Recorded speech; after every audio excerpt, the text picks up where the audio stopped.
O te whatalo whatu I le tunu ule nei tai au fau whamanol whanau manuia o tatu iei le tai au le aso lua o le aso sifuru ma le lima o le masina o kitopa lua awhi lua sifuru ma le wha. O le waunanga ma le tautua le nei e le siufonga le naumua.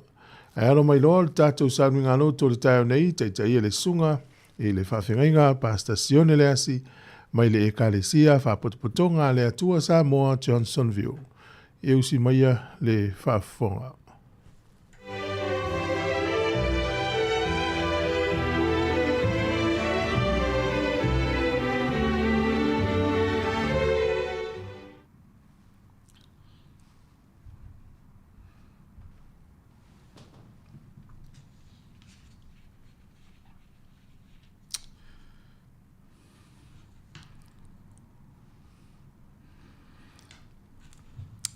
O la tātou tāpua i atu i le atua.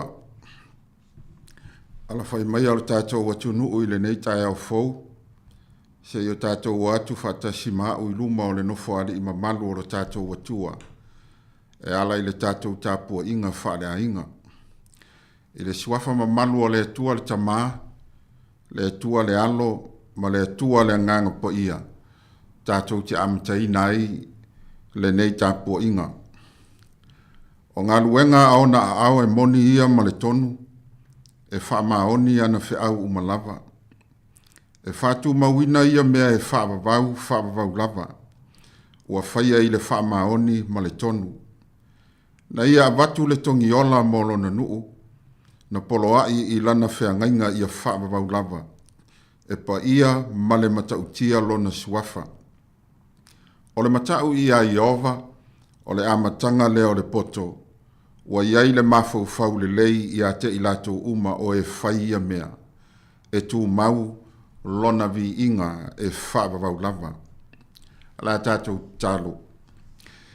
Le tua mama nae, e tonu maami o tonu, mapa ia lava oe, e le aifo ise tua i le langi o lo e a fio ai e tusa ma oe, ua nā o e lava e to atasi mātou te ifo ma whaane ne e i ai. Wa ala whai fia mai lo watu nuu mau tangata whaatua tua i le nei aso fau, o lovi inga i le whai tia lea, e au lava o na vi ia ma wha manuina lo suafa ma malu, mai lava i le vavau e o atu i le wha vavau. A fia mai a nganga pa ia i le mea nei, ina ia pa ia ma malu ai le mātou tāpua inga i luma o lau a fia o le nei aso. Whaamanuia i lau upo le a mātou whaanongolongo i ai. Ona o lau suafa i Jesu Keriso ua mātou te tālo tuai. Amene. O le tusi whaitau mo i tātou le nei tae au, ma wai fo i se whiau e lima te ita ina i fo i whiau ma ngā ruenga o le nei aso. Ia mai se fo i le tāpua inga i to tono maota malawa. Maua i le mua le Ioane lona mta upo lima. Pia whaita wina le whai upo e sifuma le valu e whapau mai le whai upo e lua sifuma le tasi. Ua tātou i loa le angasala se tasi o e ua whanau mai i le atua. A o le ua whanau mai i le atua. E tausi o ia e ia. E le tango fo i lo leanga i a te ia. Ua tātou i loa mai le atua lava i tātou. A o le lalolangi uma o lo nofo to i lalo i lo leanga. Ua tātou i lo foi ua maliu mai le alo le atua. Ua ia foi na mai foi le mafau i a te i tātou. Ina ia tātou i lo ai lo moni. O lo o iai foi i tātou i lo moni. O i lo na alo o Jesu Keriso. O le nei lava le atua moni. Ma le so i fua e whaavavau. Le whana ue. Ia leo outou ia te outou, ia tau mamao i tupua. Amene. Fia whaautuina se whiau mo oe mau i le neit ai au, e whaaupuina whapea. Ia e loa o ai oe. Ia e loa o ai oe. E whai ule tusi le nei a Ioane i le mta upo lima i lana urua tusi. Wa toi au mai e Ioane se whaamanatu mo tangata kerisiano uma o e whaatua tua, ma tali tonu i a keriso Jesu le alo le tua. O le nei whaamanatu au le tapunia lana tusi. Ia i loa ai e tangata kerisiano lo na tūlanga e tatau o na tūwai. Ia le ngata i le vā maisi tangata, o le vā ma le atua, ai sili ai o na ia manino ma mana ma lama le lei, i le vā ma ia lava. E leisi tangata e soifua maola na te toi fisiringia lo na lava tangata, po o ai ia, o fea so na ainga, o fea so na nuu, a o fea fo iso na whaasino manga. O lona winga, e le aise Sāmoa e le o malama lama, mai loa na tupuanga maona whaasino manga. E pei o le ala leo le whaamanatu o le apostolo Ioane. O na peisa i ua tātou ua mai le kalesia le atua. Ua tele tangata ua sai, ua le mautonu, pe o le mea eo le kalesia so tātou ainga moni, ma so tātou whaasino manga le aile langi. Ua manatu e foi nisi o lātou foi langona vai ma le whaavaea. Ua matitiva ma le tango 5 ainga, ona ole e kalesia. A whai te iloa o ai oe, ona e iloa lea ma malama lama ilo ainga i le tino le nei. A e iloa ma malama lama ilo ainga i le tino le nei. Ona e iloa foi lea ma malama lama ilo ainga whaalea nganga. Ole e kalesia lea. O manatu ole afsoso ni mai le apostolo Ioane mo oe mau. Ina ia e iloa o ai oe. E tau fi ai lo le mautonu ma lo le mautali. Pe a e ulu fale mai le ainga o le atua. Ona o le tusi le neia Ioane. O lo whama mawhana tusinga i le au whaatua tua. E le ngata o ta ngata i utaia. A o le au kewisiano ua whaatapea peina i le lalolangi atoa. E whaatolu o na pese Ioane i le fuaitau lava le neia tasi. I le whai upo e se fulu ma le valu. Se fulu ma le iwa, ma le whai upo e lua se fulu e whaapea. Ua tātou iloa, ua tātou iloa, ua tātou iloa. O le whesili, o le a lea iloa e tau mawhai le apostolo e whai iloa mai. O le manatu mua mua, ia e iloa o ai oe. Mua mua, ia e iloa oe o le tangata ua wha mangaloina. Il fai upo suma le valu o lo whapea mai le apostolo Ioane. Ua tātou iloa, e lea nga sala se tasi ua whanau mai i le atua. E le istangata e sili atu lona malama lama, ma lona iloa le lei ina ua tofo i le sua malie, ma le matango fie, o le mea nei o le whaamanga longa. Ua nā o le tangata ua whaamanga loina. O le kalesiana, o le whaapotpotonga o tangata ua whaamangaloina. E le o le whaapotpotonga le atua, po le Assembly of God, e le ai. O le whaapotpotonga o tangata ua salamo ma whaamangaloina, ma ua vavae e seina. E tā ua tele la le whaamanatu le ale apostolo, mo le tangata whaatuatua ma le au kevisiano. O le e kalesia, o lo a inga moni lea, pe a whai e teiloa, o ai oe, o le tali, o oe o le tangata ua whaamangaloina. O te le tari tonu is tangata e ao, ma launga, pe tala noa fo'i le lei o le whaamangalonga le atua i le tangata angasala, pe a whai ele o oe o si tangata ua whaamangaloina. O le tāua le vaenga lea, o na e mawhaia i e oe o le tangata ua whaamangaloina, o na e whaamangalo atu i isi tangata, e whape foi o na whaia e le atua i ate oe. Ma nino sau noanga ke biso, a whaitou te le whaamangalo atu i isi tangata, e le mawhai foi o na whaamangalo ina o tau, e lo uta maa o le langi. O le manatu e lua, ia e loa o ai oe. Lua, ia e loa na au mai oe le atua, i le lalo langi nei. I le whaipo suma le iwa o lo manino, o lo whape mai ai le apostolo Ioane. Ua tātou i loe mai le atua lava i tātou. Whai mai Ioane i lana mau. E le anga sala se tasi ua whanau mai i le atua. E ese le whanau mai i le atua. Ese le mai i le atua. O le whanau mai i le atua o le mea na whai ana nafi. Ina ua tāsala mō ma whaamangalo ina tānga sala. E tala noa i lo tā whanau fawina. A o le mai le atua, O le mea na tupu i le amatanga, ina ua whaia i tā ua i awa lofa o lo tātou atua.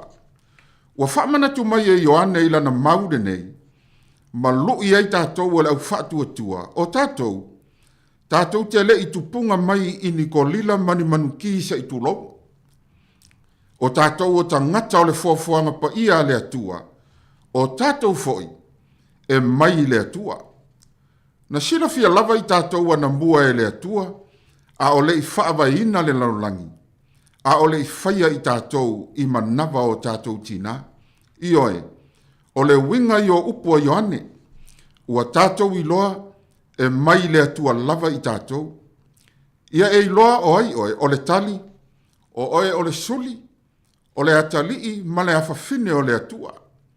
Ia e sawi le kale sia le atua malou mauti noa, o lo ulu fale mai le lalolangi le nei ma to tonu le kale sia, na e sau mai le atua. A e lolo whaasino manga i le ainga o le atua, o le a avea foi oe o se tangata tu mau i le atua, ma lona finangano. O le manatu e tolu, ia e loa o ai oe.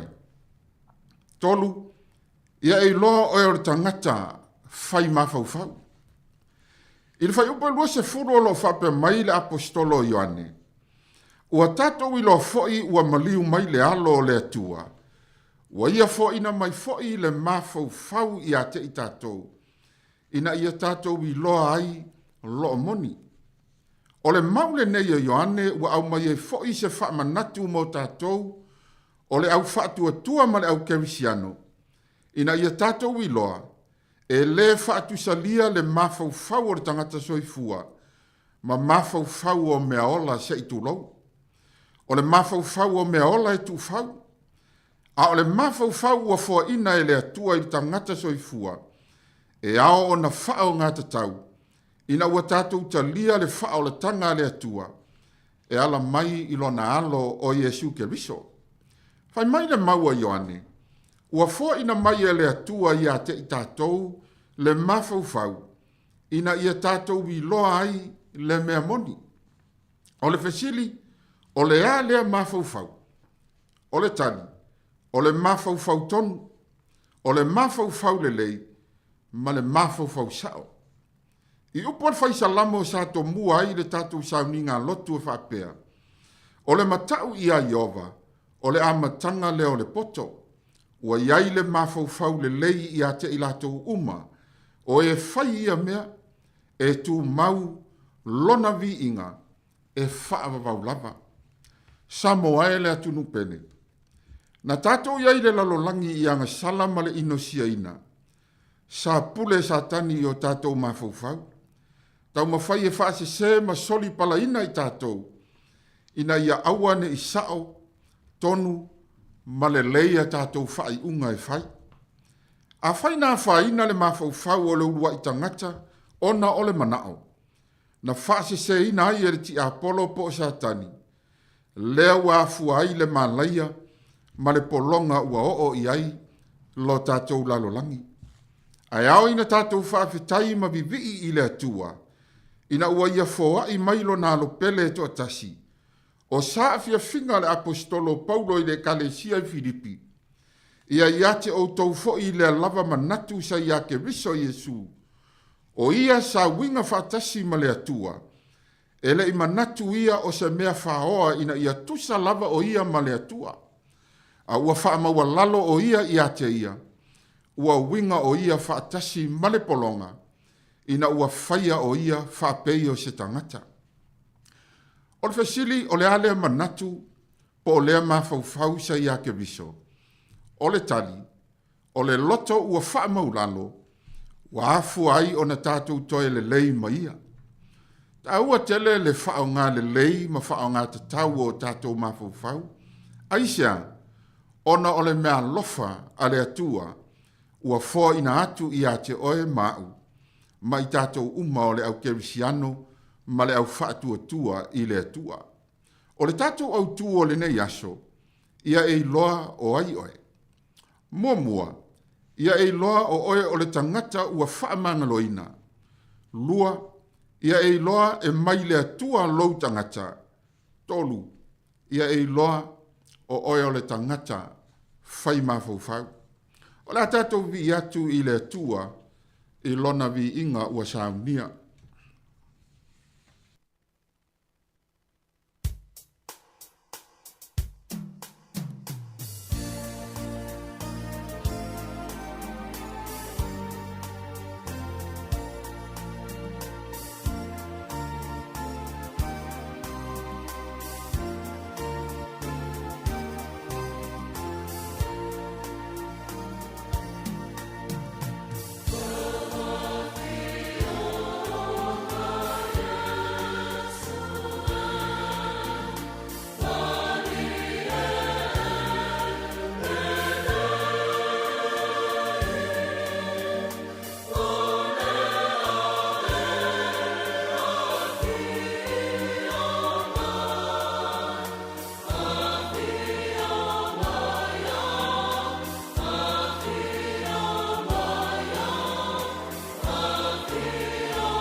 O le tātou whai u le tālo.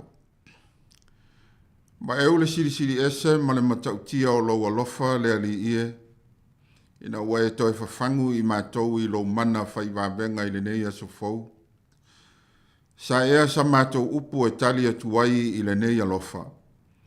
Wa nā o le loto whaafitai lava. Mātou te whaapea i fwai. Ia whamanu ina ma whaapale ina oe le tupu o tupu. Ma le alii o alii. Whaafitai le nei aso fau wa e au mai. E whao popo i le soifua ma le ola o lau whanau. E whao wina i peo mātou whaiva lo filima i le ola nei. O fe au foi ma tiute masani. I le aso ma le aso. Vi ia o e tamā. Whaafitai i le ola ma le malosi. Ai maise o lau whaasoa i le aso ma le aso. O mea wa e fo i mai e tausi ai lo mātou wola i le tino le nei. Ai wa siri ai lo mātou wanganga. Whaafitai ona ua fionga pa ia mātou te whaalongolongo pea i ai. Ma au mai ai le ola i te tonu i a te i mātou. Whawhanga ina i peo mātou wanganga. ina ia mātou mātutua, matutupu whaaleanganga mō lau a fio tamā.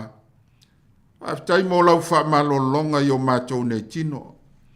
E ui lava i le tele o wha mai ese ua o mai. Ma ua awhi ai le soifua ma le ola o tangata. Ai whaafitai tamā, e le suia lava lo walofa. E ala i le pai mai o ua ao la veai i le aso ma le aso. Whaafitai mo au whaamanuianga i sio mātou atu nu o Sāmoa. Ai maise le nei atu nu o ni usila ua mātou no nofo mau mawai. Mai lava i e mātutua se i o i nai whana witi. Whaafitai tele mo lau whaolatanga. E ala ilo walo Iesu Keriso. I lona soifua pa ia na ofofua ina mai le lalolangi anga sala. E ala ilona maliu i lunga o le sātauro i kale varia. Wale ngata ina mamama ma ngalo ai a mātou anga sala. Ai ua mātou le leia i malau a fio. Wa mātou maua ai lo mātou awanoa. Mātou te uru fale atu ai le mea siri o na pa ia. O le langi wa e saunia mo i mātou o lau whanau.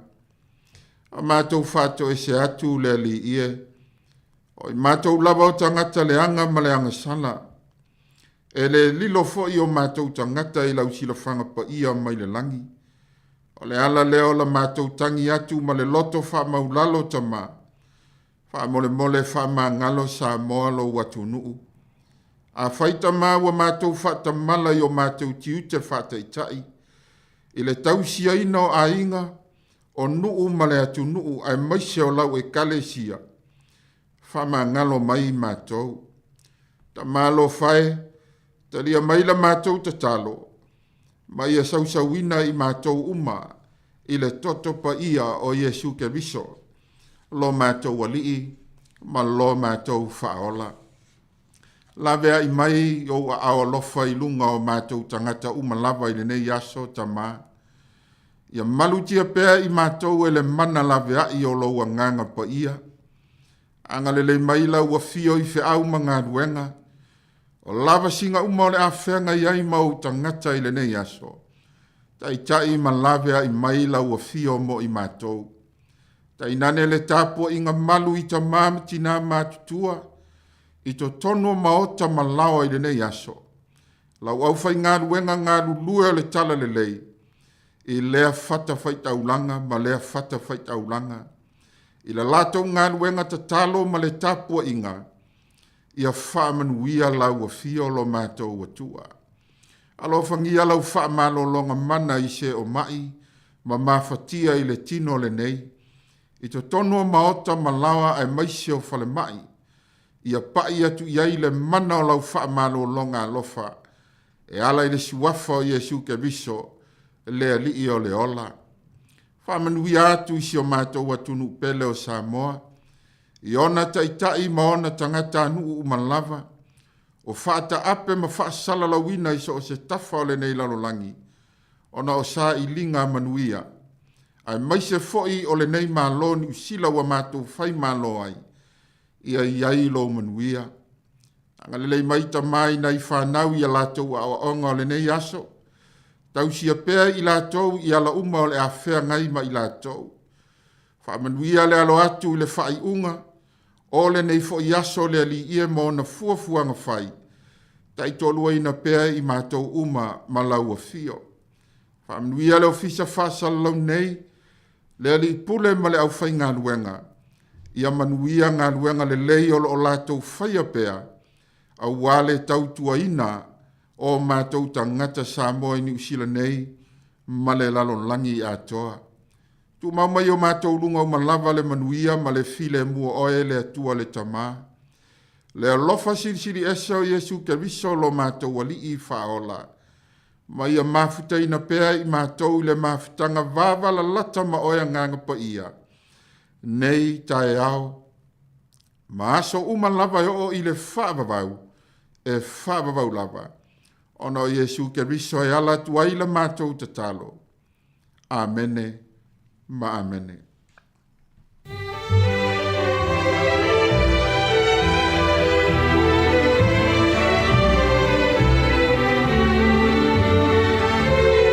Pena ua whafonga le tunu di tatou sauninga lotu o le tai au, na taita ia le sunga le whawhingainga pa stasione le asi, mai le kalesia whapotopotonga le tua Sāmoa Johnsonville. Ia, mole atu le ngang whawhtaitele, whamano ta pena le neifo i tai au fau. Ia whamanui atu le tua maang le atu, manui foi fuafuanga o le awhenga iai, whawhtaitele lava. O le teminei le ua luasu fitu minute o te ele fitu, mai al pesi whalenganga o le whafonga mai ai, e ona tapena mai foi le o le tātou polokalame o le ata o le tai au, tā lofa lava.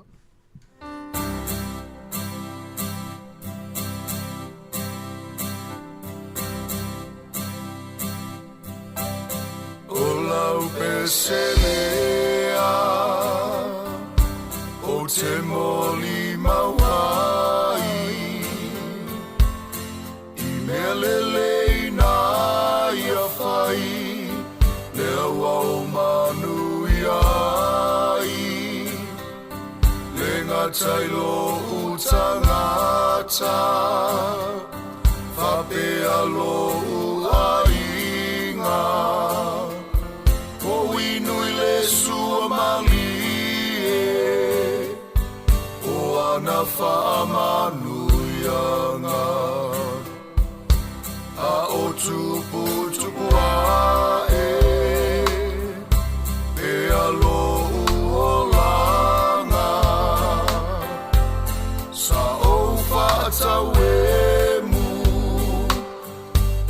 na faola tanga aina ua pupula o matafa aleanganga na o ilo atonu ai wana o ia leala o tele imanatu na te whaonga ina o loo whaatawa ila na ngā luenga a tonu o loo whina ngalo lea ia o whaia ia maua lunga tua o sowi inga Vio elo matai lea o te pese ai mawha a whetai Io manui awa io lima lea ua o inui ai O te toa tu o ulima ia o elo utama Ina ua e lawe ina mai o lo anganga O lau peselea O te moli mawai I melele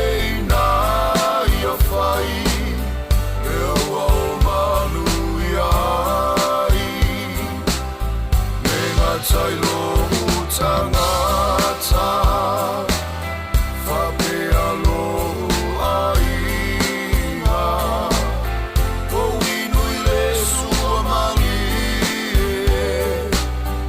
O ana whaamanui anga O inui le sua malie O ana whaamanui anga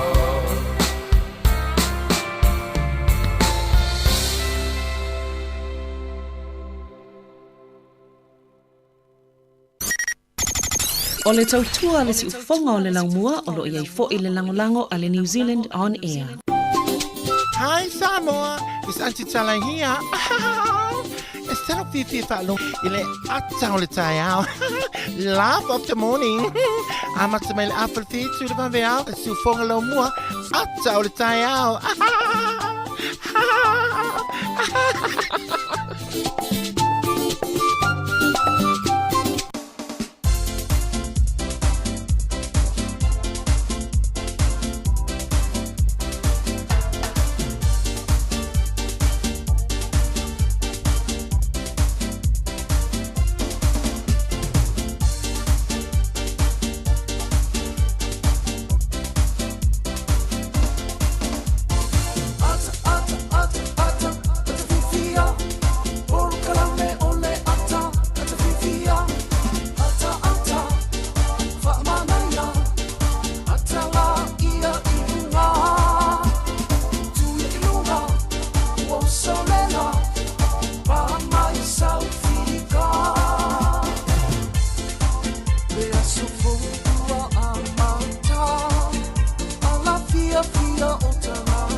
Le programa le ata le tai au le sifonga la mo Wellington ia toi fa felo ma toi fa talo fa tu le swafa manu malo le tatu ri fa ole Yesu ke riso le tai au fo tatu felo i fo ia e le Tautua la wala leo le sifonga le lau mua i Wellington toi fa malo ma le fa talo fa toi le pa ia maulunga le tatu tunu ma le fa fonga le tai au fo ia fa tai ole u fo iwa tatu te mafuta fo ia i le fo iaso ia ole aso lua nei le aso se fulma le lima ole masina oktopa le tato fo launga le lua fe lua se fulma le fa talo fa toi ma le ngang fa alo pela fo se vainga lo langi lo e mafuta ma iai le tato klame ma le ata le taiao ale si fonga la mua fa talo fa ma lo se fo manuia ia tato tunu manga lua fo ma le sa tu fu le taiao ia ua amatai fo i maltatu tu ni aso mai atu fo i maltatu sa ninga lotu mnatu le wa fa tasi maltatu tunu le ngata le fa fonga fa ile tatu tasi ono tesi maltasi fa mo ia fa be fo i lungo tatu penga fa langi talo fa fue ma lo lu neta yao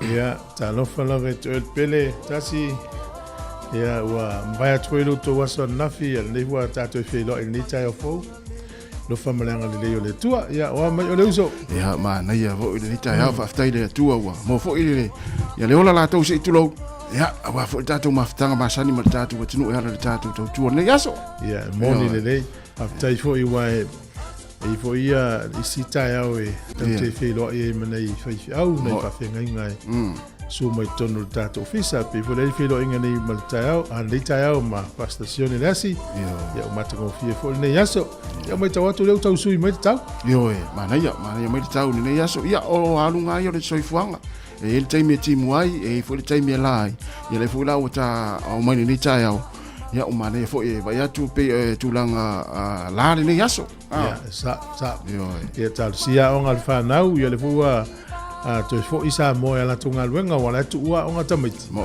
ia ona tu sai leo ta to le fua to fo tamiti ya onga na mata nafia ma lo level fo lo muia le tunu talofa ia talofa Sāmoa talofa tu le sua yo sunga i fa fengainga ia o ona le tua o faila unga le tala lei talofa fo i tai e kalesia i so se fata faita ulanga le nita yao na i motu tausi tono ainga tono mo tanga sengase mo to tanga tamata tua ia fa talofa tu le nga fa lo ila tau ala usunga luenga fa longo mai tono lau ta vale le tasi ono tesi mo le tasi fa mo ai fa be fo tono lau nga luenga o la sa e amata mai le vavea na leila le tu lai lima ia fa talofa tu na tu sa nga lue po fa malo nga lue malo fo tau ata ia fa mari lo sai le lunga la wala e wa la ngona fo ta tau le vai sa nga lue po tau no fo ia inga fa se malo longa lungo tato penga tfai langi ia na fa mnato tu pe ma popo tu apelo tau au ni tau ia fa so atu tato Facebook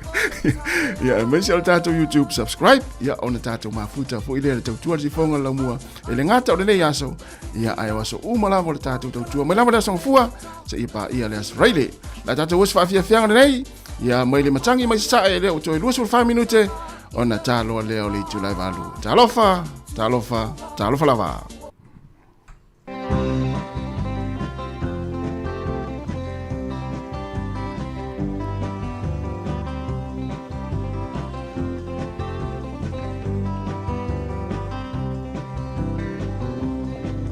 ai se i moe ane noa la ia masetine Sāmoa Pengawiya i mai au i tūtino uma e wawai Sila noa o le au mai moa Fesili tama po ai nei goa Le pese i se sewa e nganei le atoa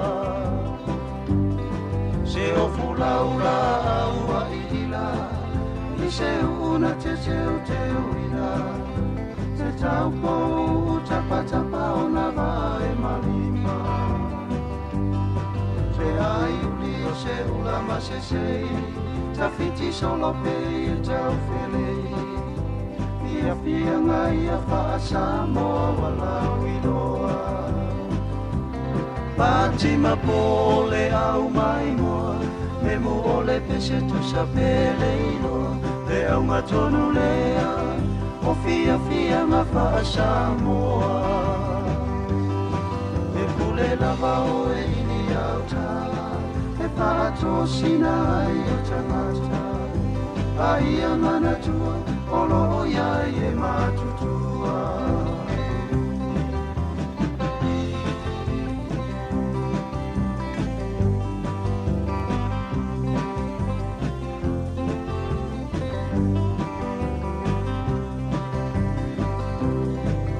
Tula iloa se toea ina, tanava ai ua sautua lima.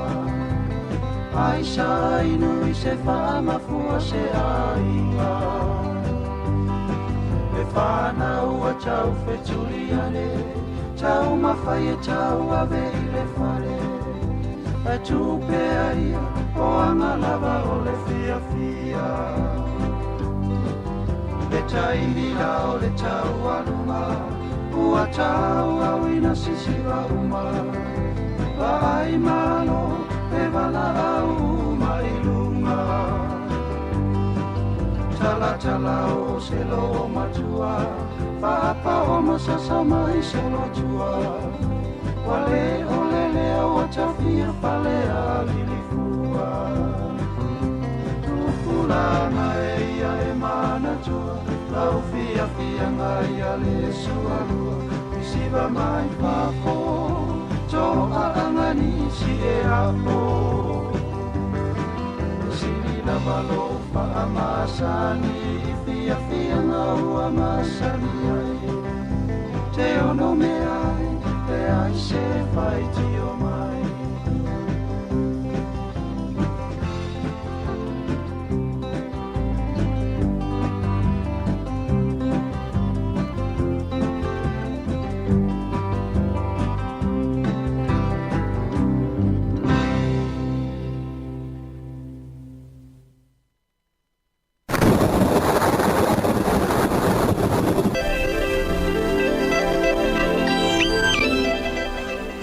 E usa me whafonga le tala o le tau mōne nei tai au peo na whalia le ofisio le vai tau le so. Wha mei e wha malu malu le aso nei o le aso tai au e langi le lei le tau tai au ma le stofi. O le eina I timu I le aso whareile ma le aso tō nai. Wha vai fo inu nei la tamai a tātou iei Malbroa, ia Taranaki, Whanganui, Manuatu, ma Kapiti e langi le lei le tau le aso nei. O Wairarapa ma Hawke's Bay e whaamalu malu maina I timu. E le teime wa iele matalu la nisi o teime I taupo. Au kilani le fo ifsusu ia I wingo le tau le aso nei. O le motu I saute e tutusa pau le tele o vaenga le motu I saute. E wila wana timu I nisi o teime. Wa ia fo le matalu la nisi o teime. O le malu uru le eolo le oanga I runga lima I motu I saute. E a mafanfana e o le vau sfutasi anga I runga sfufitu. O le au te rengo le atunu nei aso e ma tele ina whaamalu malu ma aua oa le tele o vaenga. O le atunu ua ia le teime va ia le mata o le la. O a pia e langi le lei le tau luas fulu iwa fo le vela. Luas fulu ma lima le e mafanfana. O le angoto ifo le lai le so Wellington e tois fulu lima minute le valu nani le fiafi. E oso e la tai au luas fulu valu minute te ai le ono I le tai au a tai au. Fua le manulu I Wellington e manu utua oi. O le valu iwa ma le se fulu. E a mafanfana sfulua anga ilunga sfulu ono. Tala o le tai Wellington e pe le tai le toe 5 minute le iwa na nei sua le tai. Te o le tolu le fiafi into e pe le o le tai le afo le iwa na nei le fiafi. O polilua sua le tai te o le valu le tai o nei pe le tai te o le lua I le au audi toe sua le tai toe sfulu tolu minute le iwa. I le fiafia na nei, le tala na o le tau, ma le tala o le tai. Ia mo lato e lafo lato tupe. Wha o pe lau ngā luenga leina I sio a inga o lo whamuni mai. Tasi tala New Zealand, ma ula tupe Australia e valu iwa sene. O le tupe Amerika e 5 iwa sene. Tala fiti, tala tolu sene. O le tasi tala New Zealand, ma ula tupe Sāmoa tala 5 valu sene. Pa anga tonga. Tastesi ma le tolu lua le pa anga tonga I le so, ia mo oiolo. Sa atu lau tamau ainga mlo malosi tonga. O le tala Sāmoa le so, tasi tala New Zealand, mo lau tupu Sāmoa tala 5 valu sene. Whaftai lava, ia mnua foilo wasa I fua.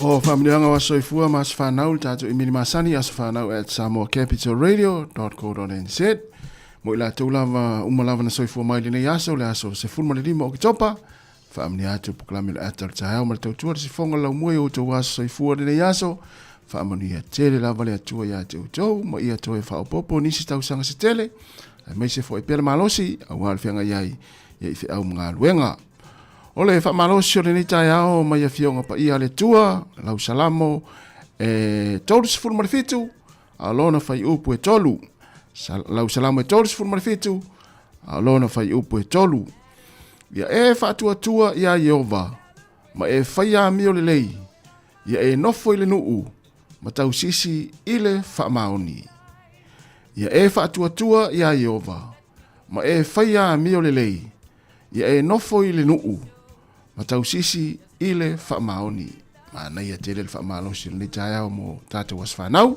whaamani ia tele lava le atua ia lea ua se mai wili tawita whaamani atu tau aso saifua o le nei aso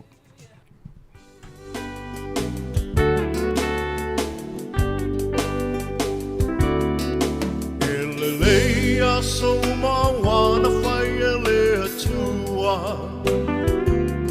A se ai o le nei aso malona taua Wa ato ai se si tau sanga e wha au popo e lo soifua Ona le lofa o le atua Malana pule wha a soifua Wai ele tangata wai o manatu mai ai Le tele o nei tau sanga wai a foa i mai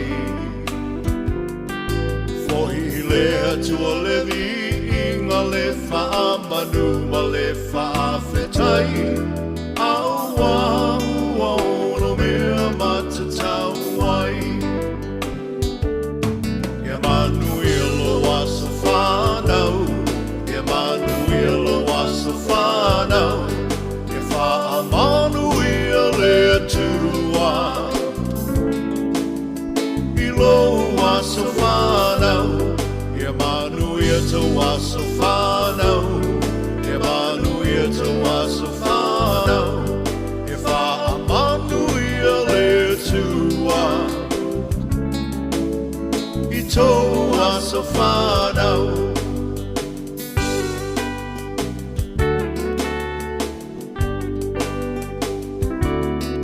Le atua e le mase ualo na fina ngalo A sa moli le nei aso e ale le tatalo Le atua whaafofonga tatalo O le atua e tali mana o ia fo'i E mali e ai o tātou mana o whaafita o le whetai ai le o langa O mai o le tino e tapatau tali ai le malanga Pawhetai Le atua i lana wha malo lo mamana Mai malo si ai maula i le tele o nei tau sanga Emanuel was a whanau Emanuel was a whanau E wha Emanuel e turua Ilo was a whanau Emanuel to was a whanau Emanuel to was a whanau E wha Emanuel e tua Ito was a whanau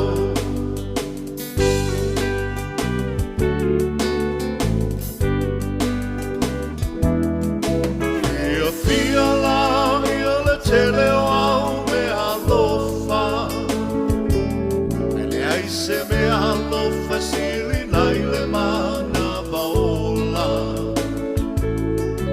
O le fina malo le atua O le tia e le maseua Awa e wha i fo i le moto Ai e toli fo i le matua Mai le tau pati mai o ai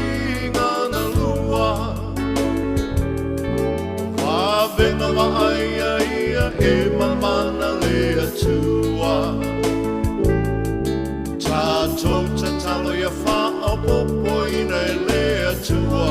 O nisi aso na se mana o laua tua ia whai a pelo fina ngalo. Ia manu ia loa sa whanau, ia manu ia loa sa whanau, ia wha manu ia le tua. I loa sa whanau, ia manu ia toa sa whanau, ia manu ia toa sa whanau, ia wha manu ia le tua. I toa sa whanau.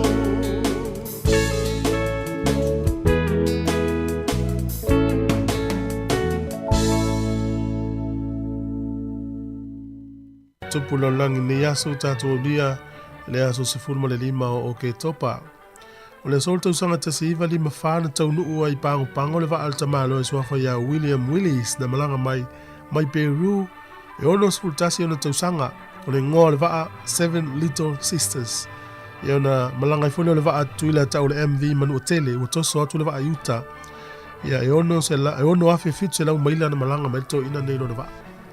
O le sol tau sanga te siiva tolulua, o le kompani wa aeta o le Tata Airlines, le wasuia nei le Air India, na amata i le soana whai ngā malanga mo le taimua mua le tau sanga te siiva tolulua.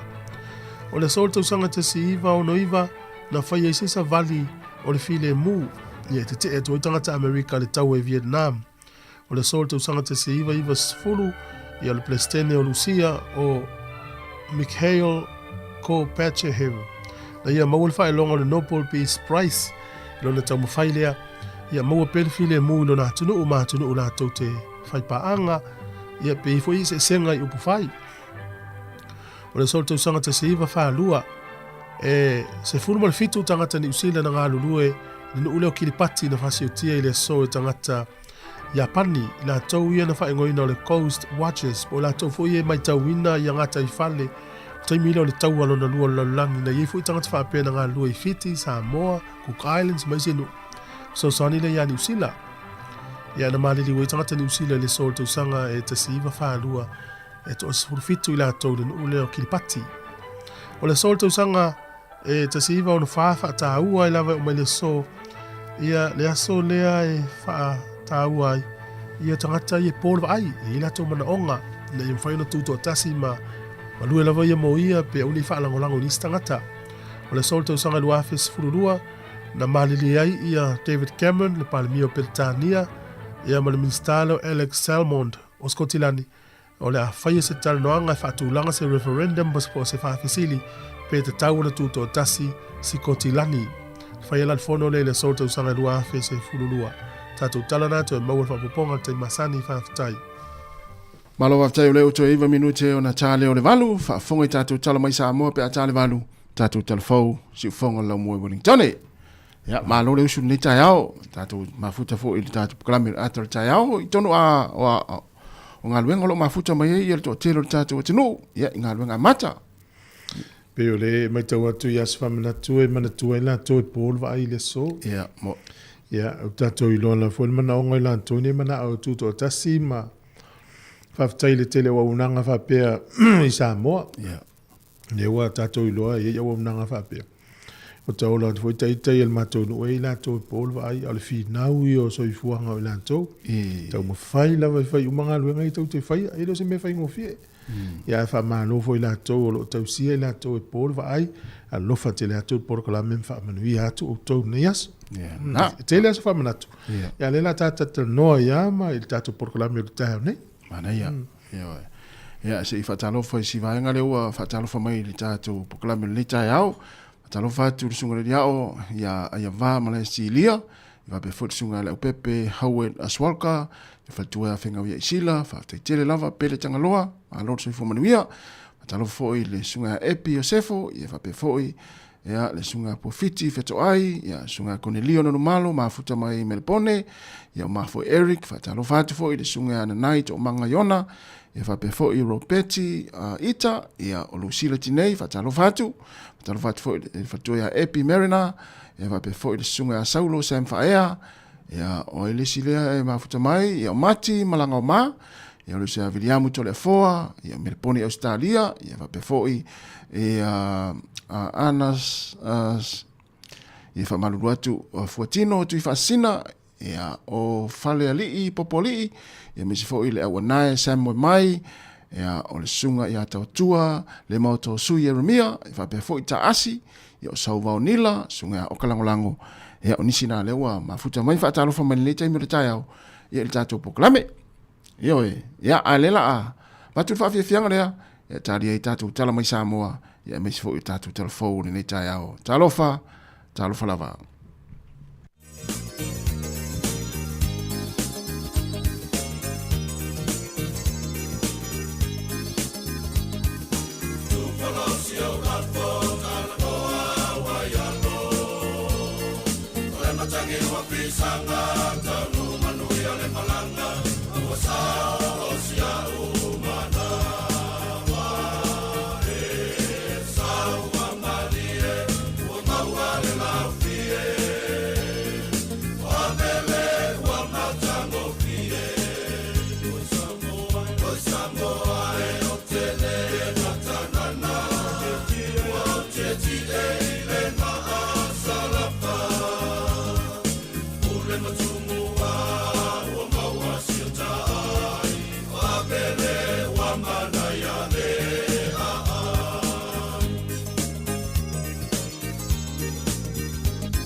Fianga mai le kolisi avele ina uto e tolu minute o na tāleo le valu na whafonga tātou telefonu tala mai Samoa o ane tai au.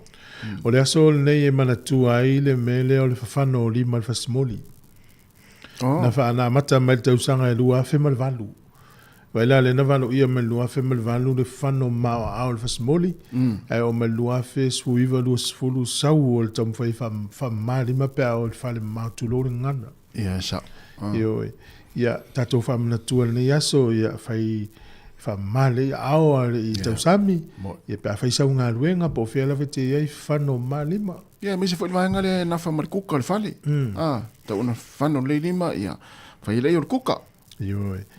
E wai e sa o le lei ia tate mai tauina fo ia ia istaimi e te wale whano malima o le tangata o whano nole o le stangata. E whamanatu, o mea ia ele ni mea tau whamanatu, e anga lo whai maas whamanatu o laulanga. E sa, mo. O le aso ne ta o le Global Hand Washing Day. Le whamanatu le se sulu lima oktopa i tausanga umanawa. Ia. Ia le mele ia le whamanatu tua le whano lima. Ole a so wa ai tu wepe wa ia tu se kuka ka se mana ia I lo fia tau sami ai vai tu tangata le kuka le o fulu ina ona lima se tulu. E te tau sami ar kuka le pe avela. Le fa pe se kuka o lo ma o ia le. Ja.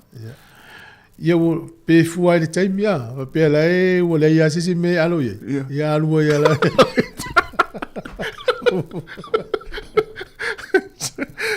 Ia ta ua foi. Ia wale ua aita maiti temil. Ia. Po le sona na mato lato mo mer covid. Fano lima. Le la ua alo ia o mer temil. Ia fa masani. Le sona ia fa fano mama lima. Fa manatu na mata melua fe malval. Ia wa sola ia tātou Sāmoa. E pepa ua le mango pula vo le te vali atu te alu la o nga na piki ai runga halu le atu le fluina lim. Tato mai mai men na tato la iti pula al pala lima ya lua ele. Yo vela men le wo mo ne. Mo tentau le ni le ulo isi o. Yo por isi me le wo tere na mo tere fa ma in le taimi. Ole. Tu lo wana ngana ta ya. Wa mama tere ia tau sami tau te ai. Ala tu in.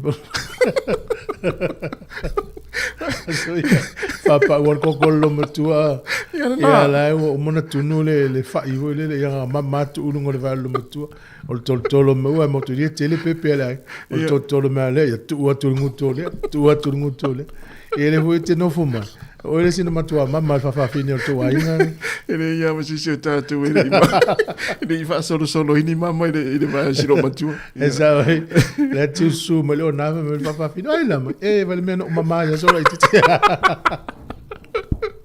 ai wal fia tamale na mama ya fa ta u ne ya so ya fano maulima te lo le la mo tatou tala New Zealand mana ya ia on fa fonga lo le tatou tala mai Samoa ia no le tala valu ia o mai noa ia o tatou fa fonga tala nei mai New Zealand nei tape nei le fionga la wano ati lawa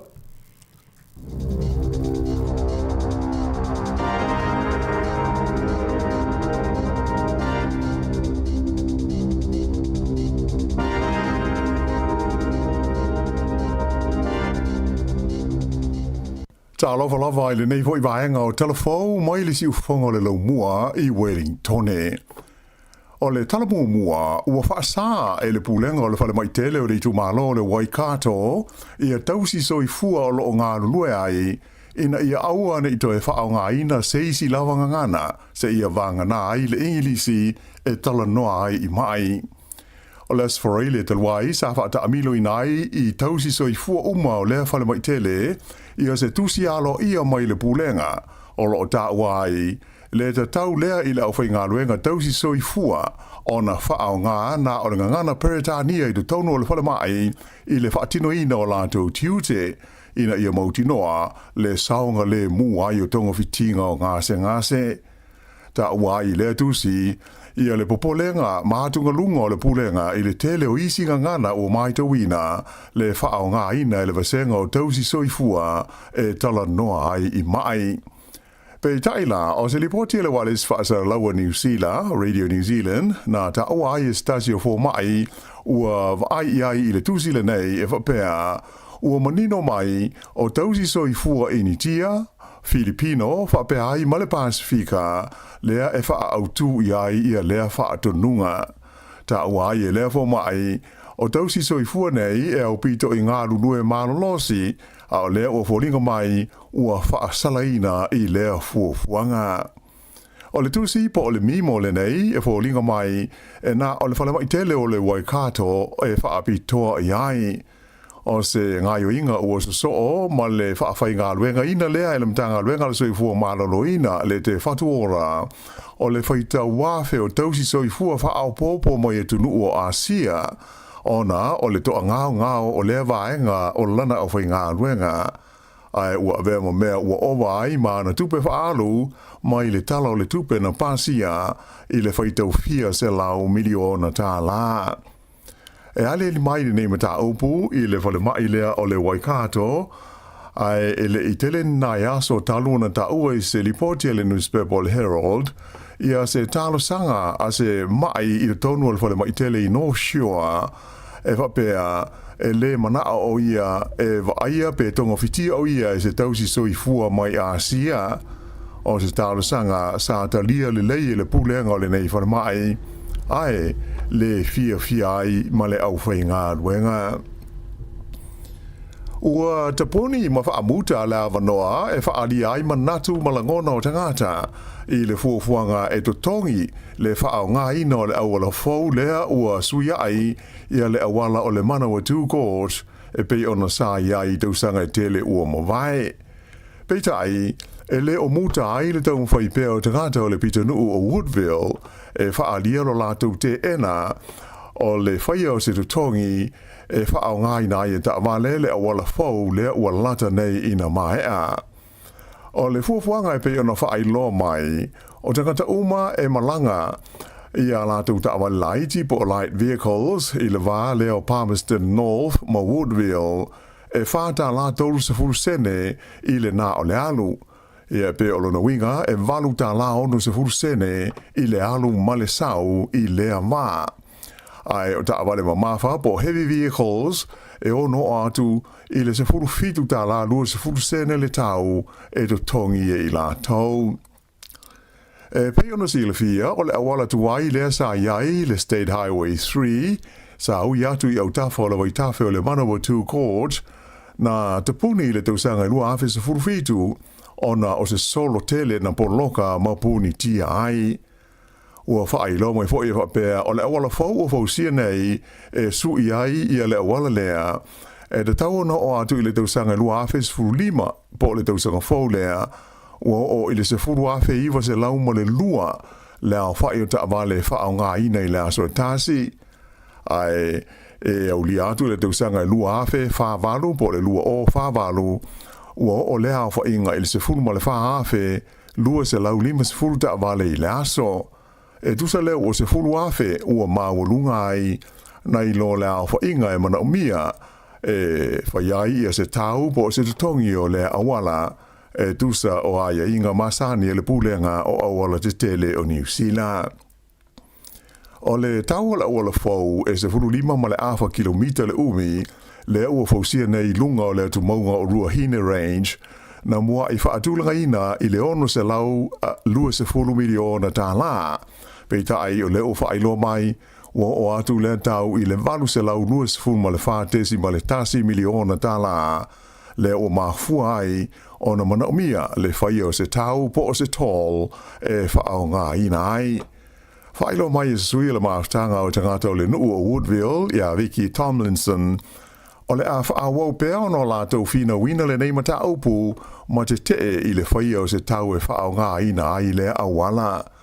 Na ia tā ua e le aima se tangata o lātou nuu e mana o e whaia se tutongi o le awala nei, ona e le o se mea tā la whea ngai. Tā ua fo i le nei mawhine, o le whainga amalo le tū nei le foe e nā o tupe lava e mana o ai, mai o le mata aupu le nei, o se fuafuanga ua matua i longa o na mawhatia ai tangata o Woodville ma se vaenga tele o i tū malo i lea vaenga o le motu i mātū. Sa ia tā ua foi e langolango ina malo si le lātou mau e pūlenga uma whaaloto i whale i le tūlangi saute o le motu i mātū o New Zealand ona o a fianga o tangata i le lumana ai. O le whale tonu o le tamau ainga ma le tele o whainga tā ua whengai ma bisinisi ma au na tau whaafia fianga. Ua mafua mai ai o na tolo pō i le tausanga a sau i le sau ninga wha le tausanga e alo i ai i a tangata a tōma bisinisi tau i whale ainga ma whale kalapu i le tonu o le lau mua i Wellington. O se whaalinga alo ia mai ai la tau e whengai tonu ma le wha moe moe na ta o mai ai. O le sauninga le nei e whaingoa ina o le Felix Wellington Hospitality Awards, e masani o na tufa i nai whailonga, e a mana ia ma alo i ai i ani bisinisi nei, ua atu i ai i le tausanga a sau lua o lua lima, ona o le mau fita ma le mau lui tau, na whenga i ai ma sui awai i le nei tausanga. o business nei a fi ai fale ainga ma fale kalapu o ilonga na faina ona o le taule ai ni tangata whaatau ma whaonga ina i a lātou fo'i au nanga ma fua lea i le totele o tangata ua whainga luenga ngata whainga luenga le malo i o vaea mai i lātou ngā luenga ma le totele fo'i o isi ua ngā lulue ma whainga luenga mai i le whale a to hai fo'i ma le taunga tau le so i fuanga lau tele. E o mai i le teimi nei e sili atu i le 5 la wha'i o whala loa ai mai se o business e iei whale ainga ua te puni ua le o te whaia i le vale o le Courtney Place ma le Lambton Key e au whi ai le Pandora Bakery whape ai ma le Egmont Eatery. O le business au pito lata mai o na whaale tonu e ngoa o le Bordeaux Bakery i Thornton Key le ana te puni mo le teimi muli i le po o le asana te nei. Whaelo mai ai le whaatono le Society la au whai whale ainga i Wellington o Marisa Bidwa o le tolo po ina o le nei wha moe o se tūlanga whaano no tele mo sui a wai peitai e langolongo ina fo i lea fufuanga e o lātou sponsors au tū ina ia tu atu i le tausanga a sau e whaatau nu inai e le i mautu i le teimi nei se asu tonu e whai ai aina taua masalo po le masina o aperila i le lua afe lua sifuru ma le 5. E to tasi le tangata ua maliu ai manu nua isi tangata to lua i le whaalave lave lea na lave ve aini ta awale se lua i le awala o le Louis Pass i le tumalo bola i le asana te nei whaamau nia mai i leo i le vaenga o le tinu e whapea o le tangata ua maliu sa manua ti ngā ina i lea whaalave lave na awinatu o ie le whalemai mo tonga fitinga ai umai i alona soifua. O isi tangata te lua sa manunua o loo ua saonga le mo i le taimi nei. E lata i le sfurulua i tu la sa tāpuni ai le awala a o whaia ngā ruenga masani leo ma au o nanga lawe ai. Mai o wha ngā solo nei i e sa suenga e tu sai o le mafua anga o le nei whaalawe lawe.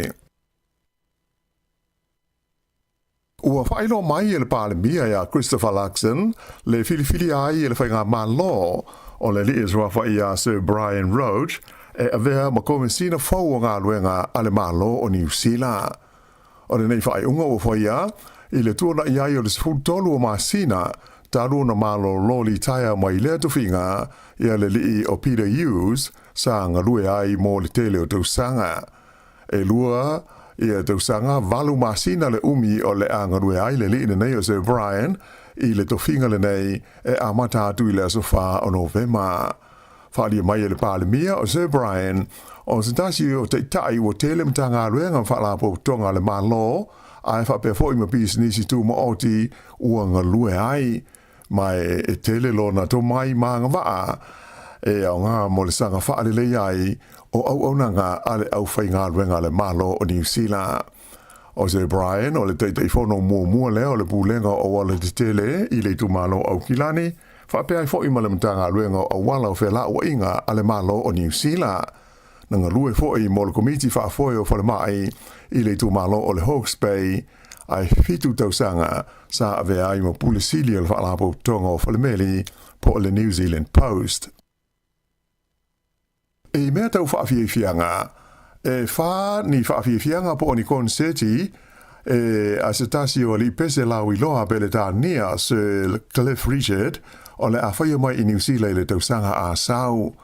O le nei li pese ua walu se fulfa nei tausanga le soifua mai o lo mana tua le au mātua le tele o ni ana pese sa lau i loa ai e pei o le Living Tall We Don't Talk Anymore ma le Devil Woman. O le tausanga i luafes fultolu o lo ngata mai ai le whaia o ni ana whaafiafianga i New Zealand nei. Whailo mai e whapea o le na malanga mai le tausanga a sau o le a amata aia na konseti ma whaafiafianga nei i Aukilani i le aso se fulfa ma le sfulima o Novema o na malanga mai ei lea i le laumua i Wellington e whaafiafia ai le Michael Fowler Center i le aso se fulfito o Novema ai whaasolo atu i Kalai Estete i le aso se fulmaleiva o Novema e whaafiafia ai i le Christchurch Town Hall. Ua atangia i le manatu o stasio tangata au tū o le kompani e ona le whaafai New Zealand, le Emirates Team New Zealand, e le whaia i au kilani i a leisi ta amunusanga i so ai o le ipu o le America's Cup, pe a whai e toe manuia ma malo ai New Zealand i tu unga ia o lo whaanga solo nei i Barcelona i se pānia. O se talanoanga le nei tangata e ngoi a Matteo Di Nora, ma se newspaper Italia, na ia taawai, a whai o isi tu unga e so ai mo le America's Cup e whaia i te tonu o leisi lua te usanga o lumanai, o lona winga e leto e a whai e leto e whaia i te tonu o Barcelona, o lona winga o le asi ia tu i se isi e tunu i sa sae tu te tonu.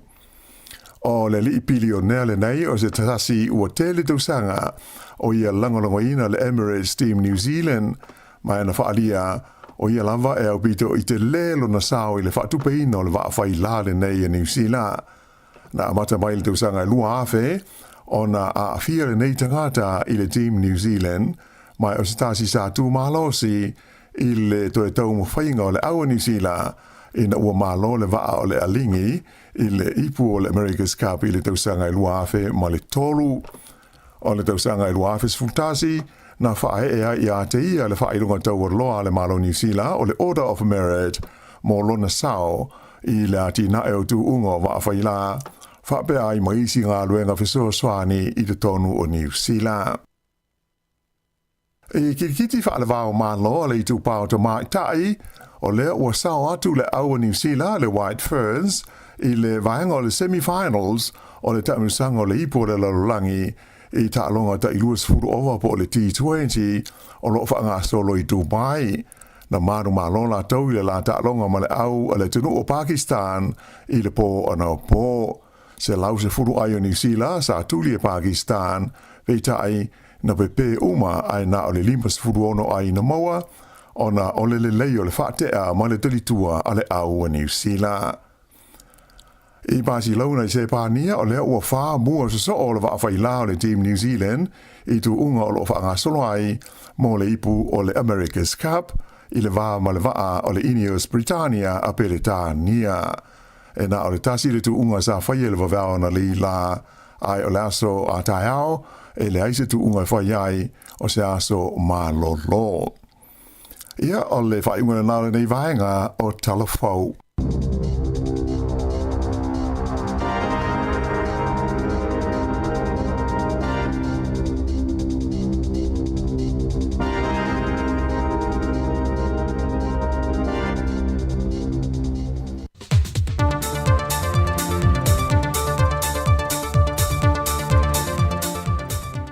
Toi whaatala whāturu nea so lua le whaopoponga o talafau mai Sāmoa o se mai el whaafonga.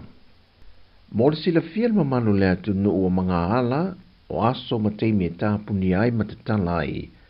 Mo isi fōwhanga mani ngā ruenga le taulanga le teimi o le whontanga te ita i malo le taupulenga.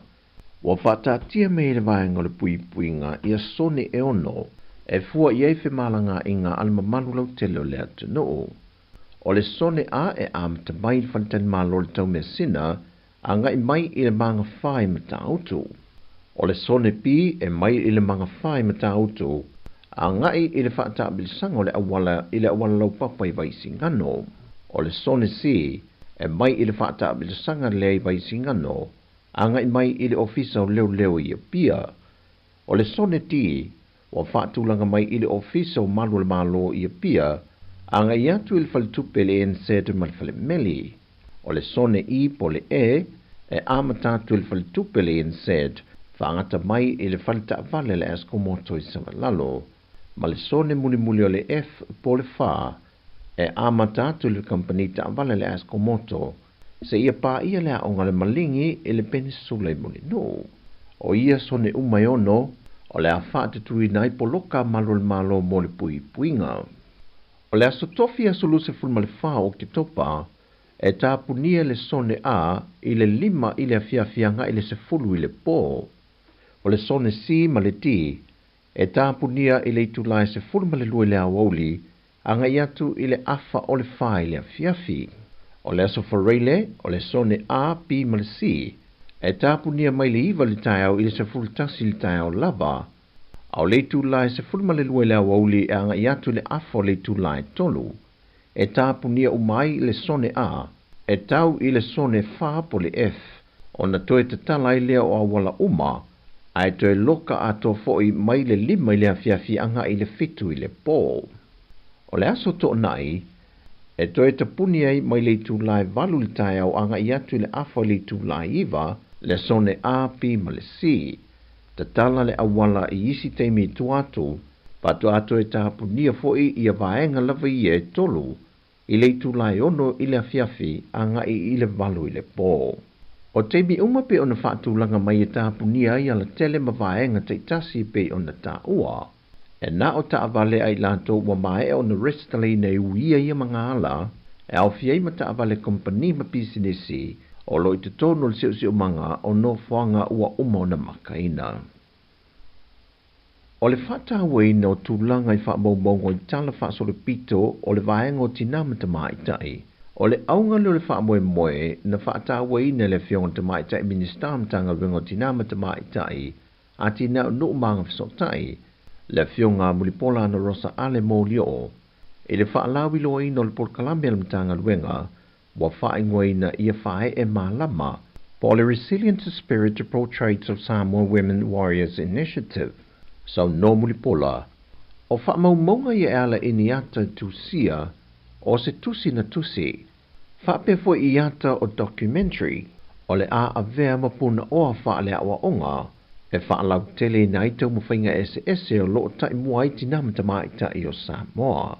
Mai o le ātangia mai e fo i lea por kalame, le tele na wao matatia wa au sia tinamata maita i, mai oni matatia, e whao Sofia le soifota wivi, male nau iati na e Samoa, mō tātu tupulang talvou whaapea whanau lalu bawa. I le whaalau tele ino le aunga moni o le whae e malama, o le tu lima pe tu fufonga tu fo i ia matatia, e tāpe na isi au ngā tu pulanga, e taita ia le atunu, e alo lofo si o tātu atunu ma ave i lātou tau mawhinga, ma awala o manuia mo le atunu lau tele. O se tasi o wha mafa le malo e awala mai le nei wha moe moe, e au fiei fuafuanga le atina e ina leo nuu mawhio anga po le Community Sector Plan o le lua fe lua se fulmal wha, i le lua fe lua se fulmal falu. O se wha moe moe fwe a mata tu le so, se ia pa ia le aso wha abitoe wha manatu ina i le tāwo tina i laulangi, le International Women's Day lua fe lua se fulmal lima. Wa amatalia le vai aso nei le asia singa le tupo Peritania malmasiofo ia Camilla i au se talia, ma wha awau mai i Sāmoa le lātou whainga malanga, e awai i le whōntanga te te o malo le tau pulenga. O le teimia i Sāmoa, o le awhatu te e le awa whatupo le wheilua inga, so ai ma le asia leo se tasiwa onga whawhaife au le atunu. E fia moli mawina le whatinonga o au onga whakerisianu i te tonua onga whawhaife au. Patasi e male asia leo se tonga tongo le whata waina leo o le siu manga, e se mai i le asia singa al masiofo ia Camilla, e wheilua ia tua i whanau sa waina, whapea fo inisio tinao lo i te tonu lotoa a le to manga mo e popoanga tia. Pe ona se la fia o le wai fono le nei le tupo sa lesa malan masiofo o malo le tau pulenga, talu ona pale mai o le tupo le malo Peritania. E lima se fulma le ono atu nuu lautungia, lea o le awhatasi mai au malanga ma le au sofono, o le atali malo ai lo tato atu nuu. O lo whaawau pēle waheng o le pui ngā le malo ni usila i le ngātai whale, i le mātai tuina leo swau e liki mai le vaale wa mangota i ngātai iane o tawhitoala. E tolu ni pusa container le wau pēpea nei le sami, mai o container satu ina i la pisi, le wa whaatino fo iei ngā ruenga tāla whengai, e au i nai le lapisi wa ta ape lungo le sami. I le reporti lata mai o neiva yaso isu enga, ma vaengo le pui ngā le malo ni usila lo whaatino, o lo o mau lava tane i o le va o lo o iei le swau, se vanga nai ni vaenga i titi le o lo o liki mai lungo le sami, le o lo o latu tau mawhai au ina. Wa tu o lalo fo i le vaenga su el malo ni usila i nuu mafio anga lata ne iai, Ina ia reporti va meane ia i lantou, pe a fai ai va ai se swau, ua toa i lunga o leoneone po o se matawhanga. O tala i o le neia so lua manui tele lo tātua tunu, whasoi foia.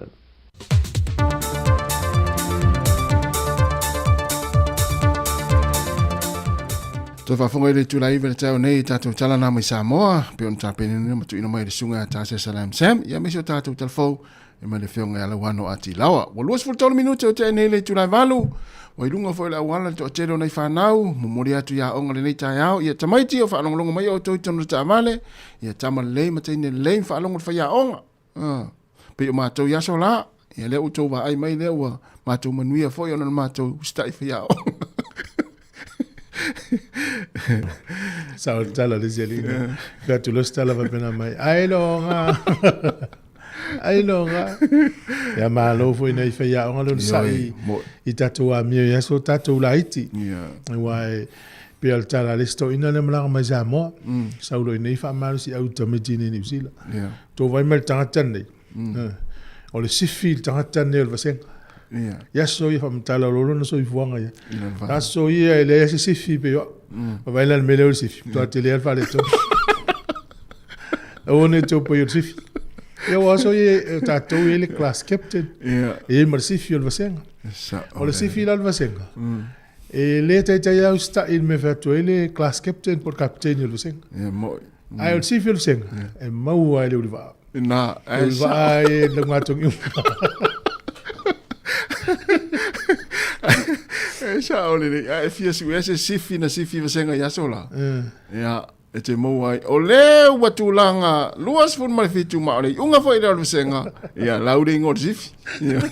Tu sei le sifi ni mea o nga e sifi I tua te mi umai na.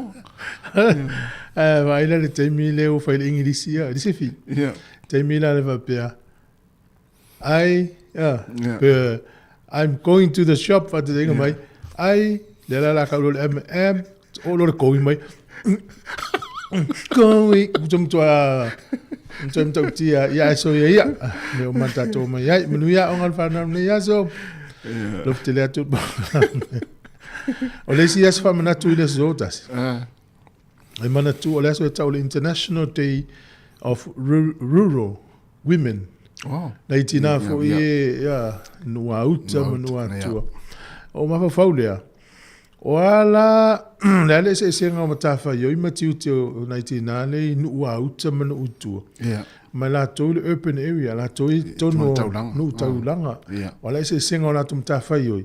Ona pe ona itina yenga lue nu ilalangi a to le fata u fo ile so nei le so.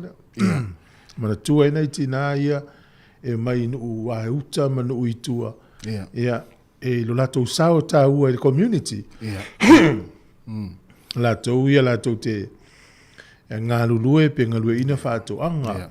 Ia ma whaile whātua inga tausi. Tausi na I whānau. Ia e atangia meila I le aswha manatu le. E pei esem tā whaio yo nei tina ia inu au. Ta manu utu. Matu tauranga. Manu utu tauranga. Ia, sa ole. E pei e mai o I le aso wha manatu whapito le aso ne. Ia. Mai te rongo fie whātina ngā lue I nu au ta wapea. Se le ano fingo tu loa, le ano fingo lo na ulu e mua na fai ia fe au le ainga, pato a fai fa patu pe a uma le fe au. E sa o le. Se e le te ngalo e ta ita ia na itina nei sa te vai aso. Ia, moi. Tau sanga to ngā lulu e ia puhati na e nu wale ta ko mituma. Ia. Tata nola I nu wa uta manu itu. Ia. Tau sanga to fa mamai no le nu.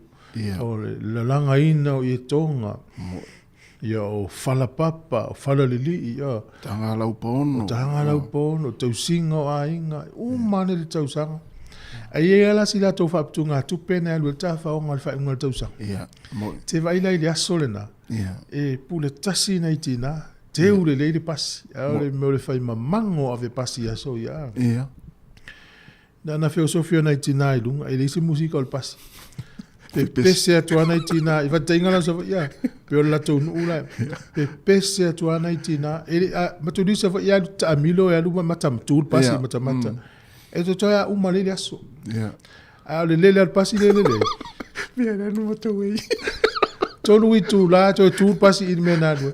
Tu sai le ai, ma se winga. le fia o nei tina. Na pepese nei tina. Lu le tauzanga, ai usu e la tol pese. Le pasi le tu. Tu e tau nu ma i fali me ai ta. Mtua le ia ese so le. O toi ma vo forward time nei tina talo fai.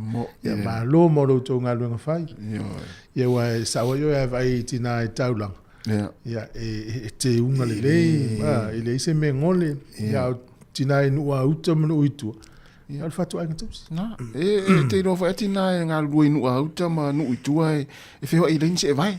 Te ro wal tai o le tano yaso ia ia sa ia waso nei lawa mo nei se vai se nei tina inu utua i ta ilo fo i se vai tina tu tau lang no tau in tau lang pe tu sam tina ia inu na le pa o pe lo tu la sa mta tia ia mo ia le le tau ile ia le vai mo se vai ia la ala mo se vai ia na fata ua nei tina no fo inu utua ma no out ia sa le yaso ia mfatau fo ile so ne fano mai lima ia tato fa masani ia fa pele masani fa masani ia te ilo ale le utato ia il fa mai le na umatu ni le le sona na umai mo tato mo le ia wa sola ia na tate ia la tate le wano ia mon me la titi le ia sola ai halu ala ta ai fa mato tu alu paipa fulima ia le fa ia il tato Atale ya dua mela pa fang sole. Ya le tu woga. O pele tausi matua tausi il mata official mele.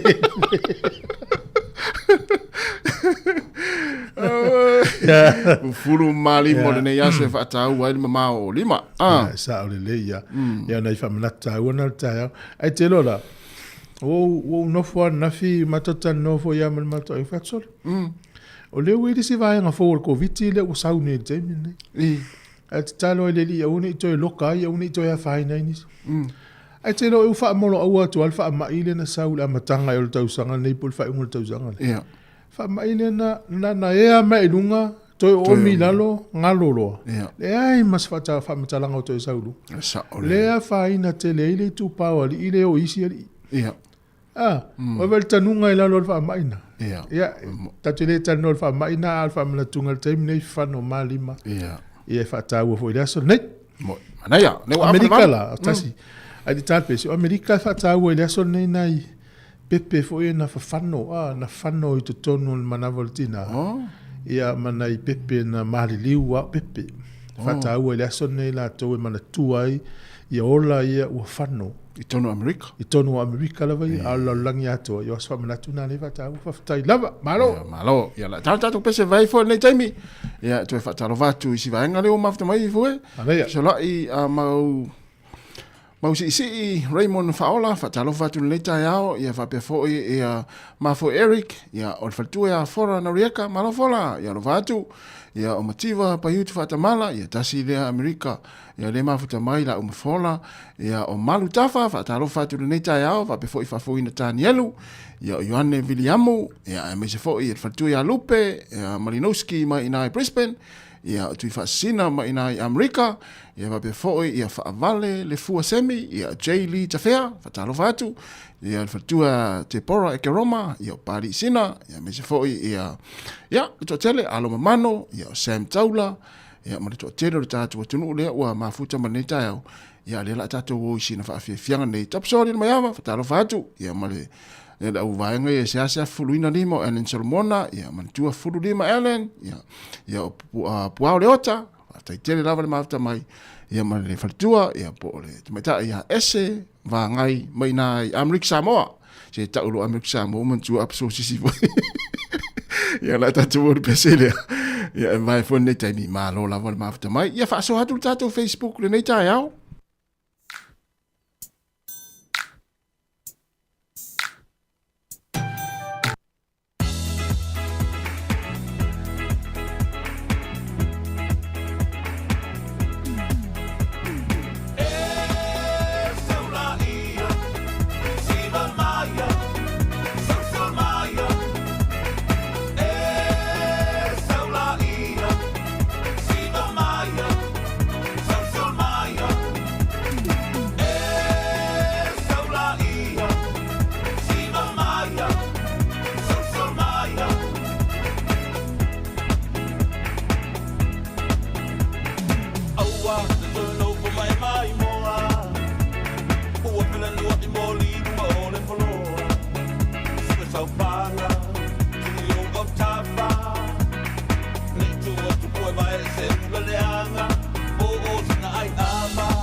e tolu se fulu afe tāla le tino i tupe ua tapena le Digicel mo lana promotion e fesosoni ai i le taumata o le soifuanga le nei vai taimi. E tolu whailonga tupe ta i lima se lau tāla cash o le ase ina i asa whareila ta i tasi moni usila ma au se tālia. Na le whaatau lava o sau top up luas fulu tāla pe siri atu mai whale o loa masani pe lafo foi online le Digicel Pacific o na maua leo lo avano le sei. E te avano foi e a lafo sau se leni le My Cash a le Digicel Sāmoa whaonga i le tautua le ClickX Pacific. Lafo nei loa sau top up luas fulu tāla pe sili atu foi pe whaonga le ClickX mo tupe lafo i le My Cash a lo ainga i Sāmoa ma isi atu nu o le Pasifika. Mo soa whanoa e te manu ai i whailonga tupe e tolu ta i lima se lau tāla cash i aso whareile taitasi. Mo nisi whaamatalanga whafso ta i le telefoni o le o valu se lau tolu whawha whalua tolu. O valu se lau tolu whawha whalua tolu. Seki a le Digicel.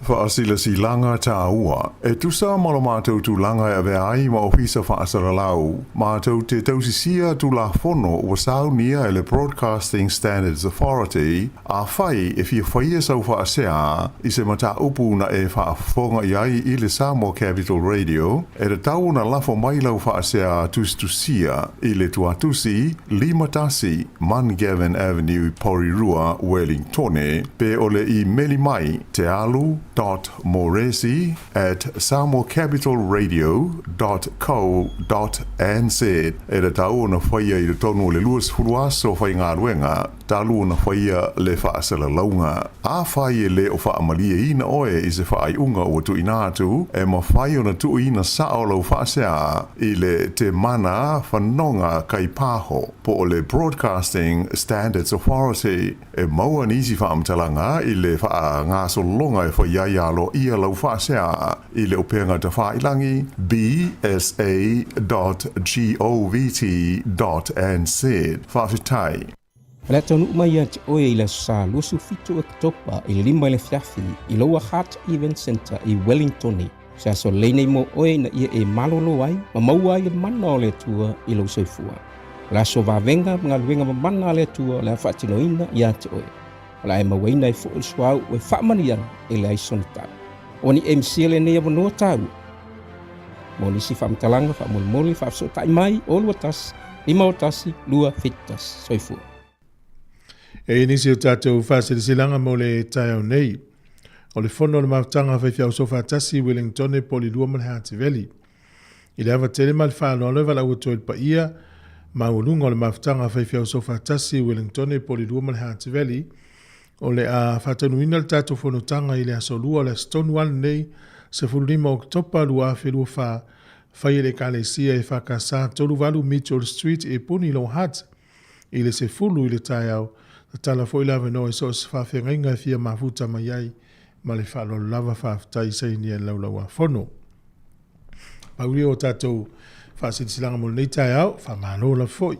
Wai tau ina fo le pisi o le awala e wanga i atu nei mātua moli nei tamaiti i le aonga. Mana ia. Whamanatu masani ia mo avita avalitas. Ioe, whamanatu masani ia mo le avita avale a meise taimi nei o le pisi ai fo i mga ala ai meise kolosi ia mo saunga le mo nai whanau kolosia le awala e o i aonga ia ma vaenga o aonga o tō anga i atu iai. Ia, moni sonea i o aonga ta ilua se lau mita mai le whatawhawa aonga i alua i lalo lau sao lau ta avale. O te le apor kalame o whai ele malo e ngata o New Zealand o Sāmoa. Ina ia tau mwhai whaasau lava nei tātou whanau mai whaale lawe ono tupu. Na e tātala noa i le vai aso e lente nei le mele te whewhea i o le kesi. Ia, sa. O le vai aso fwoi lente nei. Na liki e le kesi sa whaile papa kiu. Te ono fwoi whai aonga le roosters. Ia, manono whale tua. Na liki le kesi. Nana ave le whale mai. O na fifo. E stasi o aonga amata i nofu shua. Na liki fo le kesi na nati atu ai matu e ave tamiti il fale. E ina tamiti na manunu ai. Te le lopura al manua po mana var kesi po le a. Nga la sa watu ai fo ia ila tau whapitoa la va ia me o kesi. Ia ma whaia ngā luenga nafi. Ia o la ua whaile ngā luenga le vanga leo le Work Safe New Zealand. Whaia fo ila tau siaki po le halemen tupu. Mo la tau umala vai a fio mai pe su mati fonga la mua. O le tātou fo ngā luenga e pui ai lalo ngā luenga ne o le health and safety. Me nai fai tete a pe a isi me fole de mase se te o se o se wai la ve se pe manu a se ia ona ore ia u manga luenga I lalo o le tula fono nani usila ia so I fua malo loina nga luenga ma ia sa ngale mu Wai la le sa o la u fefea me o kes ia na la weta o mai fa mani ia vai nga la matia le soifua ia o ma va le fa le u fa solo ina to ina foi le soifua a fa pe o le e te fefe la vai nga ia a ye me tautia tu te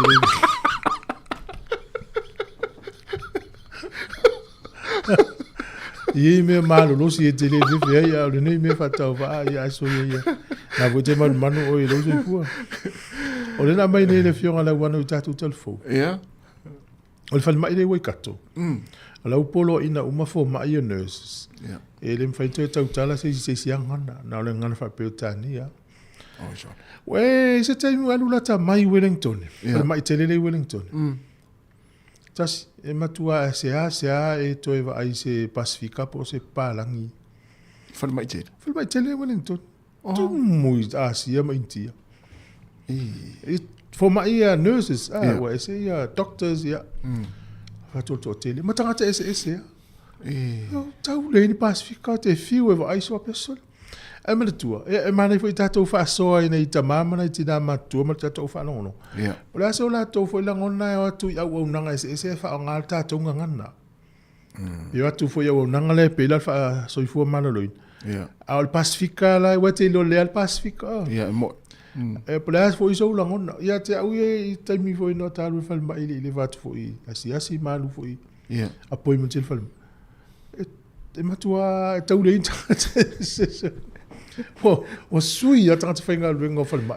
E te tala noa ngana ta Sāmoa pe e ala tu se ofisa voi le leo lai whaatari tari istanga tai te tonu. Ai lu tala noa masesi. E te tala noa Masa Sāmoa. Masa Sāmoa. Iyo e.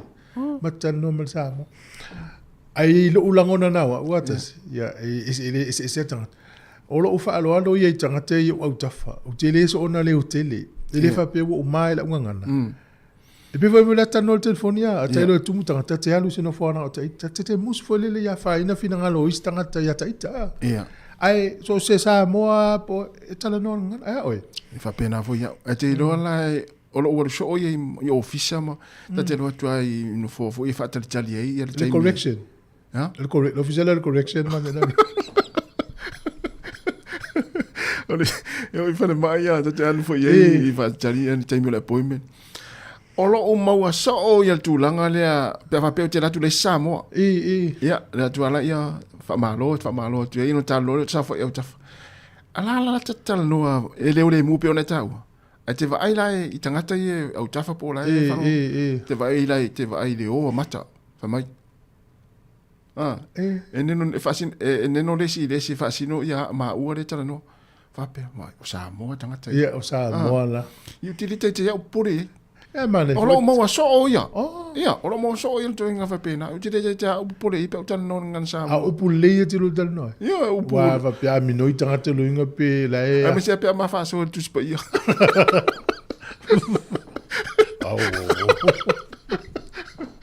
Te wa ai atu I mata tangata.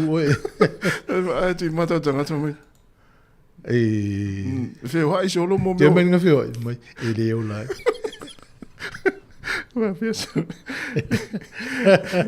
Ya vili mai o fato o vali mai o fatas. Ya o fale mai le o kato le o e fato nunga o ave nei for mai nurses. Fa ngale ngana fa peutania. Ya. E voi le stala le na mai tonu le tala le e tangata mai na musu e la tu se asia vai. Sa talia so fu malo. Ya. Ya taita o lo te fia ia e ye tu e lua tati mafau e momua. Ya. A sau Sāmoa vai Sāmoa. E fefe le Sāmoa. E sao. Langa ino uma yon fam talanga. E sao. Lua, fe le Sāmoa le Sāmoa, wa foi le la faingo fien fe malam la mai ngana. Ia. Pa wana me fefe, fa tainga va pe wa ule wo mai. Deu te mai. Ala wo fa tu sau se fo mai Sāmoa, ai ma alo ni lo o fa. Al fo mai le. Le no sa oi. E sau lo mo wo fe wo tala no ila lo tangata Sāmoa ila ngana. Ia. Lua. O fefe wale la o no Facebook tala ngolo. Ele se le na tala. Peo peo. Wa fa peo o le o fo ma ya o le ma. Wala mai. Fa fo mai yo fa mai. Ya fa fo mai ya o fa mai. Se stemi no fa mai o fa fo mai. Ava peo o fo mai fa la inga le tsa vai. Ya no uma sia ki o fa foi. Ya ma o tala vai ya lo e nu le vai so ato. E te ilo ala. O le taimi au te alu ai fo i matua inga. E te pasi anu lau ta vale va lau tamana le te vai ia. Te va ia lau tamana le. Ah. E va pena. Wele di sile on fuala ulia. Ile se le na tala tu lo fa fo mai le ni ta. E ia vai va pena. Ah. Ya o le te le fo mai le ai na le le ia. Ah. E vala mai tatu tata noa. Ele o fata o vol lima o fata si tatu tata noa fa sol ni ta au. Ya, ma lo fata o fano ma lima ni aso lo langi atoa. Lo langi atoa foi fata o wenga na itina no foi no wa uta no itua. Ia e mamau e se mai le tau langa ta ua tele lo la to foi tute. O nei. Ntu ole ole van tato pespese atu. Mo na ia inga isa mo e fio mai le e tafau mai. O nei le fa ngata le immigration ni usila ia pia. Na to ni application i ton. Ale tua nei to ton. Mo tino to asa to sang fo utanga to lo wai. Ja. O tata valau. Io vedo valau. Talo fal valau. Ja. Maar daar lopen we dan vallen. Toen voel me. Dat is voor me nu. Maar ze voor me nu leo. Voor nu leo. O amertao. Ja, olha se o lolo matou sa leite da nasce pro teu papel mais o. Ja, tai de tau. Ja, maar lolo. O mai le o tua. Ja, le ja so uma. Timu pe la le ja matou. Ja. Ole nu le por lu ja so ja tu foi metas. Ja. Dat is de nu le anga ja so ja fixe food. Ile ali tu. Ja. Ole nu le sa fa tu sai o tara. Ole anga ja o va sa te le modi. Ma le o fa longa tu te mini. Fa ma o ma na ye no. La te mina tan mai na o mai le so malanga po rua. Ole fitu oi le ina o tu I fono al mato kali si sa fa ina po lima ni tau sanga. Ja, o te le al sui. Ja, o sui o tau fero le tangata o lua ye le a tangata. Ele o mau o man. Ja. Apo ye palongo to na fi me vole le o lu tula pa lu po. Le ele tau se lu tula na lu po. O lu po. Io alo ese me lu tula o sala se si. Pasa. O lu tula me malu. Ja, mo. O me lu po, o me u fa il tangata. Ja. Na wa pia sa e fin tu ile lu tangata ta po me lu po. Lu na lu tina me pulo de sa di lutu. Ai le to na lu tangata ho le o ti le lu wa le nga le me u fa il tangata le la u wa ya na mo ya. Eu fio. Fa pena ele malu tangata ile. Po kala mele o mai ni tu foi ma I o kato. Ai se a fa sa ide no tau tala si ngana. Ta u fu il mele fe mala mala ia wa fa ta inga va pe ta fenga lu ngata no au sai na to lu ate no fono. Mto le lo po le limu e au tama ia to lo pe o mafu anga nai lo tau I lo ia I fe mala mala ia I fo mai doctors nurses matanga umai ngana le fa. So o no tu la fono no fa ia. Ia pe yo la wa ave polo inga ona o tele na wa asia initia Pacifica I falma. Ia pe la fa ngala to wanga na tala no. Ia pe o mafu anga na I tau vai o tia. Ia ele wa sa o kilani le falma tele le po la sulu tau sanga tanu ai. Ele ba in. So pa wana nga te vai I Sāmoa. O le la pisi tu loa. Tanga tau ele o nesa sima nga asia. Ia sa no. Te teo foi ai ye la sa o le me le. A o ni ai tala no ale la tunga na mteli. A le tu ta to fo ye o palang. Ia sa. E pe sa o ye wa fa pena foi ta to tal no ta to ngana foi le ala I palang. le fie pala Sa. ai o le winga le sa o fo ngia tu atala no fo le o la kitia Yes, sa le ya. ina ia wona I fa ina I tanga te la tala ta me te tala nga e si le talu a fa post telefoni te talu si Sa. wa va ai mai I ta fo le a fa peto lua I tanga tala ia e finga I fo le tanga ta fo le si me le te fa ia Sa. wa o saina I te pe o fa le tito saina ata la tula ye etalie ala tom talango la tom ganga Sa. ya ta to tele mala mai ta to le me ata le me fa ma sa tanga Ah, tonu, ma sa salo, sa. ya ta lo ya a sa sa oilan fa I asia ta fa ya alla to fa mo di wa na mo di o le fa mo Sa. ya ai le mena na fi ma no pe sia fa pe o le mena ia o fita wi fo Ia fita. se yo la tu fo le fa ila tu tal no ga to no me fa te Ia mo. ia ele sta una fo ye la tu Me sel fa ngalo. ia a pe on si sa fi ro pe ke o ma ya ma tu le a wa lo no winga fa pe ia sa ho na fa ma lo si I fa le ma uma me lo fa ngalo Se fa tau no mo el fa ngalo fo langa to fa mai on fa ye ile. Ei no. Tu ale I mis meta se to fa ia. Oh, ya. Ya ta ofia. O fa mai ia man to fo yo o le fi fo o fa mai de wa se fa mai pilo tele le ni si le tu le fa. Ale tala la fi si di ale le pa I le national po fe e mai le la to pa ki le e to piliona. Ele le tauna fa mai e na le tasi tesi ma le lima e piliona le na fa yo le tau. Ai le na tele fa mai singa luenga ye mana o le o ye fa ile la ti pie fa mai de. Ai tau fa you feel tau lunga le Eden Park ai tu fa mai. O le so na fa dinga le tu lo mana luenga. Oh, so la. Ai tele le fa le o mana fa mo. Oh. O tu sa le va nga mo le ale si dai tu. E o ka se me o le o fa me le la to e tau fa la titi.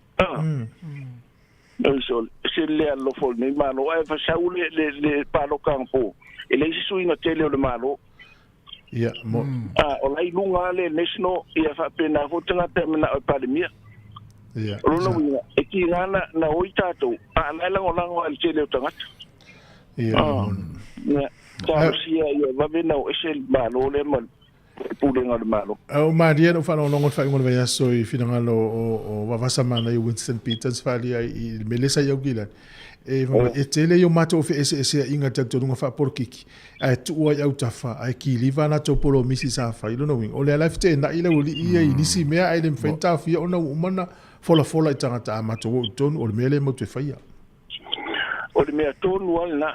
O le mele o me chama le sio.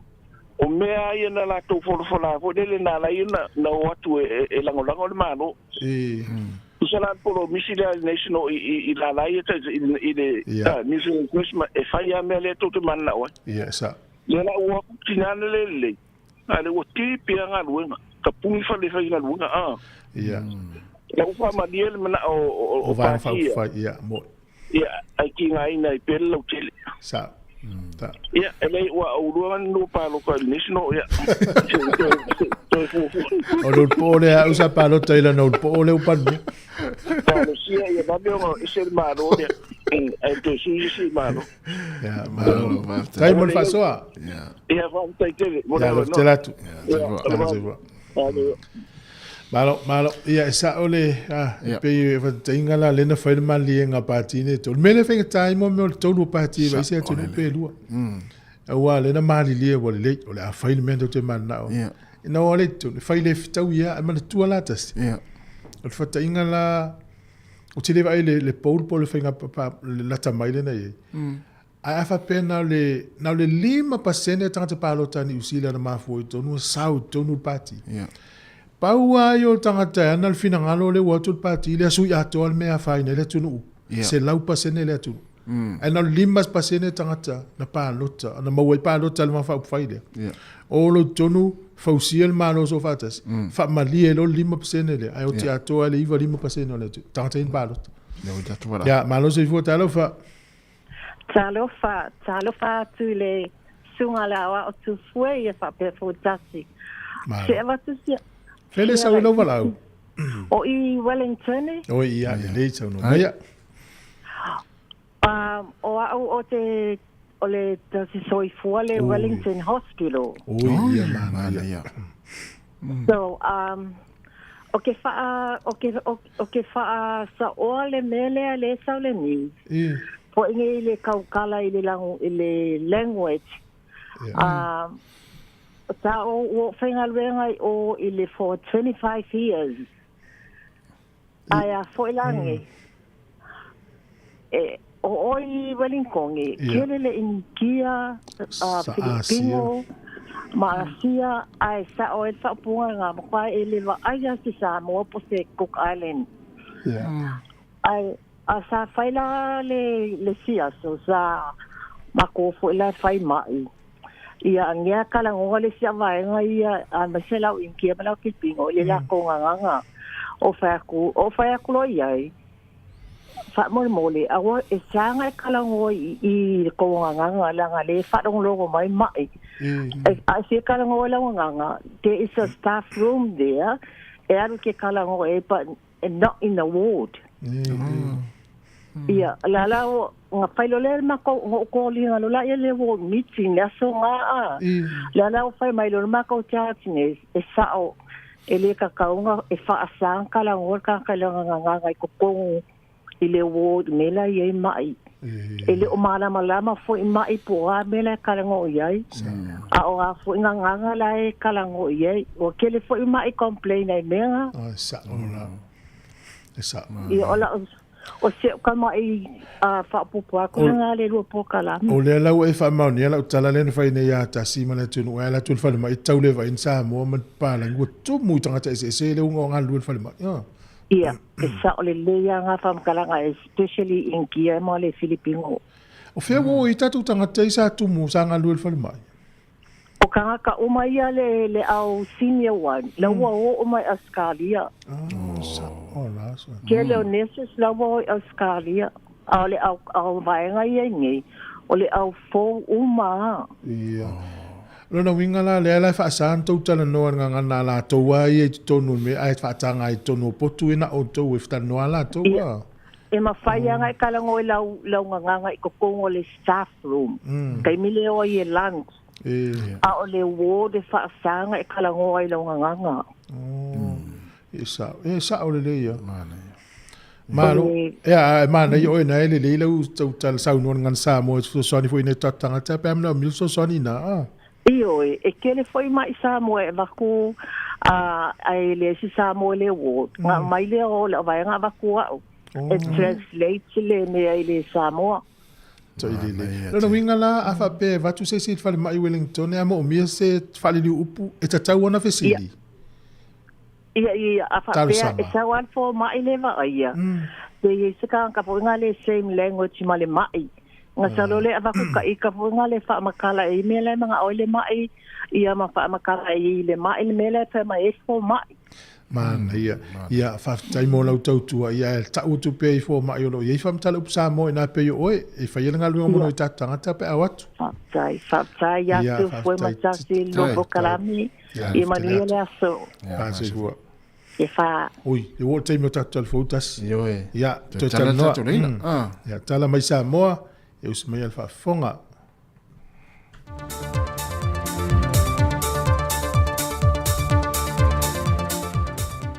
Toi whaatala whāturu nea so lua le whaopoponga o tala whau mai Sāmoa usi mai alfa fonga. Mō le sila fia le mamanu le atu no ua mga ala o aso ma teimi e tāpuni ai ma te tala ai. Mō isi fuafuanga mani ngā ruenga le taulanga le teimi o le whontanga te i malo le taupulenga. Wa whātātia me le vaenga le puipuinga ia sone e ono e fua iei whi malanga I ngā alma malu lau tele o le atu no. O le sone a e amta mai le whantan malo le tau mea sina a ngai mai I le manga whai ma ta auto. O le sone pi e mai I le manga whai ma ta auto A ngai i le whaatabilisanga o le awala i le awala lau papa i vaisingano. O le sone si, e mai i le whaatabilisanga le i vaisingano, a ngai mai i le ofisa o leo leo i a pia. O le sone ti, wa whaatulanga mai i le ofisa o malu le malo i a pia, a ngai atu i le whalitupe le ensete ma le whale meli. O le sone i po le e amatatu i le whalitupe le ensete, whaangata mai i le whalita avale le asko moto i samalalo. Ma le sone muli muli o le F po le wha, amatatu i le kampanita avale le asko moto, se ia pa ia lea o ngale malingi i le peninsula i muli no. O ia sone umai ono, o le a whaate tui nai po loka malo le malo mo le pui puinga. O le aso tofi aso luse fulma le wha o ki topa, e tāpunia le sone a i le 5 i le afiafianga i le se fulu i le pō. O le sone si ma le ti, e tāpunia i le itulai se fulma le lue le awauli, anga iatu i le afa o le wha i le afiafi. O le aso whareile, o le sone a pi ma le si, e tāpunia mai le iwa le taiao i le se fulu tasi le taiao lava, au le itulai se fulma le lue le awauli e anga iatu i le afa o le itulai tolu. E tāpunia umai le sone a, e tau i le sone wha po le F, o na toe te talai lea o awala uma, ai toe loka a to foi mai le 5 i le afiafi anga i le fitu i le pō. O le aso to nai, e toe te puni ai mai le tūlai valu le tai au anga i atu i le afa le tūlai iwa, le sone a pi ma le si. Te tala le awala i isi teimi tuatu, pato ato e tāpunia foi i a vaenga lava i e tolu, i le tūlai ono i le afiafi anga i le valu i le pō. O teimi uma pe ona whaatulanga mai e tāpunia i ala tele ma vaenga te itasi pe ona Tautua. E na o ta avale ai lanto wa mai ona restale nei uia ia mga ala, e au fiei ma ta avale kompani ma pisinesi, o lo i te tono le sio manga o no whanga ua uma ona makaina. O le whata wei no tūlanga i whaamaumongo i tala whaasole pito o le vaenga o tinamata maitai, o le aunga le whaamoe moe na whata wei na le whionga te maitai ministamtanga ringo tinamata maitai, a tina no manga fisotai, le whionga mulipola na rosa ale mo lio, e le whaalawi loa ino le por kalambia le mtanga luenga, wa whaingoina ia whae e malama, po le Resilient Spirit Portraits of Samoa Women Warriors Initiative. So no mulipola, o whaamaumonga i ala iniata tusia, o se tusi na tusi, whape fo i ata o documentary, o le a avea mapuna o a whaale awa onga, e whaalau tele na itau mawhainga ese o loo tai mua i tinamata maita i o Samoa. Mai o le a tangia mai e fo i le por kalame, le tele na wao matatia wa au sia tinamata maita i, mai oni matatia, e whao Sofia le soifota wivi ma le nau iati na e Samoa, mō tātou tupulang talvou whapea whanau lalo bawa. I le whaalau tele ino le aunga moni o le whae e malama, o le tu 5 pe tu fufonga tu fo i ia matatia, e tāpe na isi au ngā tupulanga, e taita ia le atunu, e alo lofo si o tātou atunu ma ave i lātou tau mawhinga, ma awala o manuia mo le atunu lau tele. O se tasi o wha mafa le malo e awala mai le nei wha moe moe, e au fiei fuafuanga o le atina e ina leo nuu mawhio anga po le Community Sector Plan o le lua fe lua se fulmal wha i le lua fe lua se fulmal whalu. O se wha moe moe fwe amata tu le so, se ia pa ia le aso wha abitoe wha manatu nai le tāwo ti nai laulangi le International Women's Day lua fe lua se fulmal 5. Wa amatalia le vai aso nei le asia singa le tupo Peritania mal masiofo ia Camilla i au se talia, ma wha wau mai i Sāmoa le lātou whainga malanga, e awai i le whōntanga te te o malo le tau pulenga. O le teimia i Sāmoa, o le awhatu te e le awa whatu po le wheloa inga, so ai ma le asia leo se tasi o aonga whawhaife au le atunu. E fia mōli mawina le whaatinonga o au onga whakerisiano i te tonu a aonga whawhaife au. Patasi ma le asia leo se tonga tongo o le whaata waina leo o le siu manga, e se mai i le asia singa al masiofo ia Camilla, e wheiloa ia tua i whanau sa waina whapea fo inisio tinao lo i te tonu lotoa a le to manga mo i popoanga tia. Pe ona se la fia o le wai fono le nei le tupo sa le samalan masiofo o malo te upulenga, talu ona pale mai o le tupo o le malo Peritania. E lima se fulmale ono atu nuu lautungia, lea o le afatasi mai au malanga ma le au sofono o le atali malo ai lo tato o te nuu. O loo faa wau pele vahenga o le pui ngā le malo ni usila i le ngata i fale, e le mata i tuina leo swau e liki mai le vaale wa mangota i ngata i ane o ta fituala. E tolu ni pusa container le wau peo nei le sami, mai o container sa tuina i la pisi, le wa faatino fo iei ngā ruenga tala whengai, e au i nai le la pisi wa ta ape lungo le sami. E le reporti la ta mai le neiva yaso isu enga, ma vaenga o le pui ngā le malo New Zealand lo faatino, o lo o mau lava tane i o le vaa o lo o iei le swau, se vanga nai ni vaenga i titi le o lo o liki mai lungo le sami, le o lo o latu tau mawhai au ina. Watu o lalo fo ile vaenga su el malo New Zealand no mafio anga lata ne iai. Ina ia reporti va mea ne ia ilantou, pe a fai ai va aise swau, ua toa ilunga o leoneone po o se mata fanga. O tala i o le neia so lua manui tele lo tātua tunu, fasoi foia.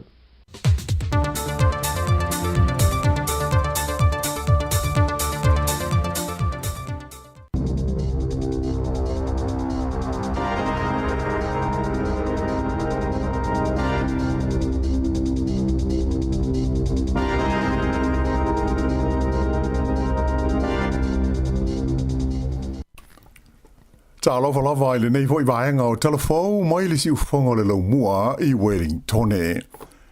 O le talamu mua i le motu i saute ua whailo mai le lango ina lea e sui o le pulenga o le aio inu e kākol o le polka lame whalawa i tele whaingo ina o le They Save, We Pay e te atua i fuafuanga le whainga mālo mō le ngā ruenga o le whale mai tele o Dunedin. Ua uma na whailo mai e le whainga mālo so whaatasi e whapea. O le ngā ruenga o le whale mai fau o Dunedin a le whaititia e te tau o na fausia ua wai ona ua tau ngā tātele na i lo le tau na mua ai fua i nai. O se lipoti o se suenga sa whaia lea ma whaatonu ina le whainga mālo ua manino mai ai o le ata e pei o na iei nei o lea whale mai fau e le mawhai o na whaatino pe fausia i le tupe e tasi te si valu piliona tala e pe o na sa pāsia ai. Ta ua ai le minsta mō ngā ruenga te tele le malo o Chris Bishop e fia se lau miliona tala isi tupe mana o mia mō lea ngā ruenga tele mai manatu e o tua i lava i le tolu piliona tala i a lona tau a toa. Ai sa whailo mai e le pule nuo in me kākol o Nobi Clark, o le fuafuanga e sui ma whaititia i a le ata, ma le tau o le nei whale mai fau i Dunedin, e le na o tangata o Dunedin ma le tūmalo o Otago e a fia ai. E tusa o le kuata o mai e whaonga ina le whale mai tele, e mai i in me kākol, whape ai le tūmalo Southland ma Waitaki, mai o le mafuanga lea, o lo lātou langolongoina o le pōrakalame e te ena ai le whaamoe o le whainga mālo e sui ma whaapau i lalo le tau o le nei ngā ruenga tele. Nā pau te isi i lalo le tūlanga langolongoina i le au pālota o le pātia le National whapefo i ma le pātia le Labour i le taunu unga o se suenga la tamai nei nā whaafoe e le One News Variant. E le ngāta i lea a e sa whapefo i ona pau ma la whainga o te ngāta e lango ina i tai o pāti au tūne i lua i a Christopher Laxon ma Chris Hipkins. O le 25% o tangata na visitingia i lesa i linga e lango ina le veo Laxon ma pāle mi o New Zealand. E tusa e 3% ua pauai mai le tūlanga sa ia i taruai. Ai se fulma le 5% i a le lango ina o Chris Hipkins e 3% na pauai mai foi numela sa ia i lata mai nei. O le pātia le National e tōs fulfitu% le tūlanga langolongoina le au pālota a o le Labour e 2.5%. Susa e 10% na pauai nai le tūlanga langolongoina le au pālota o ia pāti umai lua. ua whaasa e le pulenga o le whale mai tele o le tu malo le Waikato ia tausi soi fua o lo ngā lulue ai ina ia aua ne ito e whao ngā ina seisi lawanga ngana se ia vangana ai le ingilisi e tala noa ai I mai. O le asforeile te luai sa whaata amilo inai I tausi soi fua uma o le whale mai tele ia se tusi alo ia mai le pulenga o lo ta wai le te tau lea I le au whai ngā luenga tausi soi fua ona whaao ngā na o le ngana peretania I tu tonu o le whale mai I le whaatino ina o lātou tiute ina ia mauti noa le saunga le mua I o tonga fitinga o ngase. Ta uai le tusi ia le popolenga mātunga lunga o le pulenga I le tele o isi ngana o maita wina le whaao ngā ina le vasenga o tausi soifua e tala noa ai I mai. Pe taila o se lipoti le walis whaasa laua New Zealand, Radio New Zealand, na ta uai e stasio fo mai ua vai ai I le tusi le nei e whapea ua manino mai o tausi soifua initia, Filipino, whapea ai male Pasifika, lea e wha autu iai ia lea wha atonunga.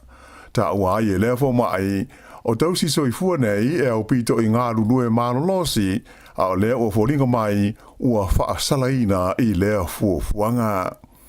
O le tusi po o le mimo le nei e fōlinga mai, e na o le whalemai tele o le Waikato e wha apitoa iai. O se ngayo inga ua so ma le whaafai ngā luenga ina lea e le mta ngā luenga le soifua malolo ina le te whatuora. O le whaita wafe o tausi soifua whaao popo mai e tunu o Asia. Ona o le toa ngao o lea vaenga o lana au whai ngā luenga. Ai ua vea mo mea ua owa ai ma na tupe whaalu mai le tala o le tupe na pasia I le whaita ufia se lau miliona tā la. E ale li mai nei mata upu I le whale mai lea o le Waikato, ai e le I tele nā yaso talu na ta ua I se lipoti le newspaper o le Herald, ia se talo sanga a se mai I le tonu o le whale mai tele I North Shore, e whapea e le manaa o ia e waaia pe tonga fitia o ia e se tausi soifua mai Asia, o se talo sanga sa talia le lei le pulenga o le nei whale mai, ai le fia ai ma le au whai ngā ruenga. Ua taponi ma whaamuta la wanoa e whaali ai manatu malangona o tangata I le fuafuanga e totongi le whaao ngā ina o le awala fau lea ua suia ai ia le awala o le Manawa 2 Court e pei ona sa iai tausanga e tele ua mawai. Peita ai e le o muta ai le tau mwhai pēo tangata o le pitanuu o Woodville e whaalia lo lātou te ena o le whaia o se tutongi e whaao ngai nai e ta walele a wala fau lea ua lata nei ina maea. O le fuafuanga e pe ona whaai lo mai o tangata uma e malanga ia lātou ta walaiti po light vehicles I le wā leo Palmerston North ma Woodville e whāta lātou se furusene I le nā o le alu. Ia pe o lona winga e walu tā la ono se furusene I le alu male sau I lea mā. Ai o ta wale mamafa po heavy vehicles e ono atu I le se furufitu tā la lua se furusene le tau e to tongi e I la tau.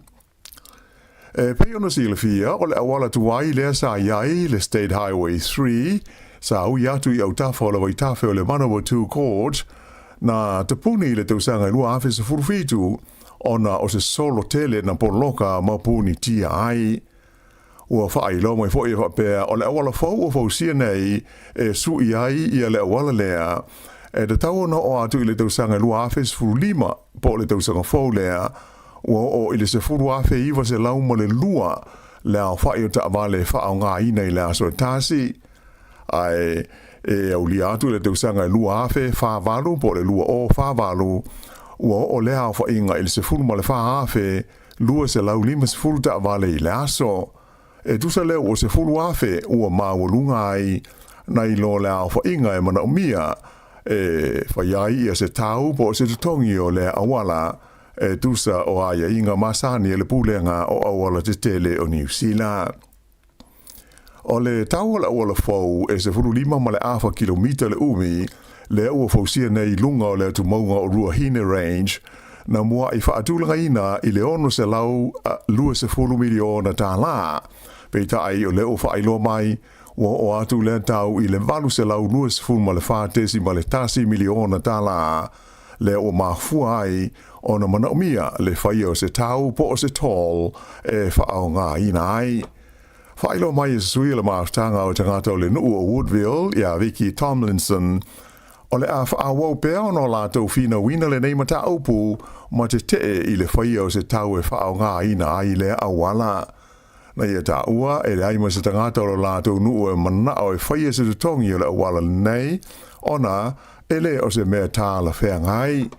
Ta ua fo i le nei maafine o le whainga amalo le tū nei le foe e nā o tupe lava e mana o ai mai o le mta upule nei o se fuafuanga ua matua i longa o na mawhatia ai tangata o Woodville ma se vaenga tele o i tū malo i lea vaenga o le motu i mātū. Sa ia ta ua fo i e langolango ina malo si le lātou mau e pūlenga uma whaaloto i whale i le tūlangi saute o le motu i mātū o New Zealand ona o a whianga o tangata i le lumana ai. O le whale tonu o le tamau ainga ma le tele o whainga tā ua whengai ma bisinisi ma au na tau wha whianga ua mafua mai ai o na tolo pō i le tausanga a sau i le sau ninga wha le tausanga e alo i ai i a tangata a tonga bisinisi tau i whale ainga ma whale kalapu i le tonu o le lau mua i Wellington. O se whaalinga alo ia mai ai la tau e whengai tonu ma le wha moe moe na ta o mai ai o le sauninga le nei e whaingoina o le Felix Wellington Hospitality Awards e masani o na tufo i nai whaailonga e a mana ia ma alo i ai i ani bisinisi nei ua atu i ai i le tausanga a sau lua o lua lima ona o le mau fita ma le mau nui tau na whenga iai masui awai i le nei tausanga. O bisinisi nei a fi ai whale ainga ma whale kalapu o i longa o nā whaina ona o le taule ai ni tangata whaatau ma whaao ngā ina i a lātou fōi au nanga ma hua lea i le tōtele o tangata ua whainga luenga ngata whainga luenga le mālo i ua vaea mai i lātou ngā luenga ma le tōtele fōi o isi ua ngā lulue ma whainga luenga mai i le whale a to hai fōi ma le taunga tā o le soi fuanga lau tele. E o mai i le teimi nei e sili atu le lima se furu la whai o whale o loa ai mai se o bisinisi e iei whale ainga ua te puni ua le o te whaia i le vale o le Courtney Place ma le Lambton Key e au ai le Pandora Bakery whape ai ma le Egmont Eatery. O le bisinisi au pita lata mai o na whaale tonu e ngoa o le Bordeaux Bakery i Thornton Key le ana te puni mo le teimi muli i le po o le sana te nei. Whaelo mai ai le whaatono le Societe la au whai whale ainga i Wellington o Marisa Bidwa o le tolo po ina o le nei wha moe o se tūlanga whaano no tele mo sui a wai pei tai e langolongo ina fo i lea fufuanga e o lātou sponsors au tū ina ia tu atu i le tausanga a sau e whaatau nu ina ai e le i mautu i le teimi nei se asu tonu e whai ai aina ta ua masalo po le masina o aperila i le lua afe lua sifunu ma le lima. E to tasi le tangata ua maliu ai manu nua isi tangata to lua i le whaalave lave lea na lave ve aini ta awale se lua i le awala o le Louis Pass i le tumalo bola i le asana te nei whaamau nia mai i leo i le vaenga o le tunu e whapea o le tangata ua maliu sa manua ti ngā ina i lea whaalave lave na awinatu o ie le whalemai mo tonga fitinga ai umai i alona soi fua. O isi tangata te olua sa manunua o loo ua saonga le mui le taimi nei. E lata i le sfurulua i tū la sa tāpuni ai le awala a o whaia ngā ruenga masani leo ma au o nanga lawe ai. Mai o wha ngā solo nei i e sa suenga i tū sai o le mafua anga o le nei whaalawe lawe. Ua whaino mai e le pālemia ia Christopher Luxon le filifili ai e le whainga malo o le li Israel ia Sir Brian Roach e avea ma komensina fau o ngā luenga a le malo o New Zealand. O le nei whai unga o whaia i le tuana iai o le sifutolu o masina taru na malo loli taia mai lea tu finga ia le li o Peter Hughes sa ngalue ai mo le tele o tausanga. E lua ia tausanga valu masina le umi o le ngalue ai le li nei o Sir Brian i le tofinga le nei e amata atu i le sofa o Novema.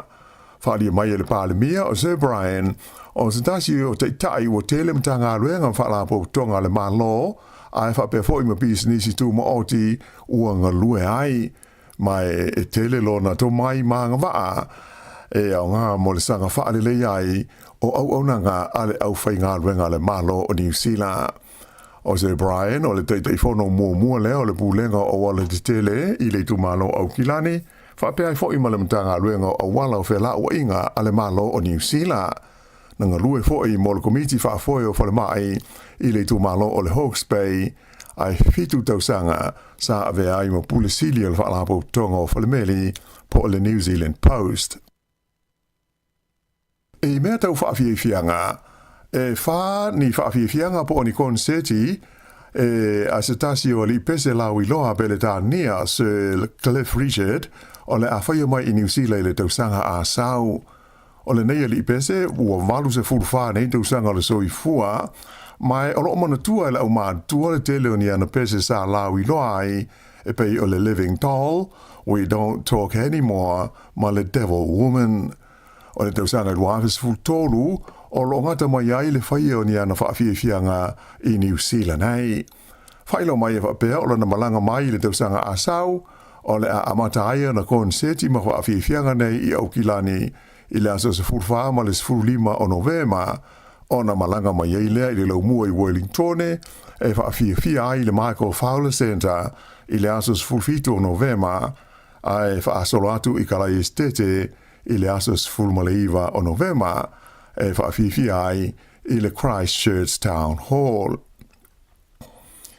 Ua atangia i le manatu o stasio tangata autu o le kompani e ona le waafaila New Zealand le Emirates Team New Zealand e le whaia i au kilani i a leisi ta amusanga sa soa ai o le ipu o le America's Cup pe a whaia toe manuia ma malo ai New Zealand i tu unga ia lo wha ngā solo nei i Barcelona i Sepania.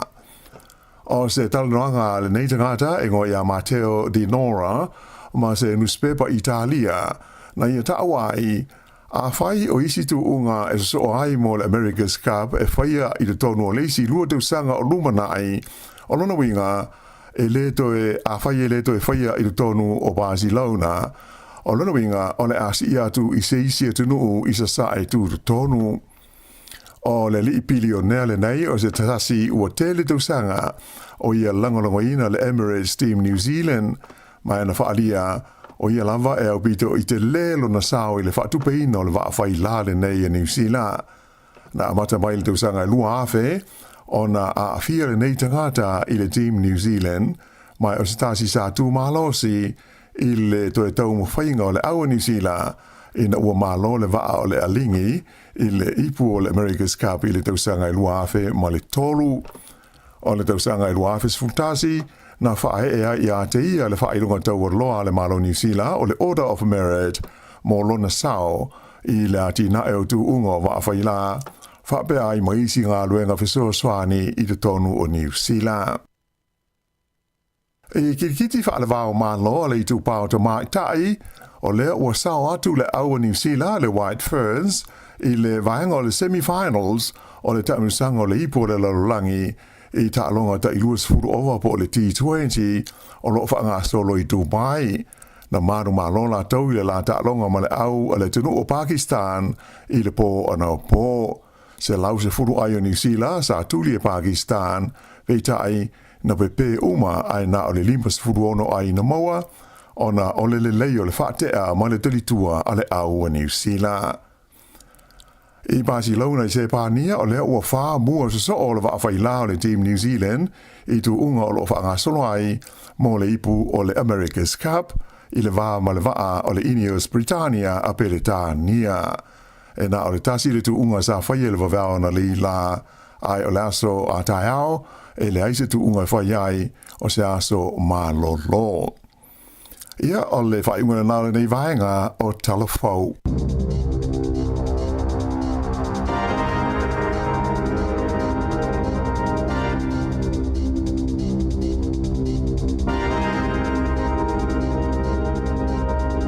po luas 10 minuto te nei le tula iwa le fa pongo lo luna o tatu telefou le nei tai au pe on tapenina le fionga la wano atilawa e te fa fonga le tula 10 mo le lua i le au nei o le unia na nei ia misi o tatu tala mai Samoa le o te tala tatu leina tasi ma le fa moe o le nganga o le tatu fa soa ia la fo so fina ngalo e fo fuanga is fa ma ia tau fie te fa ngai no ngana tangata tala no i mai ia ona ole tala leo mai o le saonga le mu o tangata whenga lunga ma tangata mai. Ia, mo. Ia, e tu ufo i le situ, e mana o mia fo le whali upu isi mai iwa i le mamulama ngana wha peotani. Vile mai le o whata o le walu lima le o whata si tatu tatu no. Ia wele tatu walau. Mana ia. Talo whal walau. Malo le soe manuia, e lo lo sa se lua. O sola i mai nei. Pedestin. Oi, malo, sloi. Malo se fo manuia. So soni fa pe fo ia. Talo so tu foi. Tai. Wa me topu tonu. Ia, langi le lei e mo i le ola o lo langi le lei e mamango lava tanga me pe ave fa malo sia ia tu le ia pe pe ia le ia malo e malo lava fa so e mata mo fiere le mata upusa fa so ia ia nai tu fa fini sa mato on fata si Sāmoa le US me tu sanga e do fa suma fa o la one nurse si Sāmoa. Ai sa mafaina o mai manga rurue i whare mai rea mātou i Masterton. Sa mora lawa no sa mātou whaso ai o fwere piki mai whaisa mātou i puti se tasi o fiafi ma mātou whaso ai la le tā ua o le vaenga rea. A tonu ero i se a fianga o le whaatalan o le tala noa i le ngangana i le wha o le tausi soifuanga i le mai i a tātou.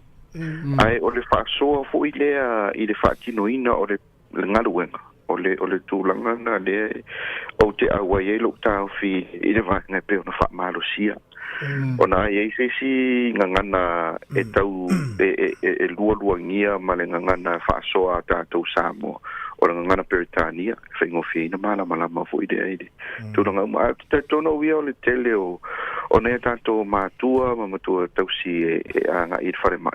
E re mawhai lawa na anga i nao lātou.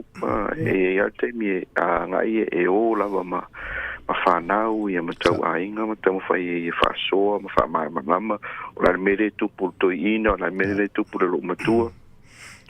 Ai eira le teimi a wā, leo te manatua, sa whaivola operation o Siutina. O Siutina e re rei fuilana whaperetania.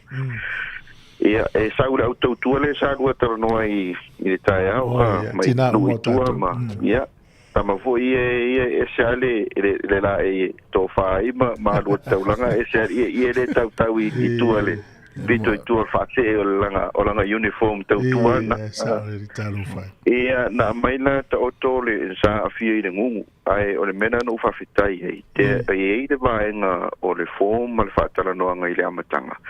E wha whesiringi ai pewe e mawhai ene talu sanga atu le mai i le ngangana e kafta pora i le mai e whasoa e ila le teimi voi lea e tu ina o lo tina le whare mai e usau te whaingaruenga e le asesi e rai wa ai e fo mai o te fo i atu rai whare mai o lele i ruma fo o te misi alofa kuiro ki ngā whapea a wana ku nge whapea melum ko se au ke koe atu ngofo mai e mo mia o i soro ke ra koe melum ko vai alu awangi e koe sau pe kai fa so ngai sau de o ke ia ngai kinge ia mai mo kala ngoma ko e you know ole mena ngo fie ai e sa ole ia o fa kupula ia re ia ole au Asia ole au Filipino ole au India but I'm telling you this ese le mo lo ko le la ko service e mo i tala noa i le ngangana o se vaenga foi de wai kai pe fuka ko Sāmoa ai inga o colleague Sāmoa i ngaruenga ia e ka ua foi ko remind mai e pulenga ia ko fai ke foi de kala ngoa i da kai kanga i kai mio de fen ngaruenga a fa ngana pala ai ole ka ua e ke e mo i fa so ganga i la ko nganga i de fen ngaruenga but ole quality ole la ko fen ngaruenga ese lo fia ia e le se me ma se e fai ko anga fai ngora ngaruenga e vola ko loko e alo lofanga i mai ma kulanga uma e ko lo pulo i le kere o le ngaruenga ko soifua ai pawala va nga de ke nga unga we ia u e ko sa fo ing makfaso mai ma fini e mai Samoa i le nursing department o le mawhaine ka ko whainga malo o nga kakala se avangoa ke le whaapea de kakala i Asia e kakala i Pasifika e kakala i mawhai o nga amai e ka ko nurses mai Pasifika ma i lako umai mawhai o nga o mai e sosoangi le whakingo inga o le ngaruenga peonga i ingi ua ngi le news ia le koko ngi ngore awala le le la whainge i le arunga i Woodville ma nei Palmerston of o le fesi do kama fofa e o kere o ka vale o ka le kiso o le aru ma fofa wanga le rocks the road user judges o le winga o le ko kongi o le mele a le vola la ko e fai fo ko kongi ngai korosie le bridge le e wala le la fucking ai e lo uia ka o e le ai lo u ka o fi me lo ko kongi fo yo ba asisira o taxpayers money le fa nga fucking oi ia nga luenga ia le vola ko ji si taxpayers e ko kongi fo fa nga inga o le wala nga ko kongi ai la ko la va se de ai ore mele nga ka ua ile amainga fo yo le o fe au male maniuses foi pengo ka penga inga foi ka ko ofisa fasarana e fa fangu ai anga i ka i residency inga i lango mau nei o le meka ua o le be informed ai fa ftai tele au no so mo ka ko ko ngi ka au fa ftai mo fa so mo mir ni ta au ko fa ngai tele tu ia le fata us fano mau li mal nei aso ia le nga to fano wa te langona le ase winga la inga mama ro fa ai le mama solo ia mama fano mama foi lá na solo alors te dance ya bueno ya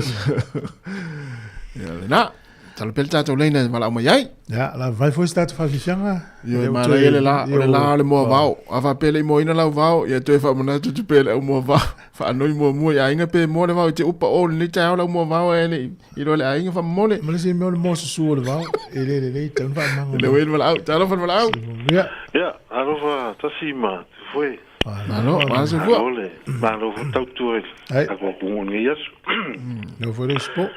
Mas eu mangaku.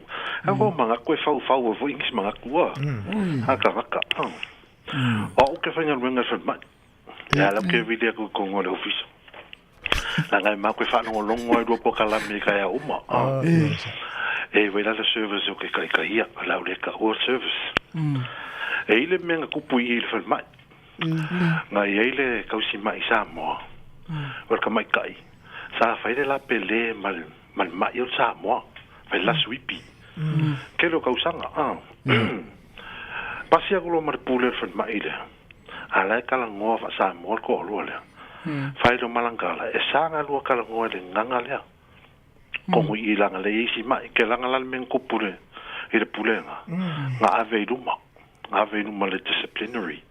Fa fena va la process na ui na ma foi na ui na ngale fia ka si mai din sa mo a working o le king foi e poco ya kamai i kulanga na fai lang kusi ave lang kusi complain ave a ui lunga vala au mai lo male su e lunga vala au mai lo male male pule la o le la fa mai na fa sala nga ave le warning Wango ia I kai minga fai I fongkanga me umanga. Ole winga la karanga fai ne. Ole nganga le mai. Olanga ia kakau, olanga human rights le se pule ia. O kongu ngai New Zealand ile. O ke lo la fa longo ku le mele, pese me fai longa lang.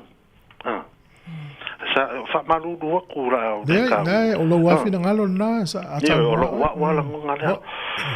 Ole melo ke fai kau wang o fa longo ko kai au manga ku kai o ko fai kau ku ile pepa ile kulanga le ole mai ma le kausi mai mo kanga ka fai ngal wenga ile ole va ole au fai ngal wenga Sāmoa ia o le saonga nga o le winga la la fa pe la ke la ko e kala ngo mai langa nganga ya oe alai lo mai o Sāmoa fa ka inga e le se me o ye me nga langa fo yo mai la kala ngo mai langa nganga e comfortable inga ia ma le nganga e ngume la kasia ia ale mele o va pe wa makanga fa nga la wa nga ye fa sa ve o mai si me fa mai o le nganga langa confuse ai mo le mela le o le clinical ai mangkua foi e kai mio menga o clinical e le fa pe se kulowa e se vale le langi le fai mai fonkanga o clinical ai la ko e fa Sāmoa ku e pe fa senga ku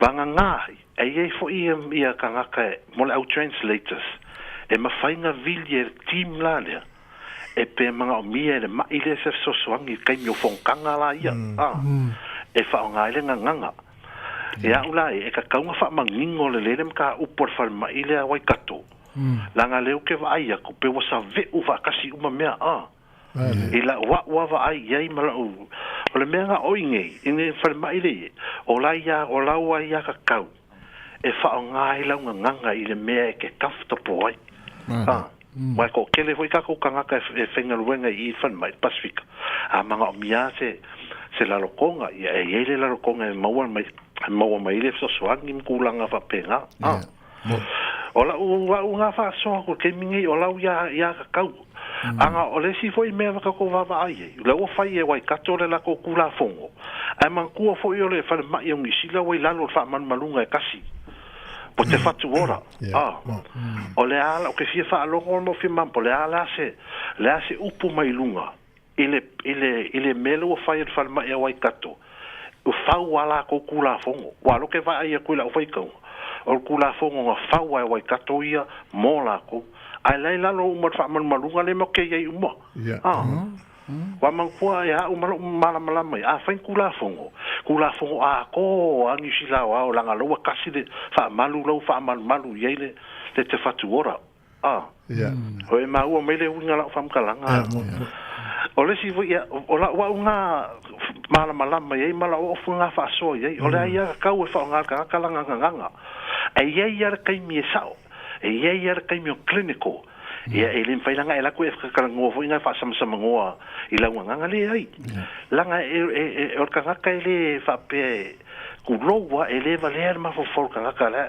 o la lo ko fongo ka wa la ko ka ngo fa sama ai ku se le ngala ka lo mix a le ka ngo oko fa le o fale a ka ko vai foi le se kulang o ngai nesia mai inkia o sengam sa Pacifica o ngai kangaka ia yo ka le wa all in sila in terms of nursing o no ko foi o nurses ang sila a o ngai la se solo ke kangaka ngai o ila ka usia ma ka ka fai ke ia ang sila wai kato le mena langa e fa le anga I nurses a o ngai kangaka ka si soi fuia ia ngalu lua man malo si pe le sa nganga fo yesko ko o ma le ola o nga fa so ia ka o le si foi mea ka ko se me akai a wa kula para langi Sāmoa ai hoi fa mai e fa inga ko fe kula fongo le sanga e fa ingilisi langa le se makonga nga e fa Sāmoa mai vai e ka kaunga ma fau ya ke le ropo o ni ka e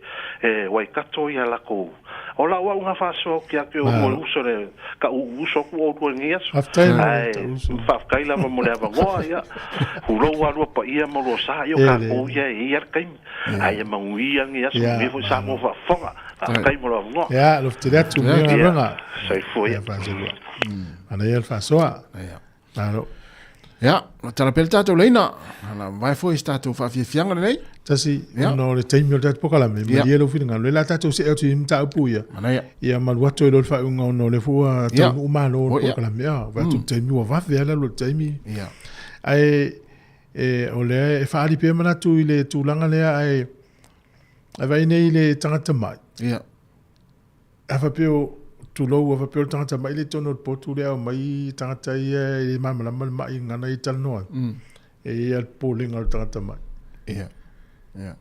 pe ole si wa tele tu te fili wa solo ia angles po tu ss el tangata mai le usa wa le tal no la mai tai ia langa na filipino por ngana intia O le mai le tau tom tua a fa pela le uni tui ya. Bo le uni vai la. So ma fa o tanga mai le o le ro pe. Po le ta no na mai ta ia tu lo tu se. Yeah, sa eu ai ta to ma fa ngoi vai wa pena. Te mi la tonga fitinga le o ngai la le te mi o ngā lunga ma le whaingo tonga fitinga. Ia o ngai la ngana ingilisi. Ia i tato walau. Ia. Te lor walau muli na. Tato walau muli na. Talo walau. Te whata rafo la whalo tufu e mutas. Ia. So mai leo. O le mea le o pe o tau confuse le mea. Tu so le mea le sa o le mea le o tangata whainga lunga e tanga o la tonga ngana ai le o le mai. O le me foi le lo tala noa i la tonga ngana i teimi o ngā luenga. Ia. E le vai atuna ia pesi me o tala ia o le tūlanga na. Ai le o le ua ala tua Sāmoa ia o le fō mai Sāmoa lai e. E tauntang ngo i le ngana Sāmoa. Io e. A o mea ia o tangata fo ia whainga ruenga o Sāmoa e tari e a lai no fo le mai. Pe o le mea le fo tūla fono lea. Ia, ale nā. Le nā tu ai le a whaina i pere mele o le ruatu. E le ia le atua tangata Sāmoa tala no e le Sāmoa le mai. O le mele e tā ua te. A le o tue tala no i matoi e. A le no fo le mai. O le mena e le taunu whai e pei fo mātou dalo ne. Ia, nā. Malo. Pe o le winga nane te ua loa i mea i e lua. I la utau kwa longo atu. Ia. Malo wa tai leo. Ai e lei. Randi e poka lana. Tai. Malo, fa o be tato fa som ta pu nei. Ta o i ve tato fa longo. Ta su e meni fa at tala upo fa li ua tala fo mai fo mai pe a mo miel fa tala upo na le ua. Motu siel so tainga ona ma fo mai wo ile mele o motu so tainga ona ma fo ngana. O miel o fa tala upo. Ia. Al mele o fa ngala ngana. Pe o taimi ngal wenga tas. Mo le fa tino tanga wenga ta wenga lu el fengo la wala. Ia. Le uta fa Sāmoa ale tu na tama ntia. Ale ufa tia tong merso. Ia. Ale o tong ia merso tipi. Ia ufa. Ele ia mersa mala. Ia. Le la ufa ya ta tanong am tuane nefua na tanga te ta tanong. Ole lo pola la to me afai. O nala le pe apala ilo ye va ngale mtu. Anga pilenga na ingilisi fa so ia mfe mala mala ma il fa tino nga luenga. Wa ia so longa le ye fa ngona ngalu. Ia me so tanga ta ole o mo la tu spasi ma tu si a. Ta wan fa ngana English. Ata fa pe fa tingo ta ole tonu ole ole o ta fa mai tau. Ale ta no tanga te ngana saina. Po ngana Filipino po ngana Asia. E mtua ma salo ta o po ane ta la fa po le ta pule pingi lo ta o vai la au. Ia. A pele pingi to ina mtua la tu sto ina titi. Wana na Paulo tala o tene fa tu la ta malo sene mo la uma itala no ngala. E tu mane e tu nunga to no ngal vai ngale. E ta ua la mala mo tanga mai. Ile mele tala no itanga ta e vai mai. E mo ile al talonga ia te me lunch ma me mo pene pula la tu ta. Ya na. Tu lang al saunga le mu ma ia so longa le fengo ngal. Mo tala la tamai de taua. Ole o se fa ingale na fa le spula na fin fa ngai mo se mo drones. Ya lo li potia ta ne yo no fita Israel una mali wai. Ya male si de no sfulu na manu no. Ole tala. E lima ia fita Israel le ufa mal le toa e mo tala le ngol CNN. Ia male onos fulu lima na manu. Ole fale tonu ole na fa mo te ole kole ninga le amia Israel. Ola la u faile me ai. Na wa ai tonu le fale ai. Ai o mai lo drone se po se mu ia male fa inga mo pomu.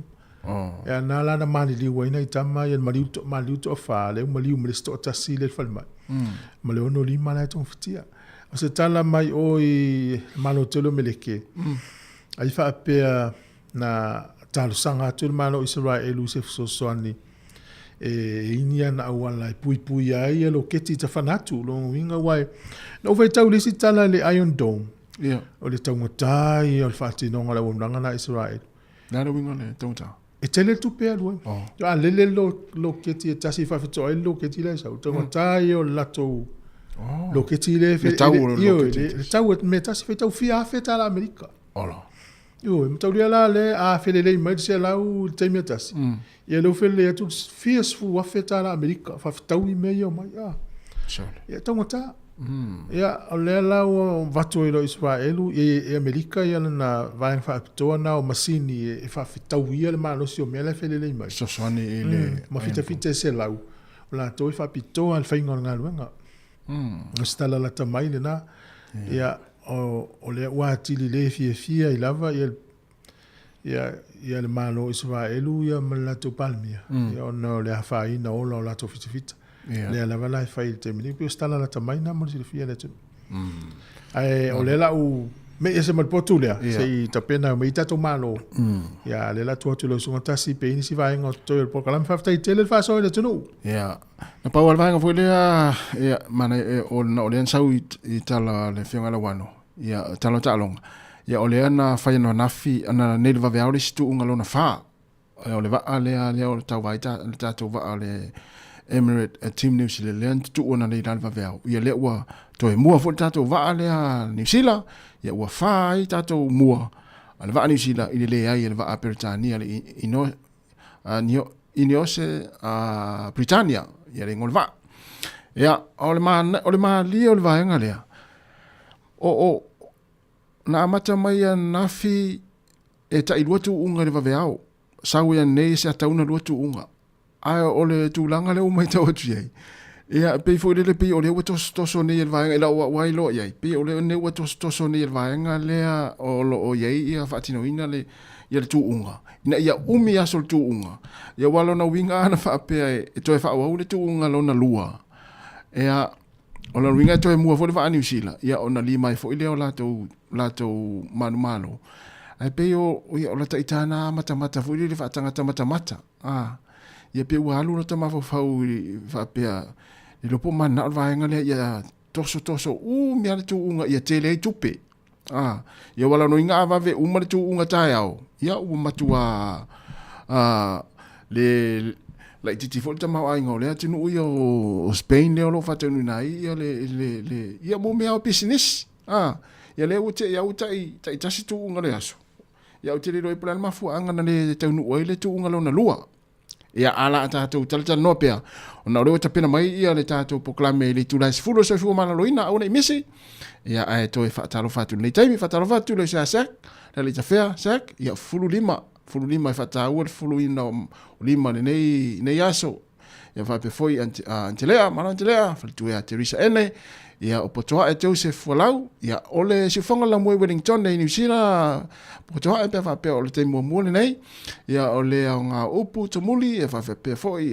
Sarona Muna ia o sunga a Pio Leala ia whape foi Pua Maris whaftai tere lawa ma whafta maitit and tan tito ia o Pali ia o kele au vale au sange ia whape foi Krista Ala ia whatalo whatu foi ia i le sunga a whatu sua masi ia mai se whaavale le fua semi ia mai se ia fatu ia puao aleota ia lela tata to pese lea ia mo le pese ia fatau ia fa malo fo in ngalwenga ia anai fo mai ia manuia lava le aso le 20 minute ia ona talo leo le tu las full si fonga la mua i Wellington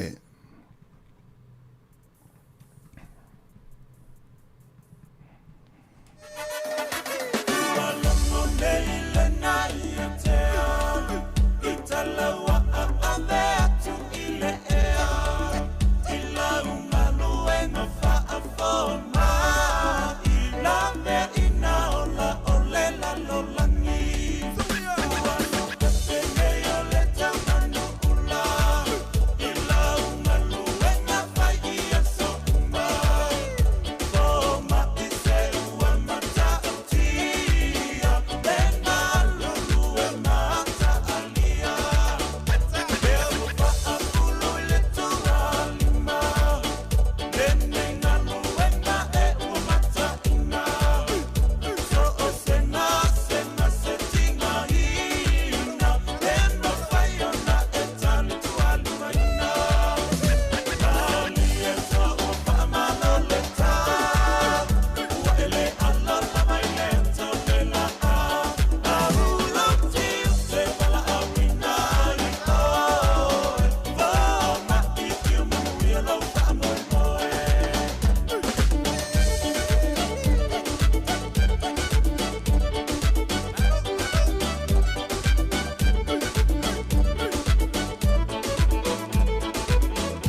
Sifofona ole Samoa. Samoa Capital Radio. I love Samoa Capital Radio. Go Samoa!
Talo flava o le tautua masani le nei al si fonga la mua pe ona tato iai i le nei fo i tae au mato e a inga fasilfa iai pol kalame fa awau pe ona masani ai pol kalame nei mol soifua maloloina ngā lue fa atasi e Maleitio Pasifika ia mal soifua maloloina New Zealand tono le itu malo atol ne Wellington fa la ulom ta wa awal tau singa le le al soifua maloloina o tato lava tangata fia fa ilo atu ia o lea ua i le potu whaasalau le sunga ia Maria e liko mai le vaenga o whaata po suesuenga mo le tau whale po le bowel screening. Whaalau loa mata wa wantau singa le lei o le fo i vaenga o le soifuanga o tātou tangata i ma tangata i tona New Zealand. Ia, ma lor soifua ta lofa lava Maria. Le sa e tala noa i pol kalame mo le tau singa o nifo ma o loa ai mai se lava mo le whanau a le fo i wasui mai lau mtafa i oipol mtata le nei fo i tae au. Ia, ta lofa lava Stavelina. Tu whatala whatfo i le baiama le malu Sāmoa le nei tae au fau. E sa o lava o lea wasui foi va inga ai mai se lava wa va ai le ta o tele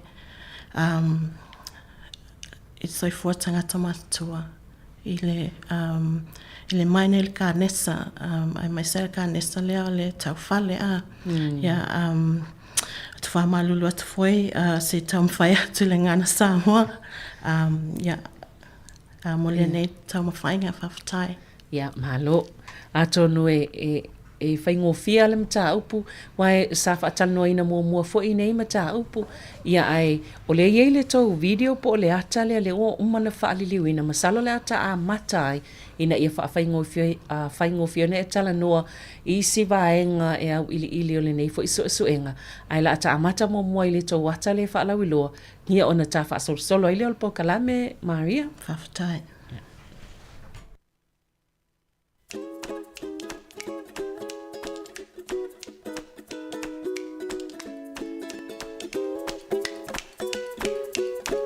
Malo yo ane. Wa mai oi. O te vai ato le na wa maua lau teu tusi.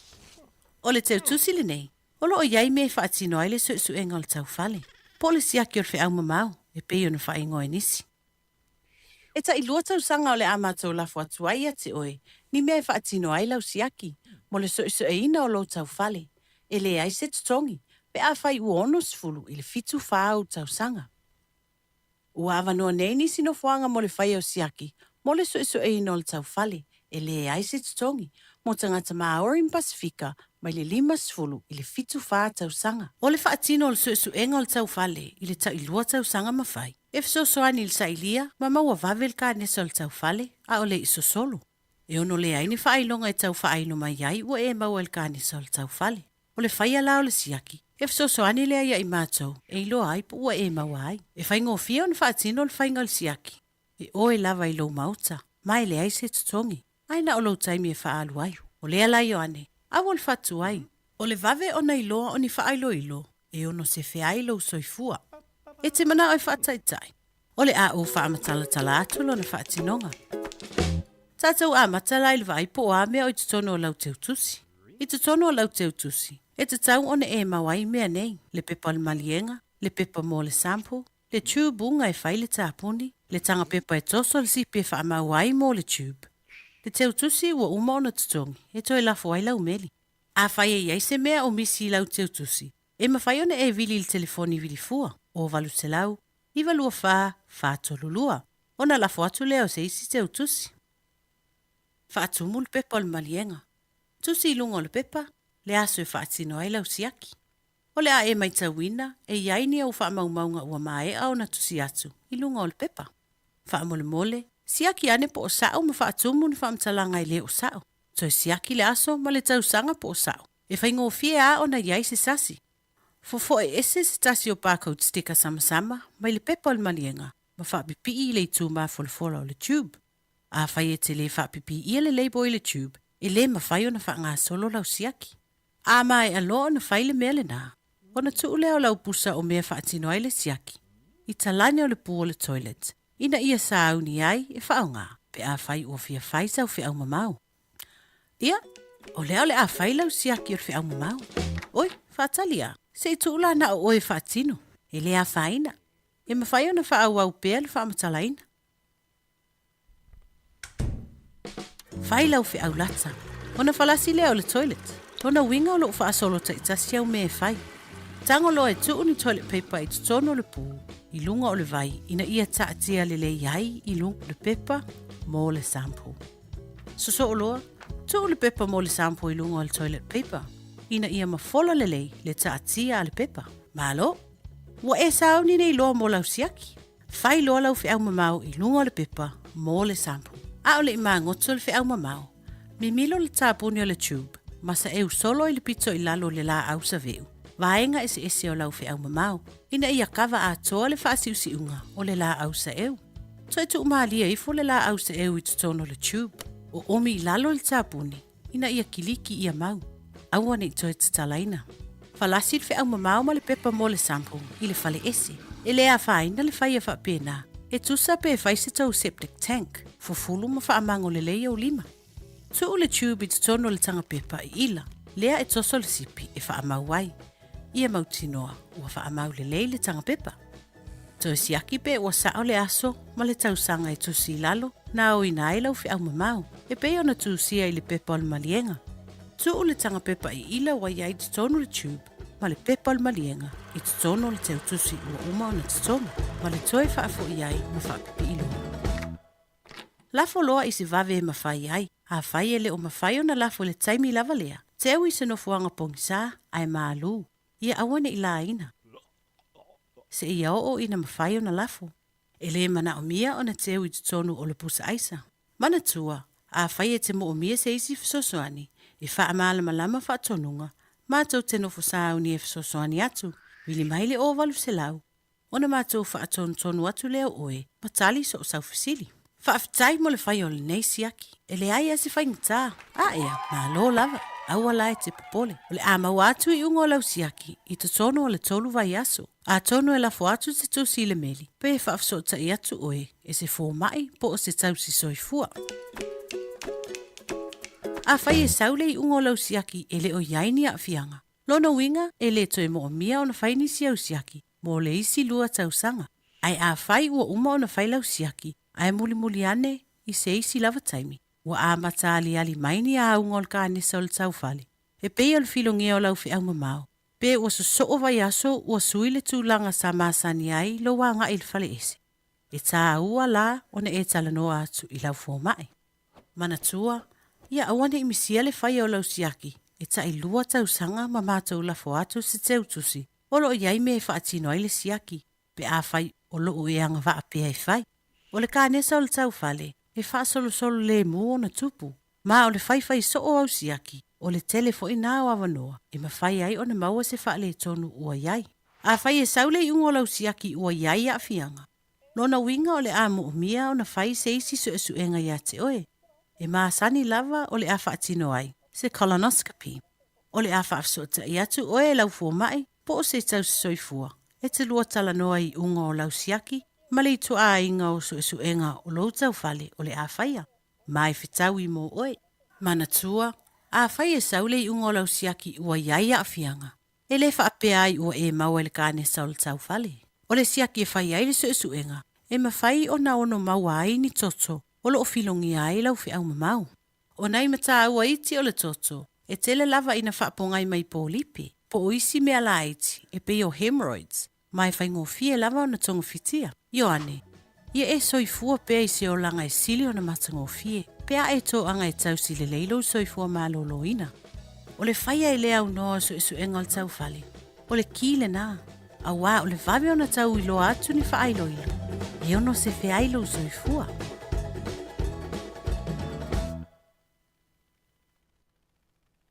Ia, o le nā ua tau whaafonga ma mai mua fo i le vaenga le nā o lo whaalau i loa.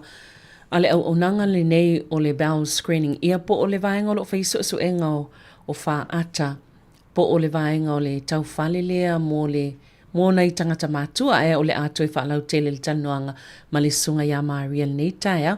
Ai mo i la tau fo i olo o misi ona mai mua mai i le whaalau loanga o le atale nei tai au. Ia mwhauna e anga i lunga i le tātou upenga ta whailangi o le YouTube o le nā ua uma o na mai ona tu o ia le ata video lea ia e toe ki ma toe matamata iai e whaata ita i le whainga o le so enga le ua whai le tātou lava ngangana Sāmoa. Ia Maria, mana ia leo whaawhaingo whia tili ai o lewa e tāpena mai wa e o mai mawaenga po le kit le whaata ita e whai le so enga. Ia a lewa mai o na whailo atu le video lea ma le ata lea. Ia a iei lava ni se fesili mwhena to e whailo mai le sunga ia Maria stemi tu atu lan telefoni.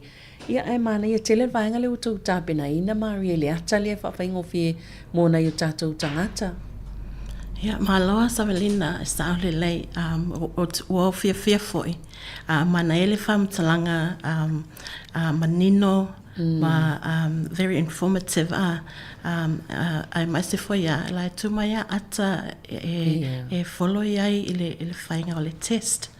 Ia whawhatai tele. Malo, ana toi whaamanatua o tangata ia e anga waa i le polkalami le nei. Tu so le whapito i le vaenga lea ai le whapea e tau fiai. No walu lawa oia e whaisi tong tāpea e le iei tono polkalami lea a Maria. Ia, e saole lei Savelina. O le polkalame lea o le National Bowel Screening. O le polkalame mai le malo e le aise tutongi. E moi la toa e le o atu la to tausanga i tausanga o fatu ina mo le polkalame. Ia ia ilo longa i le tau especially with the colonoscopy e whaisinga tanga tātele. Ole so enga le colonoscopy e te alu el falmai ia e ye fo ia nisi vai ngai te whai mo mo te tāpena i tele i alu e whai Ia e saolelei. Ia e tu mai ai lau tene, pia whai uam nao mea te alu e whai sau colonoscopy wha ata.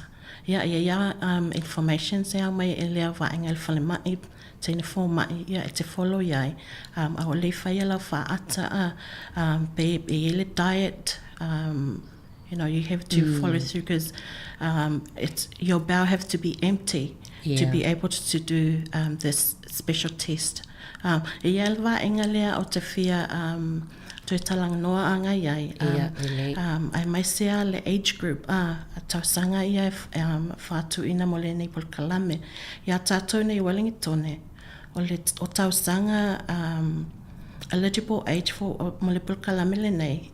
Mai le ono se fulu, le fittest full whātau sanga. I know it's on the video, it's dated 50 to 74. We're not into that stage yet. Le o tātou I tau sanga o whātu ina ona ai o le ua sui le whainga malo. We haven't been to we haven't accepted for the age extension yet. So our age group here in Wellington is still ono se fulu I le fittest full whātau sanga. Aolo susu enga e ta ilua tau sanga mawhai. Mana tua I lopo I nisi whape umalo le so enga lea a whape o le ua o le tau sanga ni tauna whai lau so enga. Ia ona whai tau leo o isi tau sanga e lua. Ai te ua o toi whapea, no whapea le ua uman whai. Ia se whatata se I umale si furtau sanga wta o wale whai. Mai sau whamani nonga Maria le vaenga le whamale mole. Whaftai mo le fesili Savelina. O le au ngā e whai ai le suenga nei tai lua tau sanga. Because I tonu tātou tino, we're growing old. Ia e sawa aso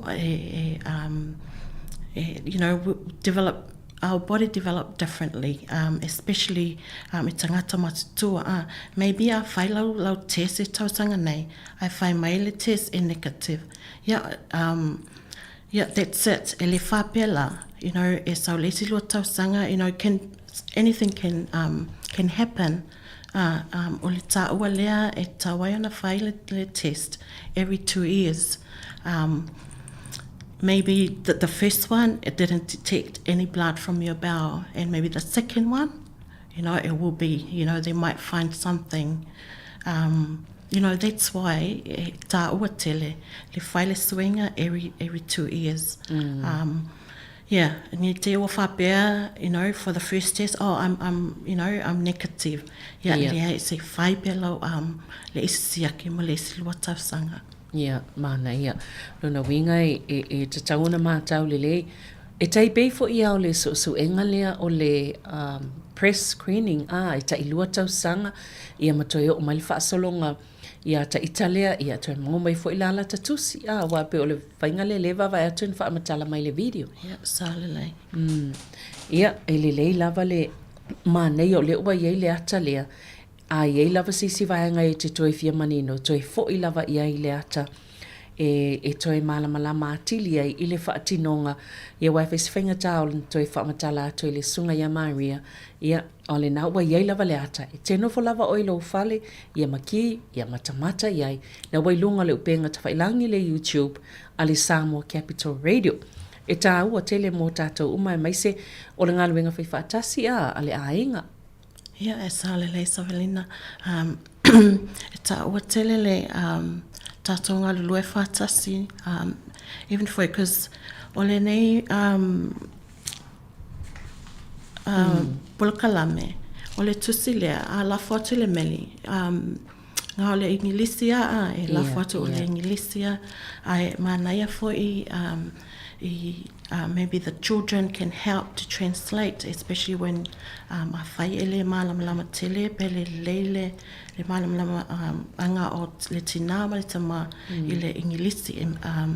And it's our job, it's our responsibility to look after our old ones, especially you know, whamanatu, to make sure that they are doing their screening every 2 years. O ani mafuanga o lo ufai, o ani si e se mai le ngangana malele malamlama. E ne si mafuanga e laio na whaatuaio na whai atu so e ngata ne ua ave i le tusi. Whawhatai Savelina mo le fesili. O isi mafuanga, you know, maybe was the sele address, ele sa ole address lianga la whaatuanga i le tusi al tangata, was sui whamatalanga.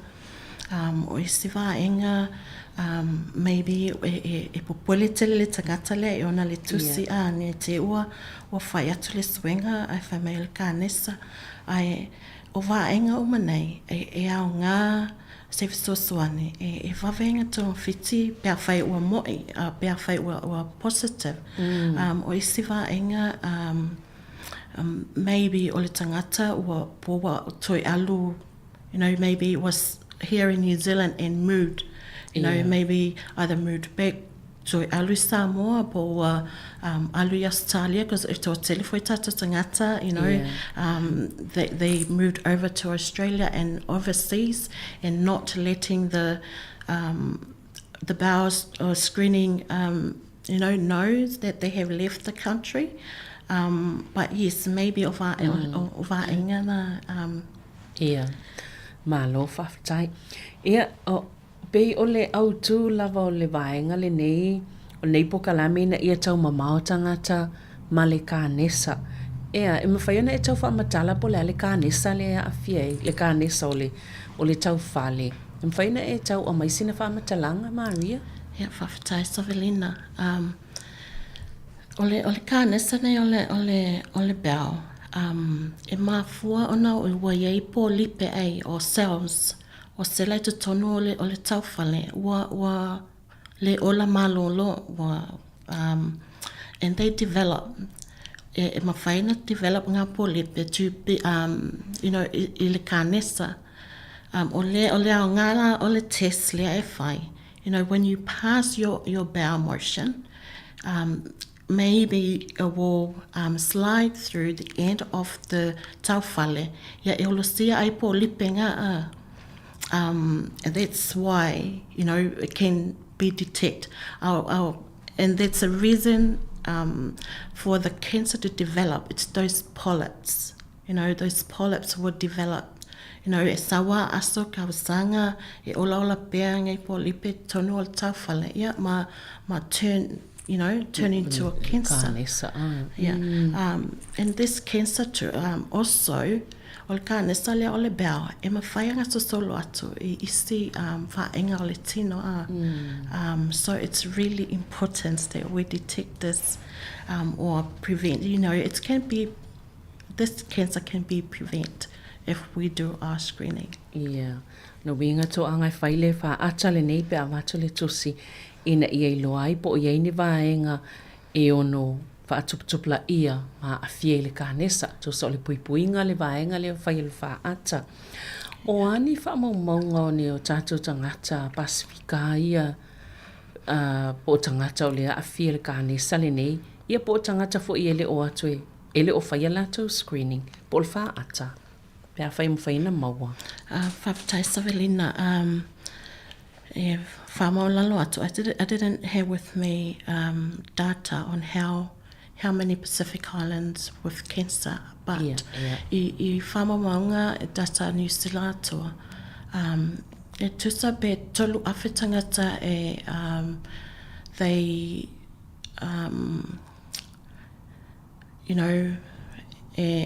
with cancer, they detect, people with those polyps.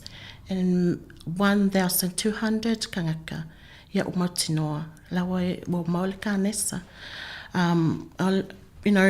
With Pacific, in general, in New Zealand, o tātou tangata Pasifika, we have the least participation rate I le Nepal Kalame.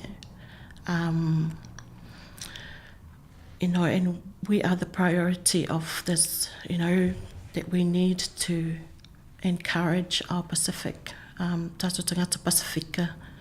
Yeah, say o atu tātou numela ili ono se full, because 60% that's the ole numela whātu ina mai le malo for people to reach that.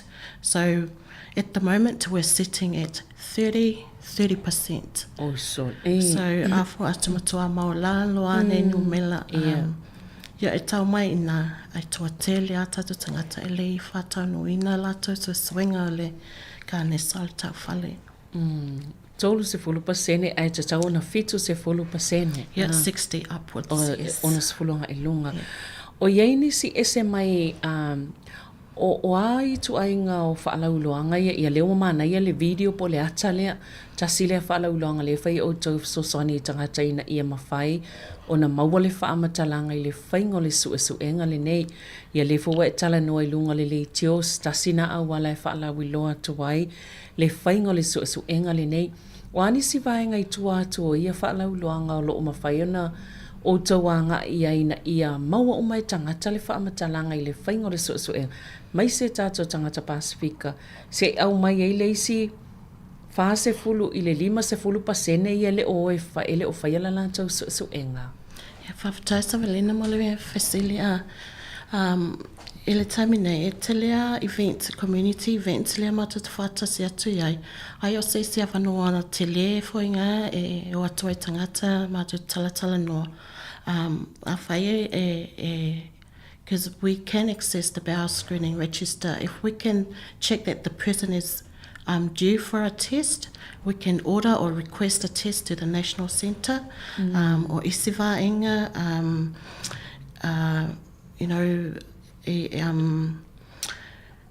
on the there's a 0800 or website that people can visit, and also Mato te tamo whai encourage people. They can ring in. They can ring the 0800 number to order their own fit kit.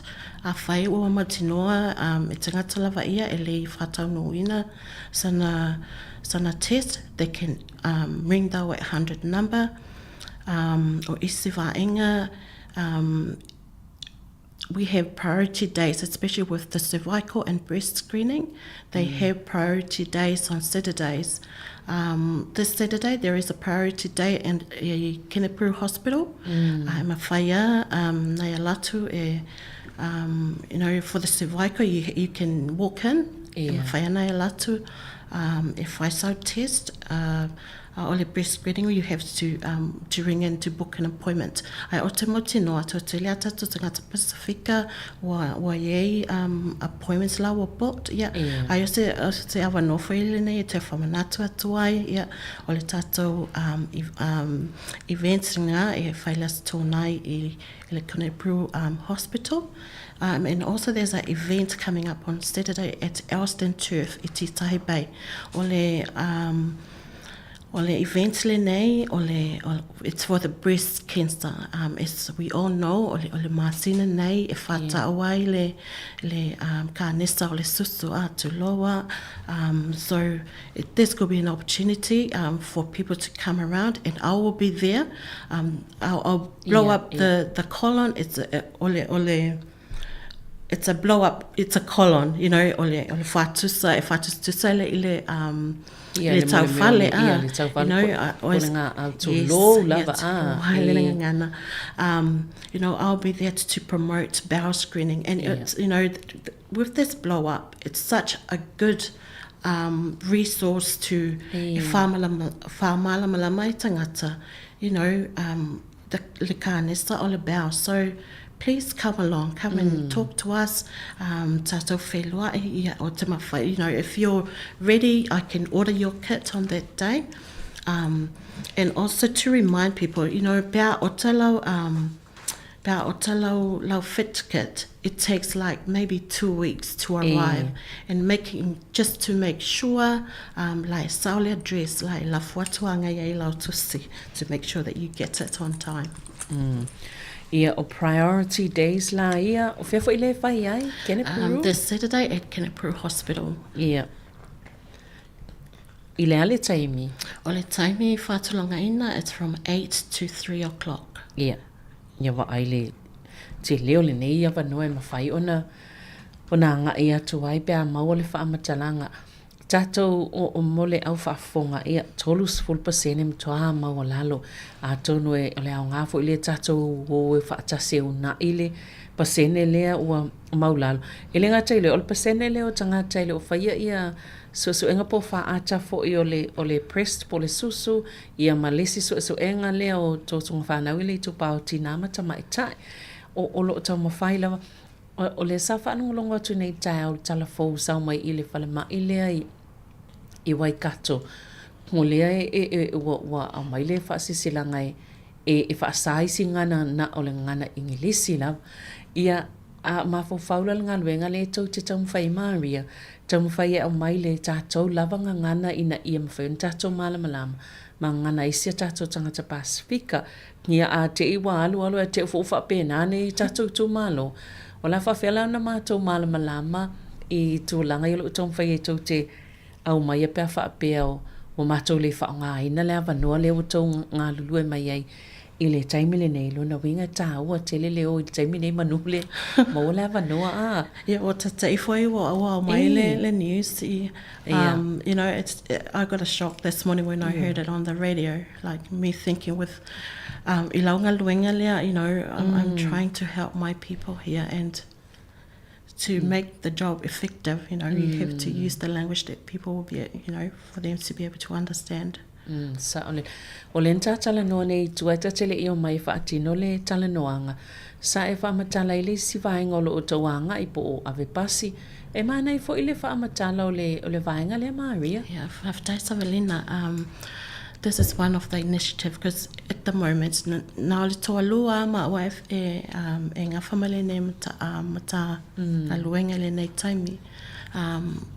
So one of our initiatives, ngā māua toa asi I site o ave pasi o mai I Wellingtone māua toa promote le tā oa o le bowel screening. I myself bus drivers, because na maufo le malam lamai I le visit nga, you know, they have different shift, and I don't believe they have times to prioritize their health.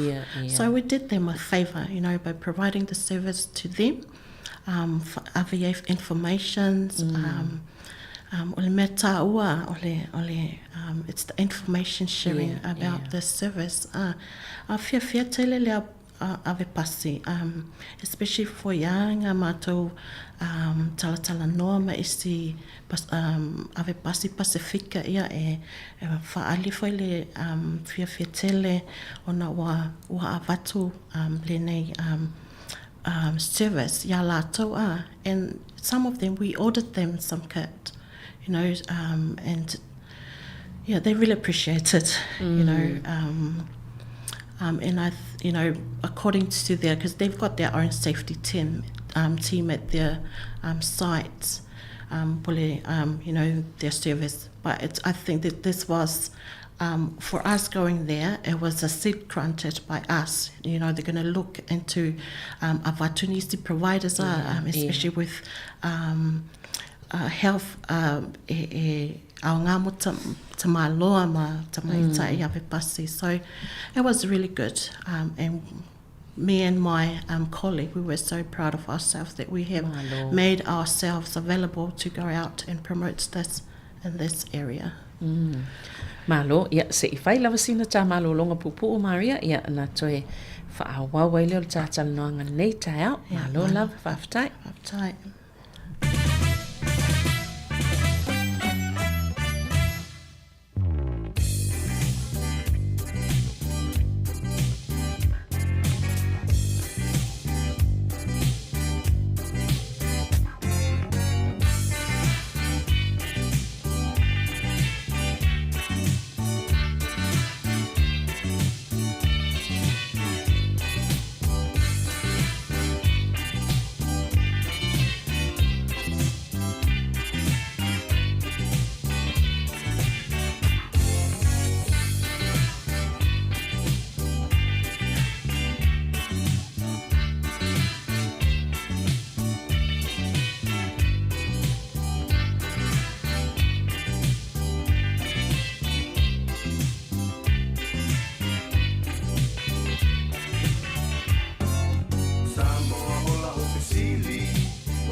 Ele ngata ilo manao ai emo i wita whainga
O lo tato i po kalame o le soifua maloloina pe on taltano atu ai malisunga i a Maria Eneliko mai le vaenga i o suenga po o ata o le tau fale se tulo i po le National Bowel Screening Program le al malo New Zealand.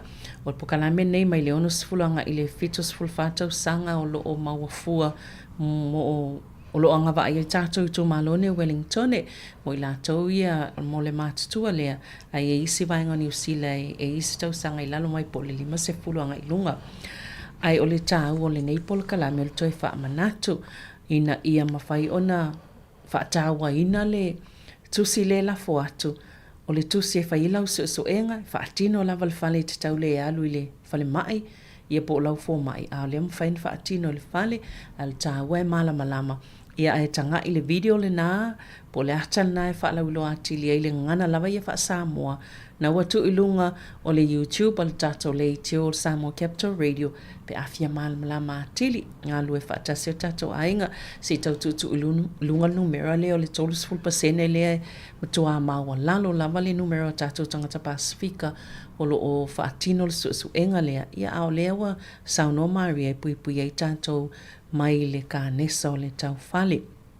O le vaenga le fianga i le Vesili Maria, a whape i se tangata o le matou ainga na a fia i le ka nesa o le tau fale po le bowel cancer.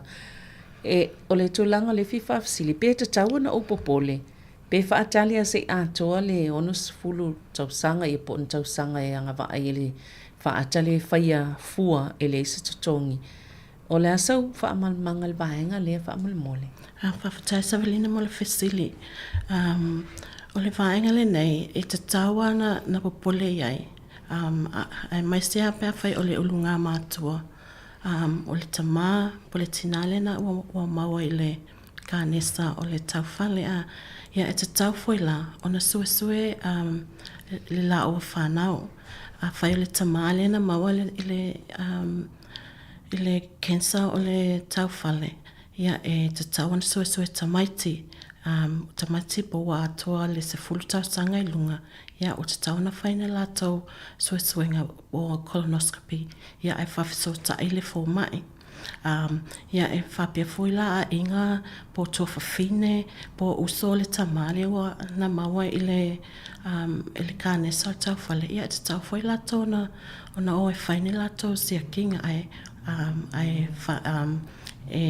awala atu la tau for mai lato GP whaptai. Malo, ona e atono e anga fulfaso atu ai. Mo meu suenga nei ia o final faile mele colonoscopy ia e baenga na faia tulo va pe te maso salo ia fai mal for mai. Alo e faile suenga lea, alo e faile suenga lea ia a maile o meu vai fo ie inu ina ia tu loa se I wha atawhim wha mamail manam. Waile ma whai ona tu ua tu le whanga au le tu I tu tono o lota se I tu loa o le ngā au te lelea e wha kami solo oile wha ata lea pe ona oile le camera lea pe na e tā ua ia Maria. Ia pe o lea o ngāle na o vaenga ia ama e umana whai. A wata fia o teilo lan tāle whai le mele wha meil fō mai. A wai loa ai ona whea loa e pe o ile ai la woman whai mele le ta teilo. E pe o le tā ua nā Maria o vaenga ia. Ma loa Savalina ia o vaenga o mana e mo e whai a ona pawa o manatu whai tangata ia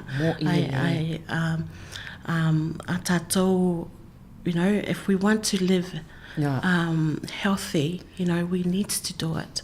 Yeah, pole ele whaingata, because, you know, ele whapea a whaile suenga, you know, e watua le fō mai, you know, to make you comfortable, o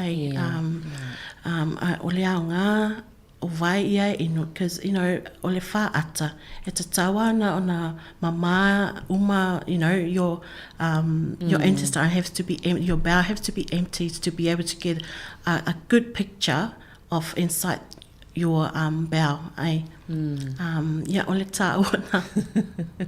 Mo elelei. Mana ia tele, ia, e mai, e uma sau ele, ma se mea e a whaina lawa.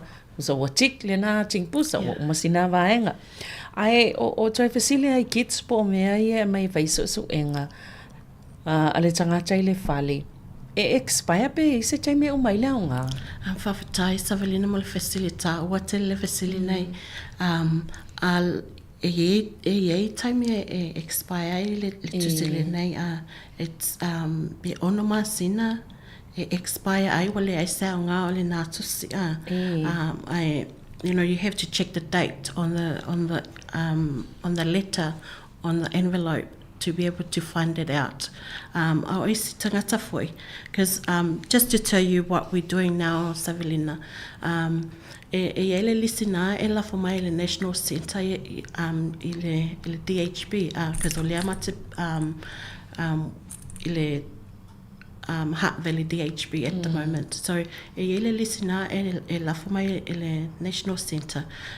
Say to contact these people ole lisi nei o tangata ia po wa alu le lua tau sanga ele toi whafui atu lato po le whatau nuina lato testa so swinga.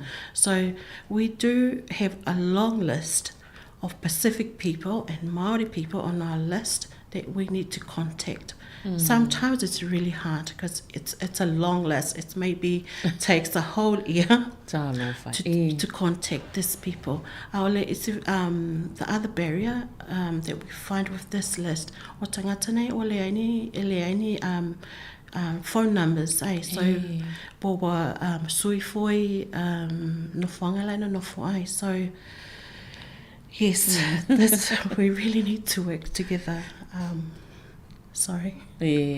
Sa o le malo ia na o tau whafonga mai le whaatawa na o male whaatala ula ato le tamaitai a Maria tātou ngā lue whaatasi le vaenga o le whai mei te le lisi o tātou tangata Pasifika e tau whaafsotai ia e alu le tau sanga o tau whaafsotai le ini telefoni sui numero tu atusi ia ai le lope whaafeona lafo atu lau tusi e whai e lau su enga no wingo o a whai ele I whaia, a whai o ele la vei tonu, o le vaenga le wasui le tu atu se ale I toi whai loa ina, I o le na winga la o ele I tonu o le isi fase fulu pasene lea ele I whaia le su enga, o na o le tolu fulu pasene tātou I o mai o na whai su enga ma wha ata.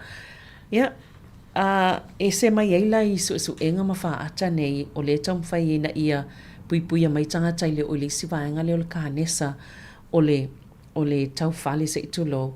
E ini se vaenga I te whautua ina e ngā luluanga I e tātou tangata ina I awana I o atu le kānesa lea?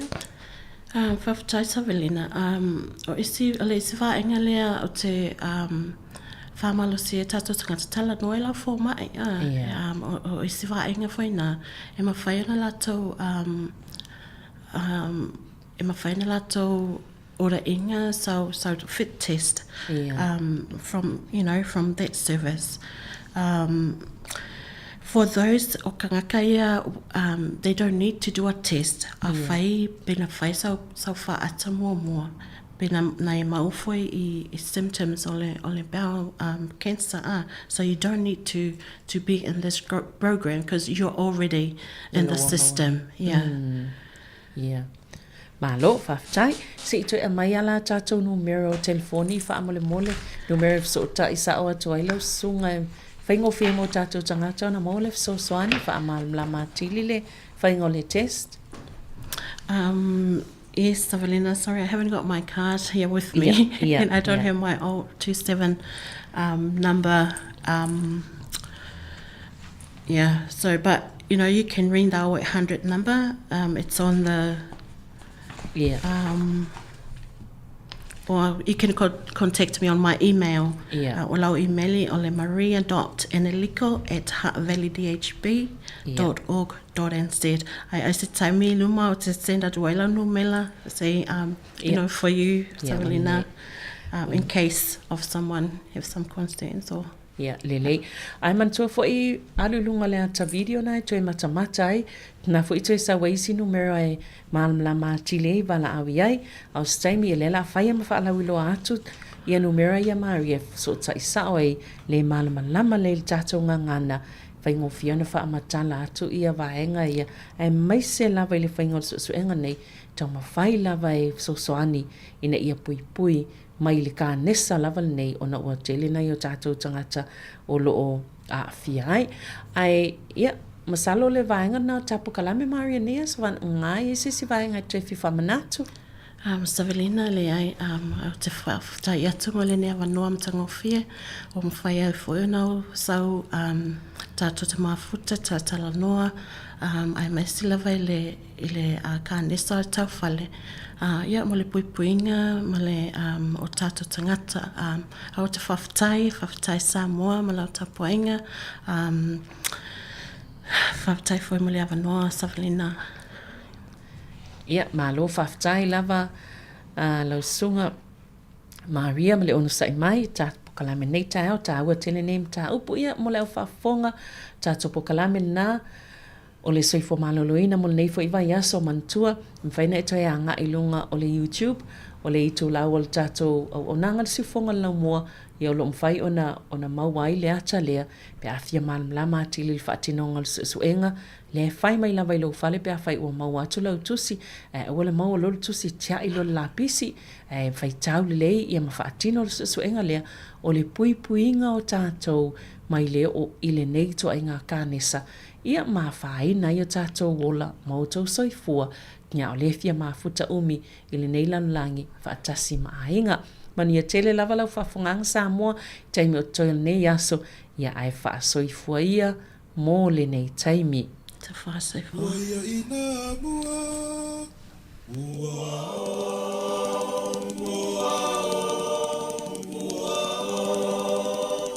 mua foi le tia vele na sau nei.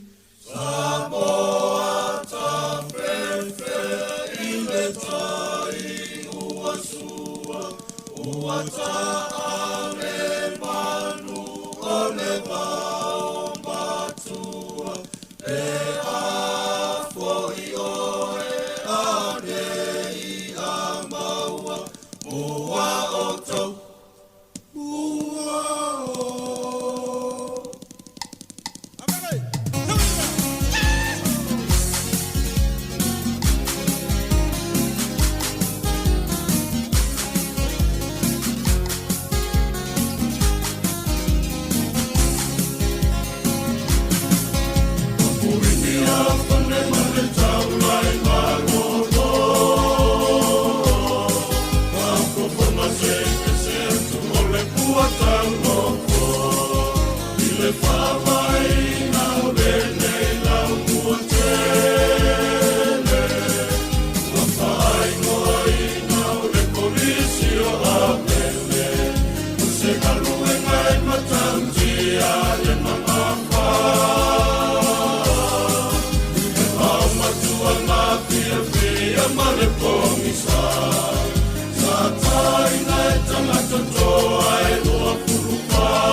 sino mai. Lalo. Pau ni pes.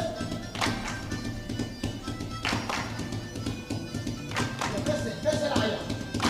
Anu ole na me ao, ta sani kumala. Ai ala suita, ile pai mama pau.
Whaafifianga ia mai le kolisi whawhaia onga o le TTC ia mai whaafifianga na fia ma le siva. Toi whaatalo whātua pa ia ma le mamalo le tata o whaafunga nei tai au. Le wawalu minu te ai tu lai se fulu ma le tasi i le tautua si ufonga lau mua po le Samoa Capital Radio ia i Wellington i lona ofisa whaasala lau i Poirua nei. Ai toi whaamalo atu ia nau mai atu fo i se tasi fo i o porkalame o le soifua maloloina pe ona masania i vai aso taitasi ia le na whaatata no atua i le tamaitai a Savelina i le tamaitai a Maria Ineliko whaatawaina pe ama le whaamanatuina o le whainga o siaki masu esuenga ia awalawa le nofusila fia ia i le soifua maloloina ma le tausiaina fo i soifua maloloina ia mo tātou ai meise lava tātou tangata Pasifika. Whaamaloa te elatou o mafuta mai lungo le tātou ala leo, tasi ono te simal tasi whaamo. Whaamaloa te fo i elatou o mafuta mamao mai lungo tātou penga te whailangi a le Facebook. Ia whaapele tātou ala ata le YouTube. Ia mal tātou Samoa Capital Radio app. Ia pole api a le Samoa Capital Radio. Ia le luas fulfai tu lafi tu asol vai aso. Ia e whaafia tuai ma awina tuai porkalame lungo le tātou api. Awina tu whaafifianga su i whiwhiloi le nei tae au, whaanofile mua i foi a le pa ia ma le mamalu ia o le tātou au whaafonga. Whaafifianga mai le kolisia le fifi, le ele o a lima le i vai. Ia, tula i mai whaisau whaamalo stino mai sa mai nei tae au.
Pole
Tangisia fo ila ulu o se va ia ngoto Ole la male masina olo uanga se toto Olo upale uale so Ua motu siala ufa a solo Ele faya so ulo to ae aloita ile fa alongo Tangisia fo ila ulu o se va ia ngoto Ole la male masina olo uanga se toto Olo upale uale so Ua motu siala ufa a solo Ele faya so ulo to ae aloita ile fa alongo Awewe tali So ia ete fa ano Olo ua lo fale na dia ua eilo Tasilua tolu fale alofa Ai lima ila ua fionga Ua lavea iyo umama Ba utotonga Awewe tali So ia ete fa ano Olo ua lo fale na dia ua eilo Tasilua tolu fale alofa Ai lima ila ua fionga Ua lavea iyo umama Ba utotonga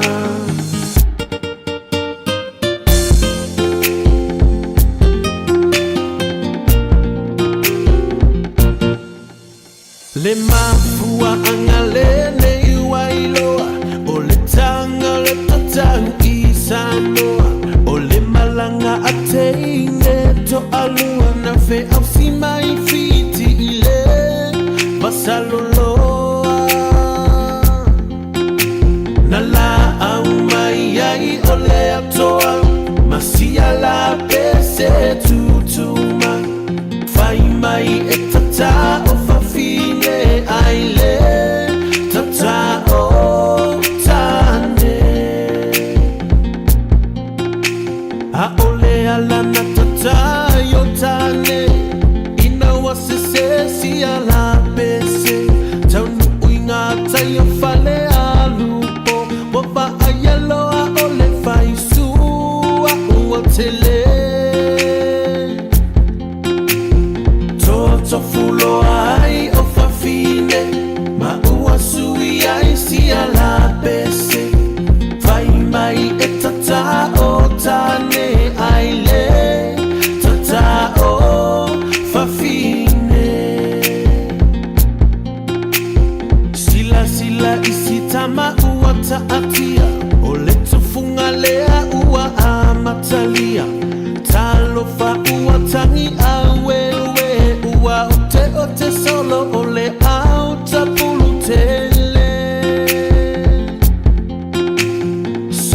Sole ya elototele Ole ta alonga faata matane E uilava inatinga tele Ai muli ane ua fefete O atunu umale pasifika Wasili Samoa leta utaua Ole songa imiti wasavali vali mai Ua fe ila fimai ona faila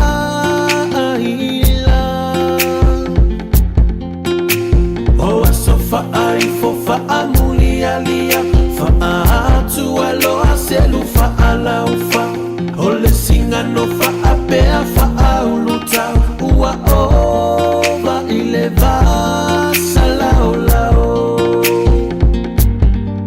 Hai ua ova ileva salao lao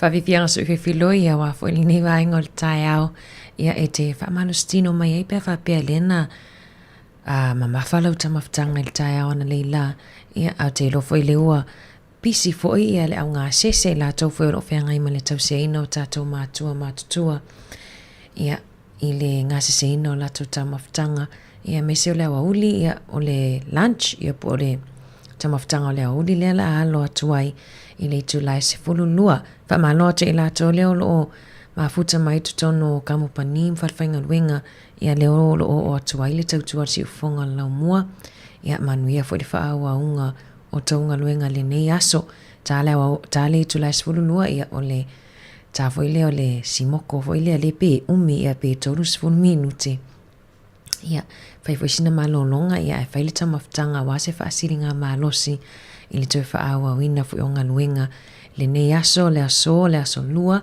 aso se fulu lima le nei o ke topa sa vale atu foi le wa afa le nei maasina ia o toe te pe toi lua vai aso na wha mai a foi leo na maasina o ke topa au lia foi leo novema au lia no foi novema ia oa amata foi ona tata ia pese kirisimasi o foi kirisimasi ia ai le foi o mai pe fa manatu a company va lele e la to le o fa nga solo atu o fai nga malanga e me se la vata to yo lo fai malanga tu sa mo time nei ia ila to foi o fua mo le fono ta ia ma lo ta pulenga le o fai ia ile nei masino o ki topa ia manuia to fai nga malanga vai lo tu swala na te wangalo vai lo tu swala pe le expire ia to siaki ani vai tato ia tu swala Sāmoa o ia tu tato le tu swala New Zealand ia le alo maola mano in fai ona fai le stamp foi le taile official commissioner maolunga Sāmoa ni New Zealand ia fai ona ile stamp na pe se lau lima sfutala ele tu petongi ia em fai ona stamp lo tu swala ia em fai ona e alu le one way pe tasile fai ngamlanga ia se fato atotongi lava e malia lau tawhau i Sāmoa fato a toitongi lau fai malanga mai ia ni ngā tailea i la tau fo e lo fofua e mai ainga mai Sāmoa e mai e tawhawhau mai ni kirisimasi ia toi siaki le leita tau visa e ai visa e mo mia lava le tutongi o le return ia po le malanga mai ma le toi fai o le aso i toi malanga tuai e fo i visa o lo iai lava le whaupunga fo le lalo e le mo mia se return ticket ia tu sa lava pe tutongi na o le malanga mai ia ile tusi fo lau Sāmoa o nisi o vaenga toi whamanatu atu nea o uli au te iloa ia ele o whatamala tātou ia e me se tātou leo lo fofua e mai nei tātou mātua matutua mai Sāmoa ia ile whai unga o le nei tausanga au inatu pe tātou whaafifianga su i whewhiloi o vivi inga ia o le aonga maalisi whaafifia toa ile nei awa uli a mai ia au inatu fo ile o vivi inga wa onga le whakasa pe o na langina e le kolisia malua fou i Sāmoa. Ronga la fio la inga felela malisi. A fio whakamaa fio le skenger fasilianga. A fio ronga wakau. Raraka ili paia la inga malisi o makafo e fia. Malisi, sawia. Longo fa atutu ila le fa fofonga anga se ifa ila utala. Lene inata utaua tanule amatanga e iluma ole sami aelo toloto e ile taulanga ofele la mali simuliva ilea olona suafa leti otala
se se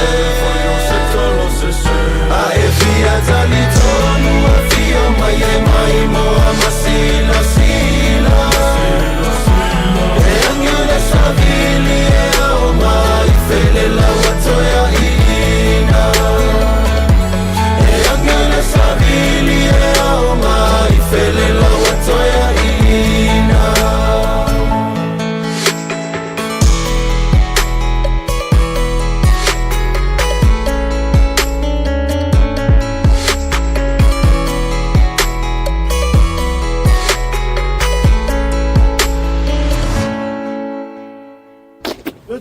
O tānai, awa neri e na mai le se, ni e whakea, ua o whai o se tara se se, ai pia tali tonu a whio mai e mai moa masila sila, e angele savili e aonga, i fele la watoya i, ei, ho!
whawhiwhianga nā mai kolisi o malo fōu ma le vivi inga o onga ale e whakasā toi whamaloa atu nei vaenga o le tae au ia le oto i lua sifulu ono minute o na tale o le sifulu lua tā fōri sifulu lua i ono toi au inatu le o tātou talafou i New Zealand nei pe on tapena ina le fionga ia lauano a ti lawa ia ma tātou talafou i Sāmoa ia pe ona fita i tunga i ailit tu sunga ia tā Sisalem Sam ia watusta to whaatalo whai la tole o mafuta mai i lunga o tātou Facebook whaatalo whatu ia fua sua ia whaatalo whatu ia mang som pia li whaasaina mai le tātou paanga le lunga o tātou ala ata pamana atu ia Robert Peterson ia le mafuta mai o lo whaamanuia mai le aso manuia te le aso ia po fela ma le te mafuta mai ai mana i fwelo whailoa mai nunga o tātou comments ia po fea fwelo ainga o New Zealand ia po whawhatu fwoi o New Zealand o e mafuta mai ai ia avea fwele tautua si whonga lau mua mau ala leo whaalongolongo mau ala ata whaalongolongo ai manifa mana tuatu nei tātou mātua ia le fwua o tātou sawalia le kwatalo na wha po le kwata muli fo i whaale o onga ni tau sanga ia o amatalia fo i le tele o onga primary schools ia polkalame o le swimming ia po polkalame fo i e la tualta mai titi malana ofu e manatua atu e oa ia a onga a au ia ia tātou ina ia tunu o mawala manoa e au ina ia le au mai lava ina i tātou alum whanau whatuata i 5 tausanga ia nga aila vailunga i le ia 8 e whaamamalo e fo i nea tunu au ni ngalo tātou swimming talks whanau a onga ia i le nei fo i kuata leo savalia le tau mawhanawhana ia e tātou te le fo i vaenga tā ua e mawhai ona maua i a mai situ tono a onga ai alo whātu au inatu whawhiwhianga su e whiwhiloi mai le a onga Don Bosco i ala fua alo whātu polkalame.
o Yesu e manana loto e mama e Maria tali lo mali I male fia fia Basilio e moe o Yesu le tama beme o le pelle e moni na vale Yesu e na pelle o le alofa ua ese o e fia mai pei leva oe e lava oe se tangata ese ua tena oi tua ai e le nusa e alofa ai ua iai fo inisi ua rata e fia fia e lova fia mai Yesu o te taua rei fo o lau tali na lau whātona e tu baba mama o whiri leanga o le leiona Mari ai le tina paia talo sia le Yesu Mesia Sarata Yosef o e tarasia e o tia o Yesu mamani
Oi, da vele, na whana, upile ua wha.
Whawhiwhianga ia po iwiinga o le kolisia a vele.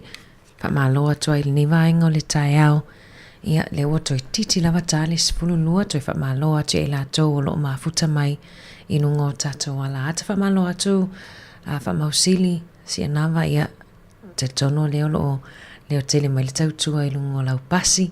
Ia manuia fwy la minga o lau pasi le. Asa whamaloa te a Saulo, Sam Whaia, Whaatalo whātou ia Sau Leonge o Live leo lo mafuta mai i Hastings. Malo la whaftaile mafuta mai. Ia tatou fo i nei tatou matua matutua ia awana ingalo tatou whala au o le awauli ia pia whapi i whala au fo i le tau mawhalitai au awauli la fiafi ia awana ingalo tatou whala au masiaki maasani pe ona whamanatu atu i le polkalamele na whai atu ana lila tai au. Ia whaatalitala noa atu ai fo ima whaalamilo atu ai le tamaitai a Maria Eneliko ia le tāua o le whainga o suesuenga le ngatai le suesuenga o le tau whale ia po le bowel cancer le sa tala noa atu ai ia a oisi tu ainga suesuenga e lafo atu lava le tusi al fo mai ia i suesuenga fo ia le tai lua tau sanga pe tai fia tau sanga mawhai ia te tau lavona up to date pe ia tau lawaina whaile e fua le taimi lata mai lava e fuanga i lau suesuenga wa pe ona sau noa ia Mariana Leila e a whapena whai atu le lua tau sanga talu wai o lai le lei ai toi lafo atu le si tusi whapelo la ia e awal whai ona la sa le lei lava le whai unga i suesuenga mua le ai ta wai o le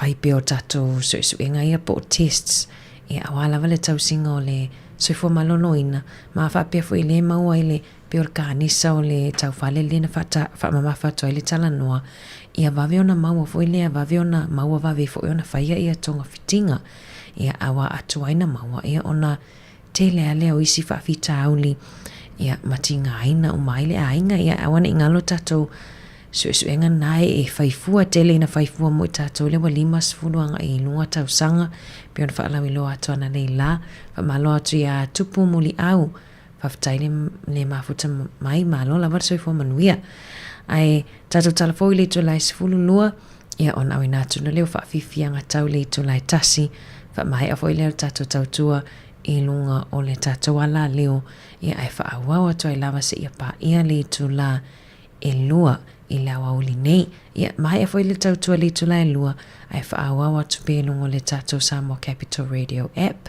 ia po le tatou apina im whaiona download matu i lau telefoni vivi ingo la fio anga whala lupo pe ona tusia i le sunga po fitalainga ia sini la e Simona se wan tafa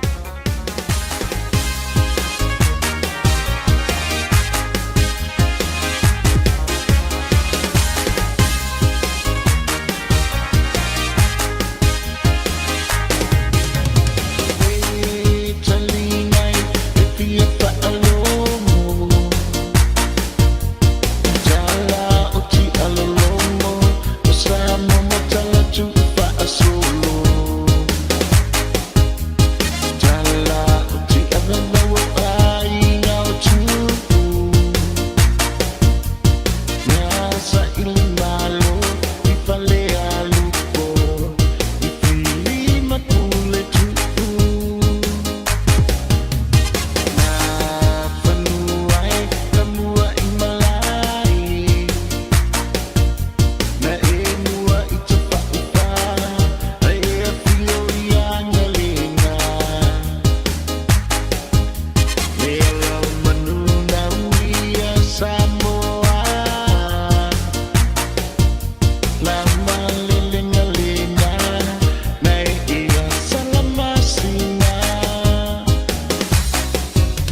Metal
ala tu e maua luai a olongo na vale i mua sanau i loai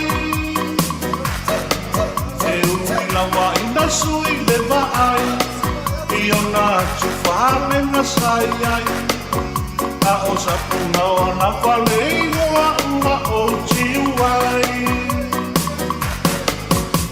wala ui loa umai Samoa lo ui ngoa le o manu Samoa o lo ui nganga tona maua mai a mani e toa wai ura wala u tautua i tupu o le atunu mua na mua mea wai loa ai wata fia whale a nilifua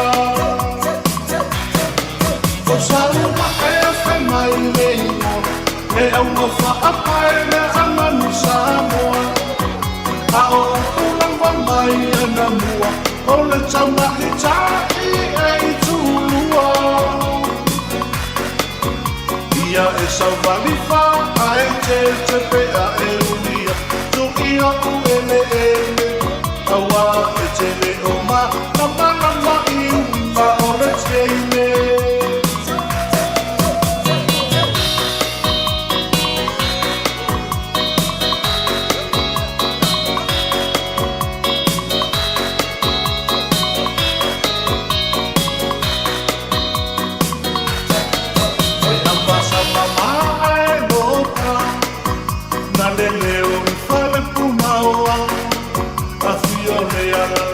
mai lau susu kapatea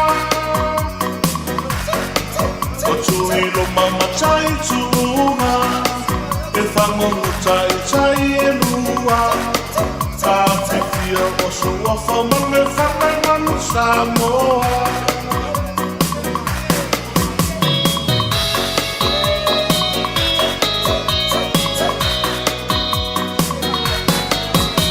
e lua o mani toa masa tupua o feso ta ina lava i tala tupang sumafa o au na mua mua le tupua ma vai mua nu tutia tu mua lo ua tali i aso so oile no voa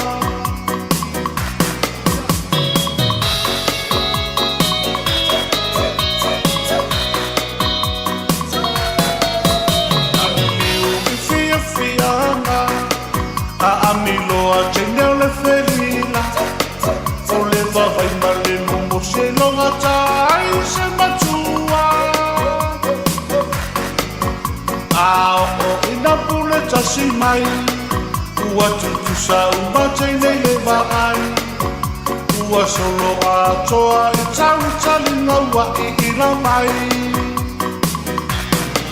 o Sāmoa e a whamai le ingoa e au ka whaapai le amanu Sāmoa a o ulawa mai ana mua o le tamahi tai e tūlua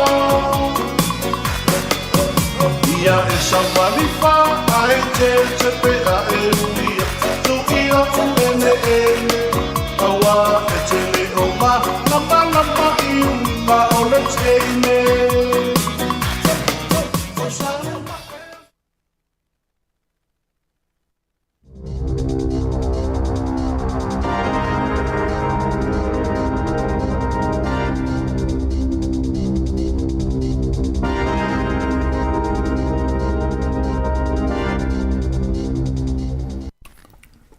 Ta lava lava i le nei hoi vaenga o telefou mai le si ufonga le lau mua i Wellington. O le talamu mua i la motu i saute ua whailo mai le lango ina lea e sui o le pulenga o le ai o inu e kākol o le polka lame whala wa i tele whaingo ina o le They Save, We Pay e te te atua i fuafuanga le whainga mālo mo le ngā ruenga le whale mai tele o Dunedin.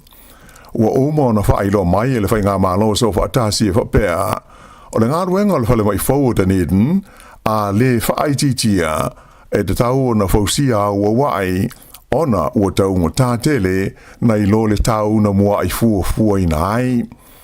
O se lipoti o se suenga sa whaia lea ma whaatonu ina le whainga mālo ua manino mai ai o le ata e pei ona iei nei o lea whale mai whau e le ma whai o na whaatino pe whausia i le tupe e tasi te si valu piliona tala e pei ona sa pāsia ai.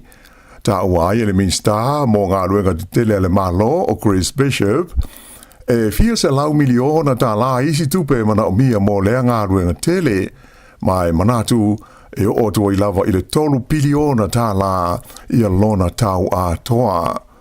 Ai sa whailo mai e le pule nuo in Mekakol o Nobi Clark o le fuafuanga e sui ma wha aititia i a le ata ma le tau o le neifale mai fau i Dunedin e le na o tangata o Dunedin ma le tūmalo o Otago e a fia ai. E tusa o le kuata o mai e whaonga ina le whale mai tele e mai i in Mekakol whape ai le tūmalo Southland ma Waitaki mai o le mafuanga lea o lo lātou langolongoina o le Port Kalame e te enai le whaamoe moe o le whainga mālo e sui ma whaapau i lalo le tau le nei ngā ruenga tele. Na pau te isi i lalo le tūlanga langolangoina i le au pālota o le pātia le National whape fo i ma le pātia le Labour i le taunu unga o se suenga la tamai nei na whaafoe e le One News Variant. E le ngāta i lea a sa whape fo i ona pau ma la whainga o te ngāta e lango ina i tai o pāti au tūne i lua i a Christopher Laxon ma Chris Hipkins. O le 25% o tangata na visitingia i lesa i linga e lango ina le veo Laxon ma pāle mia o New Zealand. E tusa e 3% ua pauai mai le tūlanga sa ia i te ruai. Ai se fuma le 5% i a le lango ina o Chris Hipkins e 3% na pauai mai foi numela sa ia i lata mai nei. O le pātia le National e tōs fulfitu% e le tūlanga langolangoina e le au pālota a o le Labour e luas fulmalaiva%. Susa e 10% na pauai na i le tūlanga langolangoina e le au pālota o ia pāti umai lua. Ua whaasa e le pūlenga o le whale mai tele o le tūmalo le Waikato i a tausi soifua o lo o ngā lue ai ina ia aua ne ito e whao ngā ina seisi lawanga ngana se ia vanga nā i le ingilisi e tala noa ai i mai.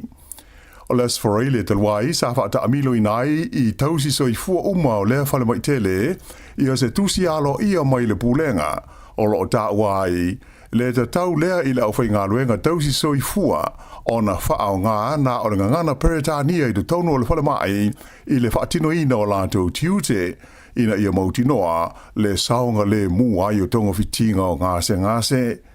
Ta uai le tusi ia le popolenga mātunga lunga o le pulenga i le tele o isi ngana o maitawina le whao ngā ina i le vasenga o tausi soifua e tala noa ai i mai.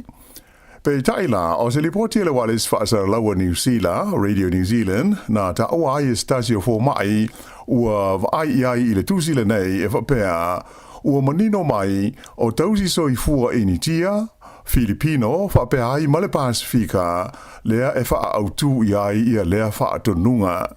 Ta uai e lea fo mai, o tausi soifua nei e au pito i ngā lunue malolosi, a o lea ua fōlinga mai ua wha salaina i lea fuafuanga. O le tusi po o le mimo le nei e fōlinga mai, e na o le whalemai tele o le Waikato e wha apitoa i ai. O se ngaio inga ua so ma le whaafai ngā luenga ina lea e le mtanga luenga le soifua malolo ina le te whatuora. O le whaita wafe o tausi soifua whaau popo mai e tunu o Asia. Ona o le toa ngao o lea vaenga o lana o whai ngā luenga. Ai ua vea mo mea ua owa ai ma na tupe whaalu mai le tala o le tupe na pasia i le whaita ufia se lau miliona tā la.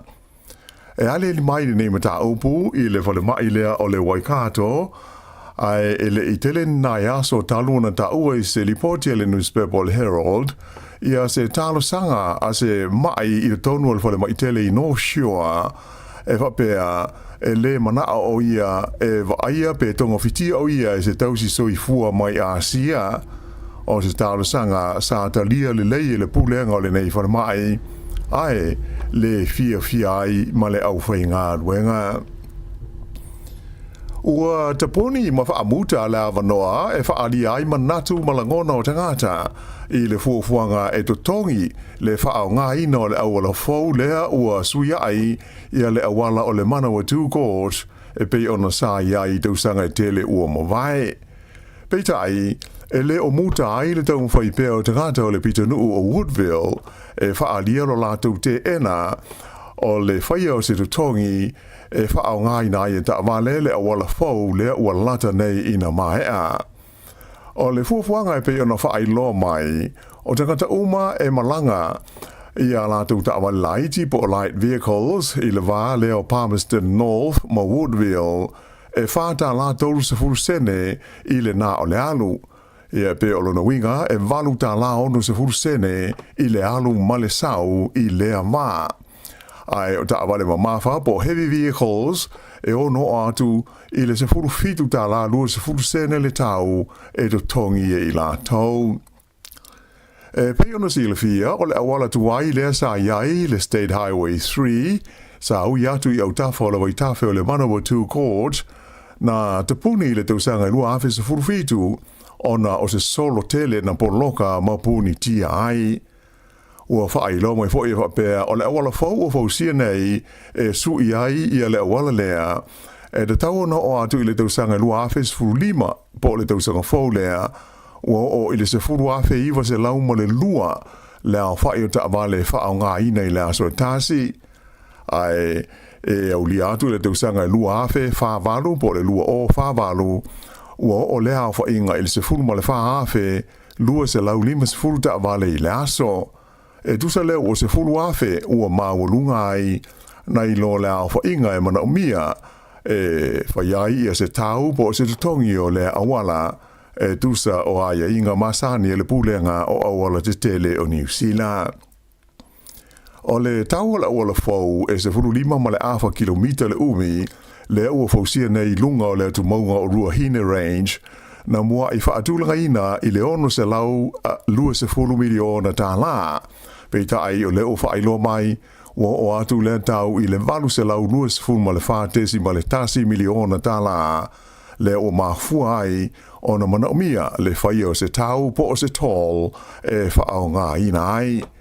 Whaailoa mai e sui le maaftanga o tangata o le nuu o Woodville, ia Vicky Tomlinson, o le a whaawau pēo no lātou whina wina le nei mata aupu ma te te i le whaia o se tau e whaao ngā ina ai le awala. Na ia tā ua e le aima se tangata o lātou nuu e mana o e whaia se tutongi o le awala nei, ona e le o se mea tā la whea ngai.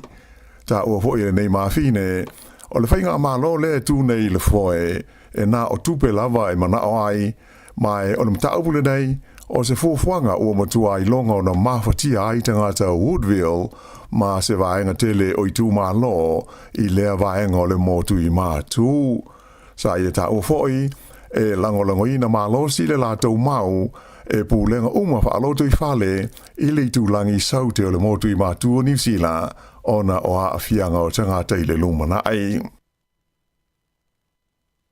O le whale tonu o le tamau ainga ma le tele o whainga tā ua whengai ma bisinisi ma au na tau whaafia ua mafua mai ai o na tolo po i le tausanga a sau i le sau ninga whaale tausanga e alo i ai i a tangata a toma bisinisi tau i whale ainga ma whale kalapu i le tonu o le lau mua i Wellington.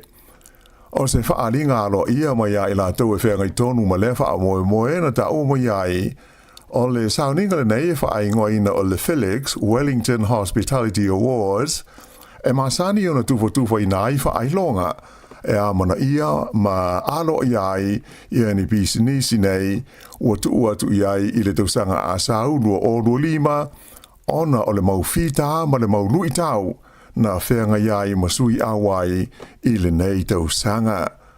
O bisinisi nei a fi ai whale ainga ma whale kalapu o i longa o nā whaina ona o le taule ai ni tangata whaatau ma whaonga ina i a lātou fōi au nanga ma hua lea i le totele o tangata ua whainga luenga ngata whainga luenga le malo i o vaea mai i lātou ngā luenga Ma le to tele fo yo isi ua ngā lulue ma whai ngā luenga mai le whale a to hai fo i ma le taunga tā le so i fuanga lau tele. E o mai i le taimi nei e sili atu le 5 sa furu la whai o whala loa e mai se o pisinisi e iei whale ainga ua te puni ua le o te whaia i le vale o le Courtney Place ma le Lambton Key e au ai le Pandora Bakery whape ai ma le Egmont Eatery. O le pisinisi au pito la tamai o na whaale tonu e ngoa o le Bordeaux Bakery i Thornton Key le ana te puni mo le taimi muli muli i le po o le asana te nei. Whaelo mai ai le whaatono le Society la o whai whale ainga i Wellington o Marisa Bidwa o le tolo po ina o le nei wha moe moe o se tūlanga whaano no tele mo sui a wai peitai e langolongo ina fo i lea fufuanga e o lātou sponsors au tū ina ia tu atu i le tausanga a sau e whaatau nu uinai e le i mautu i le teimi nei se asu tonu e whai ai aina ta ua masalo po le masina o aperila i le lua afe lua sifuru ma le 5.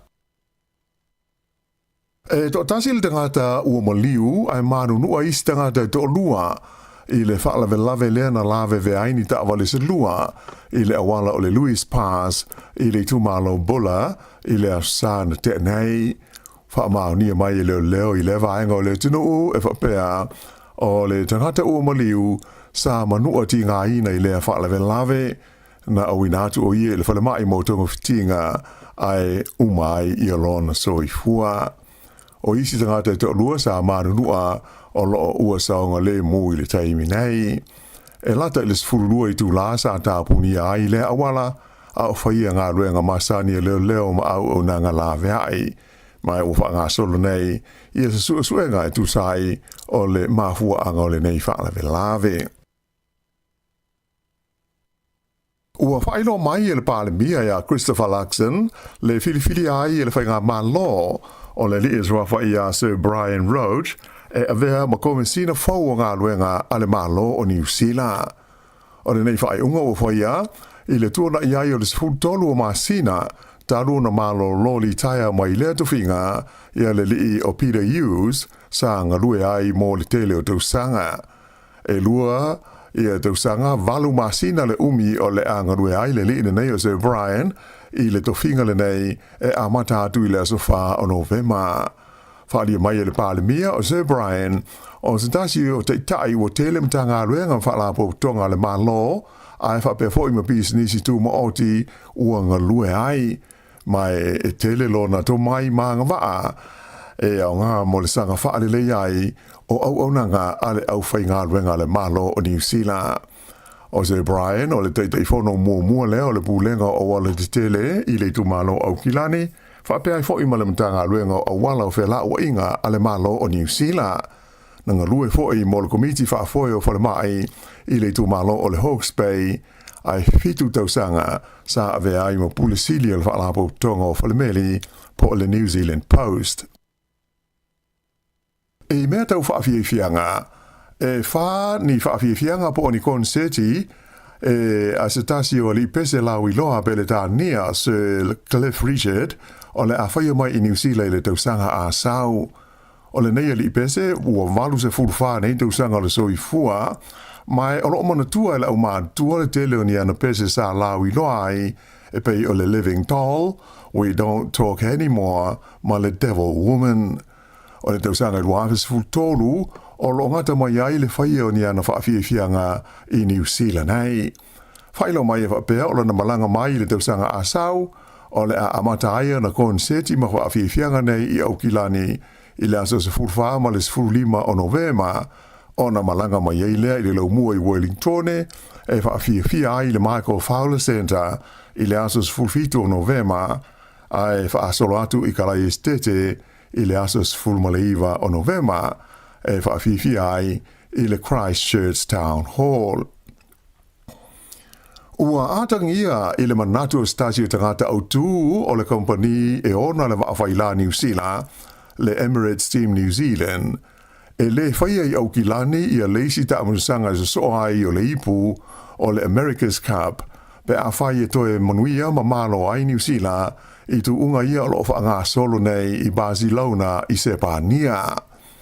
O se talanoanga le nei tangata e ngoi a Matteo Di Nora ma se newspaper Italia na ia taawai a whai o isi tu unga e so ai mo le America's Cup e whaia I te tonu o leisi lua tau sanga o lumanai o lona winga e leto e a whai e leto e whaia I te tonu o Barcelona o lona winga o le asi ia tu I se isi e tunu I sa sa e tu te tonu o le li pilionea le nei o se tatasi ua tele tau sanga o ia langolongoina le Emirates Team New Zealand mai ana whaalia o ia lava e au pito I te lelo na sao I le whaatupeina o le whaafai la le nei e New Zealand. Na amata mai le tau sanga lua afe o na a fia le nei tangata I le Team New Zealand mai o se tasi sa tu malosi I le toe tau mo whainga o le aua New Zealand ina ua malo le waa o le alingi I le ipu o le America's Cup I le tau sanga lua afe ma le tolu o le tau sanga lua afe sfutasi na whae ea I a te ia le whaerunga tau loa le malo New Zealand o le Order of Merit mo lona sao I le ati na eo tu ungo wa whaila whapea ai maisi ngā luenga whesoa swani I te tonu o New Zealand. E kirikiti whaale wao malo le I tu pao to mai tai o lea ua sao atu le aua New Zealand le White Ferns I le vaenga o le semi-finals o le tamusanga o le ipo le lalulangi I ta'alonga ta I luas furu ova po le T20 o lo whaanga solo I Dubai. Na maru malona tau I le la ta'alonga ma le au a le tunu o Pakistan I le po ana o po. Se lau se furu ai o New Zealand sa tuli e Pakistan vei tai na pepe uma ai na o le limpas furu ono ai na maua o na o le lei o le whaatea ma le talitua a le au a New Zealand. I Barcelona I se pānia o lea ua wha mua so o le whaafai la o le Team New Zealand I tu unga o lo whaanga solo ai mo le ipu o le America's Cup I le wā ma le waa o le Ineos Britannia a Peletania. E na o le tasi le tu unga sa whaia le wawao na li la ai o le aso a tai ao e le aise tu unga whai ai o se aso ma lolo. Ia o le whaiunga na nei vaenga o talafau.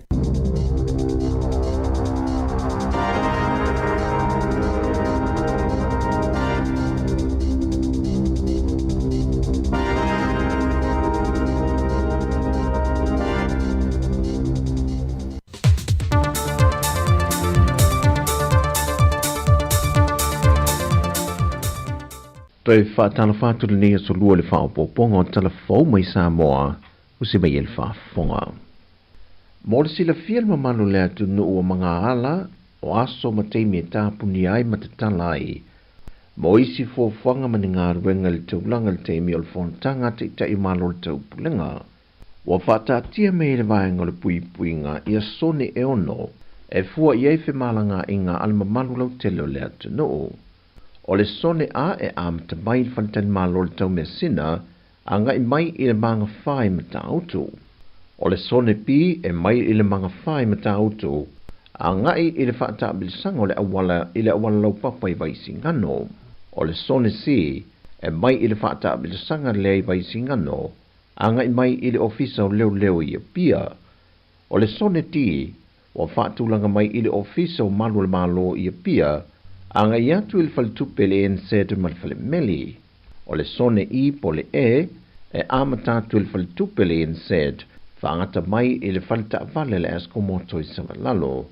Ma le sone muli muli o le F po le fa, amatatu il company ta vale le asko moto, se ia pa ia le aonga le malingi le peninsula I muli no. O ia sone umayono, o le afate tui nai po loka malo le malo mo le pui puinga. O le aso tofi aso luse fulma le wha o ki topa, e tāpunia le sone a I le lima I le afiafianga I le se fulu I le pō. O le sone si ma le ti, e tāpunia I le itulai se fulma le lue le awauli, anga iatu I le afa o le wha I le afiafi. O le aso whareile, o le sone a pi ma le si, e tāpunia mai le iwa le tai au I le se fulu tasi le tai au lava, au leitu lai se fulma le lue le awauli e anga iatu le afo leitu lai tolu. E tāpunia umai le sone a, e tau I le sone fa po le F, o na toe te tala I lea o awala uma, Ai toe loka ato fo'i mai le lima i le awhiawhi anga i le fitu i le pō. O le aso tō nai, e toe tapuni ai mai le tūlai valu le tai au anga i atu le awha le tūlai iwa, le sone A, P, ma le C. Ta tala le awala i isi teimi tu atu, pato ato e tapunia fo'i i a vaenga lava i e tolu, i le tūlai ono i le awhiawhi anga i le valu i le pō. O teimi uma pe ona whaatulanga mai e tapunia i ala tele ma vaenga te tasi pe ona ta ua. E na o ta avale ai lanto wa mai o na restale nei uia ia mga ala, e au fiei ma ta avale kompani ma pisinesi, o lo i te tono le sio manga o no whanga ua uma o na makaina. O le whata wei no tūlanga i whaamaumongo i tala whaasole pito o le vaenga o tinamata maitai, o le aunga le whaamoe moe na whata wei ne le whionga te maitai ministamtanga ringo tinamata maitai, a tina no manga whasotai, le fionga mulipola na rosa ale molio, e le whaalawi loa ino le porkalame al mtanga luenga, wa whaingoi na ia whae e malama, po le Resilient Spirit to Portraits of Samoa Women Warriors Initiative. So no mulipola, o whaamaumonga i ala iniata tusia, o se tusi na tusi, whapefo i ata o documentary, o le a avea mapuna oa whaale awa onga, e whaalau tele na itau mawhainga ese o loo tai mua i tinamata maita i o Samoa. Mai o le ātangia mai e fo i le por kalame, le tele na wao matatia wa au sia tinamata maita i, mai oni matatia, e whao Sofia le soifota wivi, male nau iati na e Samoa, mō tātou tupulang talvou whapea whanau lalo bawa. I le whaalau tele ino le aunga moni o le whae e malama, o le tu lima pe tu fufonga tu fo i ia matatia, e tape na isi au ngā tupulanga, e taita ia le atunu, e alo lofo si o tātou atunu ma a vea i lātou tau mawhinga, ma a wala o manuia mo le atunu lau tele. O se tasi o wha mafa le malo e a wala mai le nei wha moe, e au fiei fuafuanga le atina e ina leo nuu mafio anga po le Community Sector Plan o le lua fe lua se fulmal wha i le lua fe lua se fulmal falu. O se wha moe fwe a mata tu le so, se ia pa ia le aso wha apitoe wha manatu nai le tāwo tina le laulangi le International Women's Day lua fe lua se fulmal lima. Wa amatalia le vai aso nei le asia singa le tupo Peritania malmasiofo ia Camilla i au se talia, ma wha wau mai i Sāmoa le lātou whainga malanga, e awai i le whōntanga te te o malo le tau pulenga. O le teimia i Sāmoa, o le awhatu te ie le awa whatupo le wheloa inga, so ai ma le asia leo se tasi o a onga whawhaife au le atunu. E fia mōli mawina le whaatinonga o a onga whaakirisiano i te tonu a onga whawhaife au. Patasi ma le asia leo se tonga tongo o le whaata waina leo o le siu manga, e se mai i le asia singa al masiofo ia Camilla, e wheiloa ia tua i whanau sa waina whapea fo inisio tinao lo i te tonu lotoa a le to manga mo i popoanga tia. Pe ona se la fia o le uwa i fono le nei le tupo sa lesa malan masiofo o maa lo le tau pulenga, talu ona pale mai o le tupo o le malo Peritania. E lima se fulmale ono atu nuu lautungia, lea o le awhata si mai au malanga ma le au sofono o le atali malo ai lo tato atu nuu. O loo wha awau pēle waheng o le pui ngā le malo ni usila i le ngāta i whale, i le mata i tuina leo swau e liki mai le vaale wa mangota i ngāta i ane o ta fituala. E tolu ni pusa container le wau pēpea nei le sami, mai o container sa tuina i la pisi, le wa whaatino fo iei ngā ruenga tāla whengai, e au i nai le la pisi wa ta ape lungo le sami.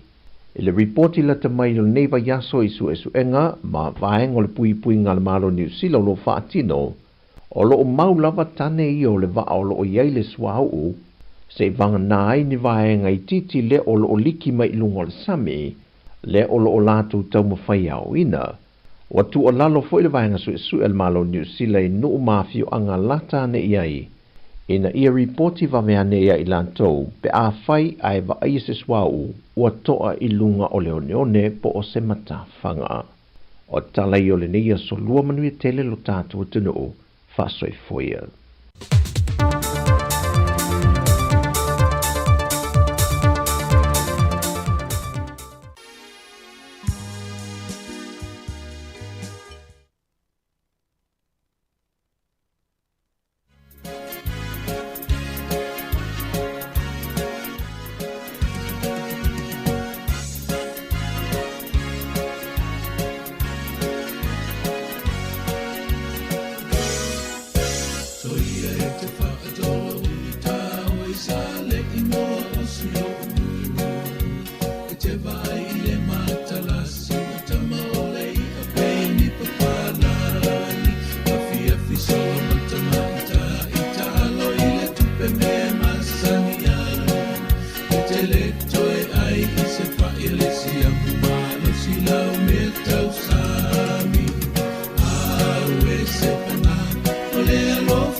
tua masanga sa maulona fale I maa Lenei ua lele I le tua masanga e whai ma whamatau I le taulanga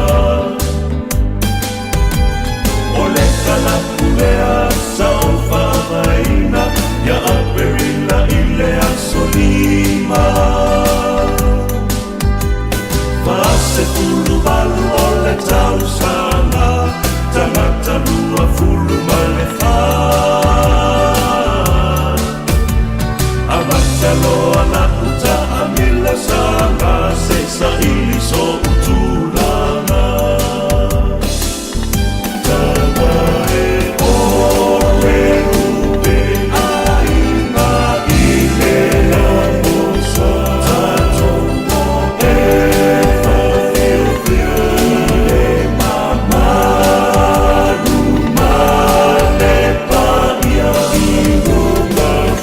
Roma for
Vivi ingo la fio ango vai sala ia whawhiawhia atoa i le nea o auli.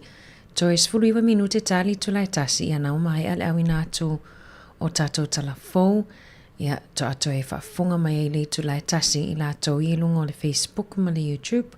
Ia e whaamalo atu tato o whaafunga le nea o auli. Matango fiele sulu mana i o la ia i whawhato le tato ofisa whaasala lau i Porirua nei. Ta tonu fo i lea ua whanga solo fo i ona toi o atu e toi whaawaunga luenga nei aso ia i la tolo mafuta mai tutono whalwhainga luenga ia ai le ua malolo mai fo ia i la tau whiangai maltau singo nei tatou mātua mātutua ia lea sa pisi ia i le mkuka ia wale ngasi se ino tau mafa mo nei o tatou mātua mātutua manuia fo ia fofuanga fo i nei aso a pele teanga ia tui i tai Wellington ia fua lele halo ta avale ia maso se awala lava po e whaafunga mai fo i tutono lau ta avale ia tautua nali saunga le mu pa malo atu le sunga ia papali isi na leo ia leo lo mafuta mai tai lava ia tato i Wellington e i lista to pa angali mafuta mai Australia ia le sunga ia whenga Falecita alo whaatu tupu muli au e lato lava lo mafuta mai le whaangaloina lava nei tato wompa anga a me se nei o tato matua tausi o mafuta mai lungo le frequency tasi ono tesi ma le tasi whaamo. Tato atu la whaalongolongo whaafunga foi.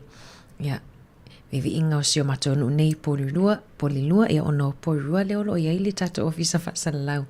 Ia pe ona langina e le susunga ia tama polilua tama lea ia Wayne le moa la ai.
whaasoifua.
Ita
Whawhiwhianga ia o le isi lo vai i le vaenga o le auli ia whamalo ia whawtai fo le mafuta mai ia to iwa minute whamai al tatou tautua i lunga o le tatou wala leo ia vele taimi muli ato i langa whawtai na i tatou wompa anga umala wale si ufonga lau mua na maua mai tatou polkalame mai la vele tai au na le lale fitu ia i le taimi fo il tautua sunga lewa ai atu fue matasi asolo mai tatou polkalame so fo maloloina e o mai nei taimi ia whapeo iese upua ne tautamali i lau whaafunga anga ia whamangalo mai tautua le nei aso tatou toi whilo ai fo il tai au i lungo le ala leo ia ai moi tatou lungo tatou penga tawhailangi ia tatou eva atoa tau lava i litu lai lua ona whatoa whamahe alia tatou tautua i lungo tatou ala ata po le Facebook ma le YouTube ia e whaawa watoi pia ia whawhiwhianga su whiwhino i lungo le tatou app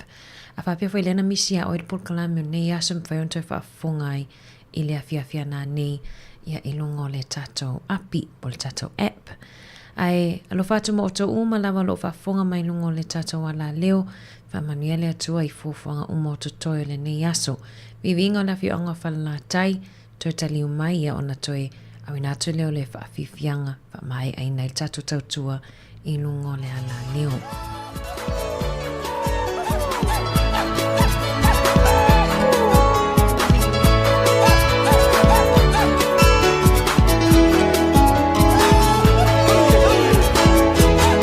Samoa e usile whaafofonga se i o rupe se mawhailoa o te le whatufua o se tana aia ona na whamala malama tangata masi ona paasino manga o le ai ngataua ana le matua moepo malona ai ngatoa fitu o tama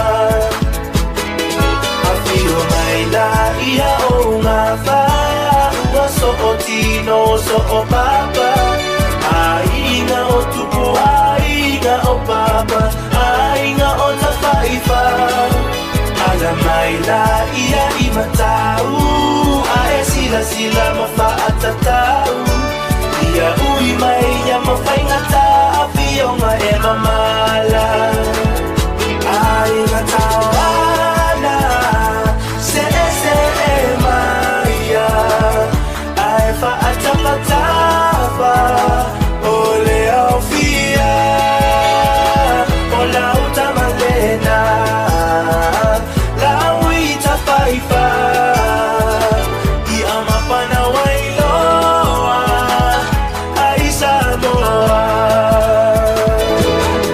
Samoa e usile whaafofonga se i o rupe se mawhailoa o te le whatufua o se tana aia ona na whamala malama tangata masi ona paasino manga o le ai ngataua ana le matua moepo malona ai ngatoa fitu o tama afio mai la ia o ngā whaia ua so o tino so o papa ainga o tupu ainga o papa ainga o ta whaifa ala mai la ia i matau a e sila sila ma whaatatau ia ui mai ia ma whaingata a whionga e mamala ainga tawana se e maia ai whaatapatapa o le au fia o lau tamalena lau i ta whaifa i amapana wailoa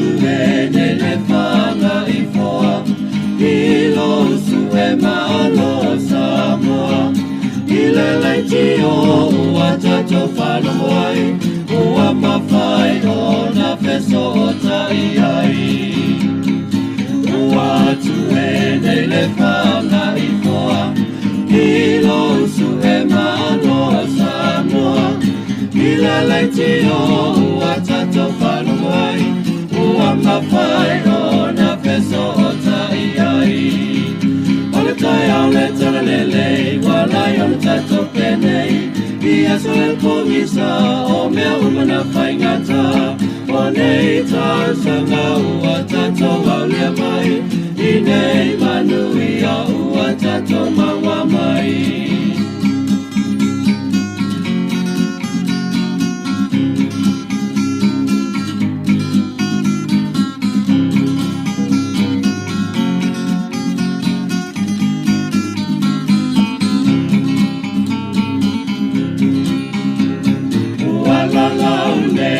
le whanga I pāu Uai loa ai e a tato whana E sa I lima lona I matua E ai le si whawhanga o le lau mua Uala lau nei o le whanga I pāu Uai loa ai e a tato whana E sa I lima lona I matua Ei le sinfo from ale lau mua Ole tai ole tole lele Walai ole tato penei Ia sole pongisa O mea umana whaingata O nei ta sanga ua tato au lea mai I nei manui a ua tato maua mai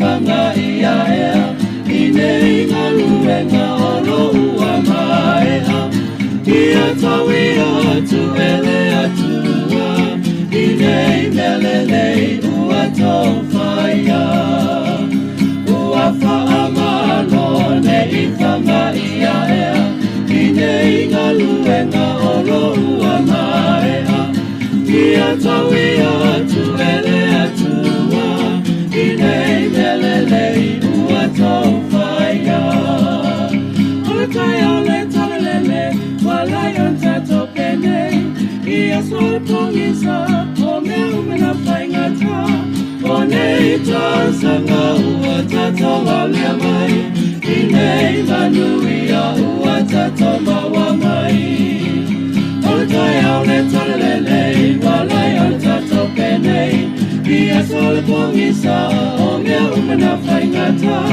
O nei ta sanga ua tato au lea mai I nei manui a ua tato maua mai E nei Ia sole pongisa o mea umana whaingata O nei ta sanga ua tato au lea mai I nei manui a ua tato maua mai Ole tai au le tole lele Walai o le tato penei Ia sole pongisa O mea umana whaingata O nei ta sanga ua tato au lea mai I nei manui a ua tato maua mai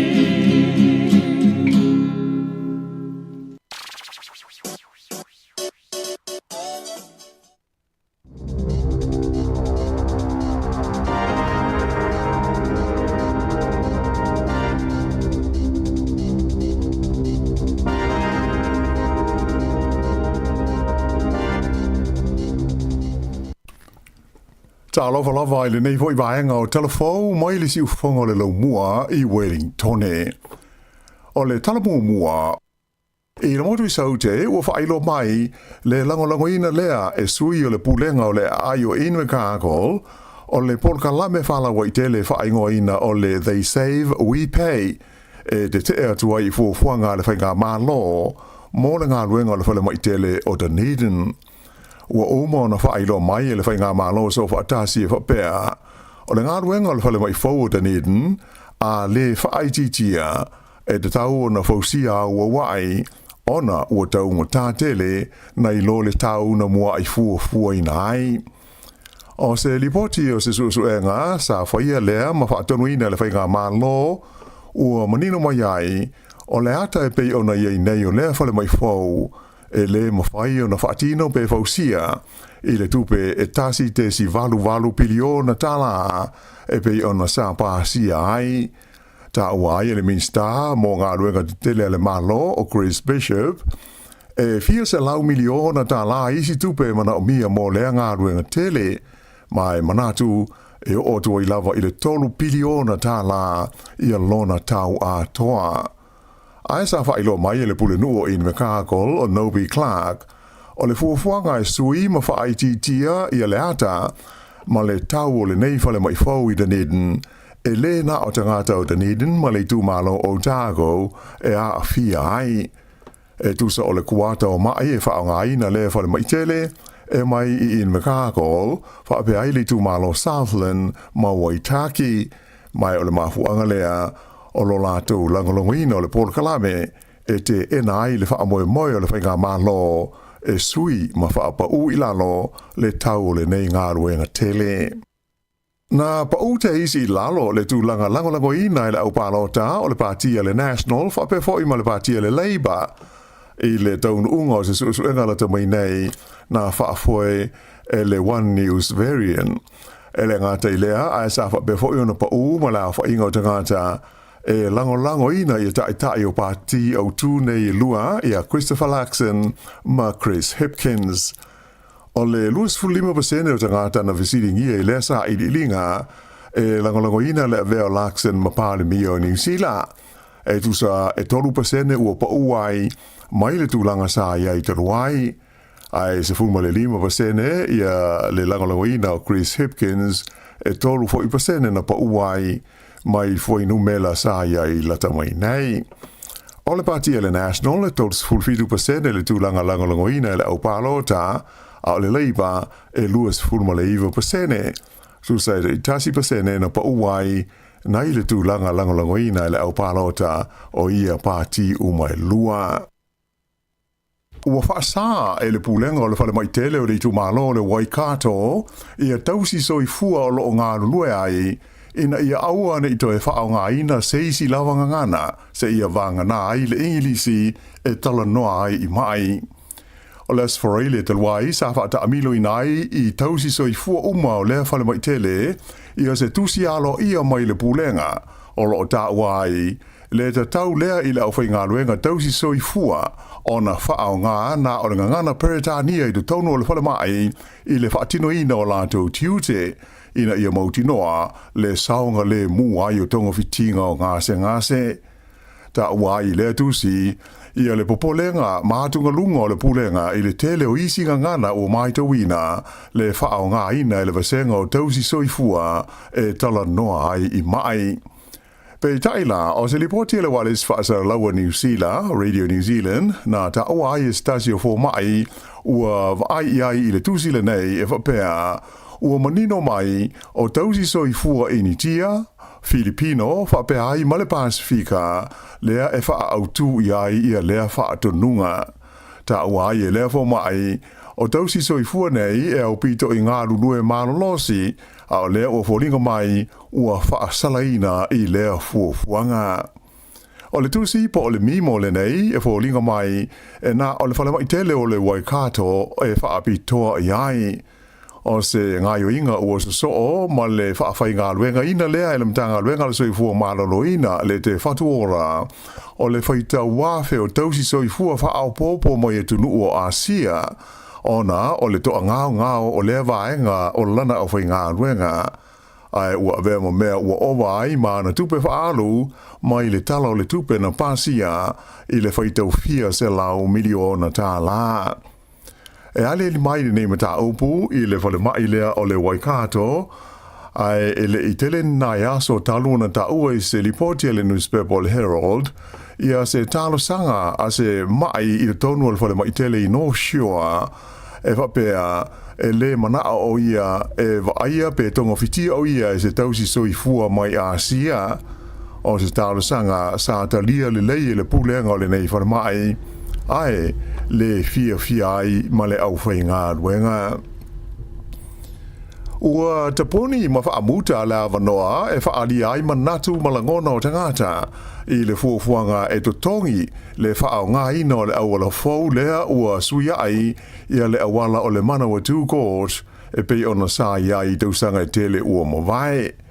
Peita ai e le o muta ai le tau mwhaipea o tangata o le pitanuu o Woodville e whaalia lo lātou te ena o le whaia o se totongi e whaao ngā ina i e ta walele a wala fau lea ua lata nei ina maea. O le fuafuanga e pe ona whaai loa mai, o tangata uma e malanga i a lātou ta awalaiti po light vehicles i le wā leo Palmerston North ma Woodville e whāta lātou se furusene i le nā o le alu. Ia pe o lona winga e walu ta la onu se furusene i le alu male sau i lea maa.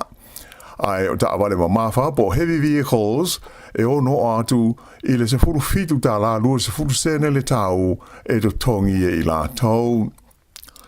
E pe ono si le fia o le awala tuai lea sa iai le State Highway 3 sa ui atu i au tafa o le waitafe o le Manawa 2 Court na te puni le tausanga lua afe se furu fitu ona o se solo tele na poloka ma puni tia ai. Ua whaai lo mai fo i whapea o le awala fau o fau sia nei e sui ai i a le awala lea e te tau na o atu i le tausanga lua afe se furu lima po le tausanga fau lea ua o i le se furu afe iwa se lau ma le lua lea o whaai o ta awale whaau ngā ina i lea so tasi ai e au li atu i le tausanga lua afe whaavalu po le lua o whaavalu ua o lea o whainga i le se furu ma le wha afe lua se lau lima se furu ta awale i lea so e tusa leo o se fulu afe ua mawalunga ai na i lo lea fa inga e mana umia e whaiai ia se tau po se tutongi o lea awala e tusa o aia inga masani e le pulenga o awala te tele o New Zealand. O le tau la awala fau e se fulu lima ma le afa kilomita le umi le ua fausia nei lunga o le tumaunga o Ruahine Range na mua i whaatulanga ina i le ono se lau lua se fulu miliona tā la. Peita ai o leo whailo mai, o atu le tau i le valu se lau lua se fulu ma le whaatesi ma le tasi miliona tā la. Le o mafua ai, o na mana umia le whaia o se tau po o se tol e whaao ngā ina ai. Whailo mai e sui le maaftanga o tangata o le nuu o Woodville, ia Vicky Tomlinson, o le a whaawau pēo no lātou whina wina le nei mata aupu ma te te i le whaia o se tau e whaao ngā ina ai le awala. Na ia ta ua e le aima se tangata o lātou nuu e mana o e whaia se tutongi o le awala nei, ona e le o se mea tā la whea ngai. Ta ua fo i le nei mawhine, o le whainga amalo le tū nei le foe, e nā o tupe lava e mana o ai, mai o le mata aupu le nei, o se fuafuanga ua matua i longa o na mawhatia ai tangata o Woodville, ma se vaenga tele o i tū malo i lea vaenga o le motu i mātū. Sa ia ta ua foi, e langolango ina malo si le lātou mau, e pūlenga uma whaaloto i whale, i le tūlangi saute o le motu i mātū o New Zealand, ona o a whianga o tangata i le lumana ai. O le whale tonu o le tamau ainga, ma le tele o whainga tā ua whengai ma bisinisi ma au na tau whianga, ua mafua mai ai o na tolo pō i le tausanga a sau, i le sau ninga whaale tausanga, e alo i ai i a tangata a tonga bisinisi tau i whale ainga ma whale kalapu i le tonu o le lau mua i Wellington. O se whaalinga alo ia mai ai la tau e whengai tonu ma le wha moe na ta o mai ai, o le sauninga le nei e whaingoa ina o le Felix Wellington Hospitality Awards, e masani o na tufa i nai whailonga, e a mana ia ma alo i ai i ani bisinisi nei, ua atu i ai i le tausanga a sau lua o lua lima, ona o le mau fita ma le mau nui tau, na whenga iai masui awai i le nei tausanga. o business nei a fi ai fale ainga ma fale kalapu o I longa na whaina ona o le taule ai ni tangata whaatau ma whaonga ina I a lātou fo I au nanga ma fua lea I le totele o tangata ua whainga luenga ngata whainga luenga le malo I o vaea mai a lātou ngā luenga ma le totele fo I isi ua ngā lulue ma whainga luenga mai le whale a to hai fo I ma le taunga tau le so I fuanga lau tele. E o mai I teimi nei e sili atu le lima sa furu la whai o whala loa e mai se o pisinisi e iei whale ainga ua te puni ua le o te whaia I le vale o le Courtney Place ma le Lambton Key e au ai le Pandora Bakery whape ai ma le Egmont Eatery. O le pisinisi au pita lata mai o na whaale tonu e ngoa o le Bordeaux Bakery I Thornton Key le ana te puni mo le teimi muli I le po o le asana te nei. Whaelo mai ai le whaatono le Societe la au whaifale ainga I Wellington o Marisa Bidois o le tolo po ina o le neiva a moe o se tūlanga whaano no tele mo sui a wai peitai e langolongo ina fo I lea fufuanga e o lātou sponsors au tū ina ia tu atu I le tausanga a sau e whaatonu ina ai e le I mautu I le teimi nei se asu tonu e whai ai aina ta ua masalo po le masina o aperila I le lua afe lua sifuru ma le lima. E to tasi le tangata ua maliu ai manu nua isi tangata to lua I le whaalave lave lea na lave ve aini ta awale se lua I le awala o le Louis Pass I le tumalo bola I le asana te nei whaamau nia mai I leo I le vaenga o le tunu e whapea o le tangata ua maliu sa manua ti ngā ina I lea whaalave lave na awinatu o ie le whale mai mo tonga fitinga ai umai I alona soi fua. O isi tangata te lua sa manunua o loo ua saonga le mui le taimi nei. E lata I le sfurulua I tū la sa tāpuni ai le awala a o whaia ngā ruenga masani leo ma au o nanga la veai. Mai o wha ngā solo nei ia sa suenga I tū sai o le mafua anga o le nei whaalawe lave. Ua whaino mai e le palemia ia Christopher Luxon le filifili ai e le whainga malo o le li Israel ia Sir Brian Roach e avea ma komensina fau o ngā luenga a le malo o New Zealand. O le nei whai unga o whaia I le tuana iai o le sifutolu o masina taru na malo loli taia mai lea tuwhinga ia le li o Peter Hughes sa ngā lue ai mo le tele o tausanga. E lua ia tausanga valu masina le umi o le angarue ai le li nei o Sir Brian I le tofinga le nei e amata atu I le asofa o Novema. Whaali mai e le palemia o Sir Brian o se tasi o te tai o tele mtanga ruenga whaalapo tonga le malo ai whapea fo I ma business tu ma oti ua ngalue ai mai e tele lona to mai maanga waa e au ngā mo le sanga whaale le ai o au nanga ale au whai ngā ruenga le malo o New Zealand. O Sir Brian o le teitei whono mua leo le pūlenga o wala te tele I le tu malo au kilani whapea I fo I male mtanga ruenga o wala o whela o inga ale malo o New Zealand.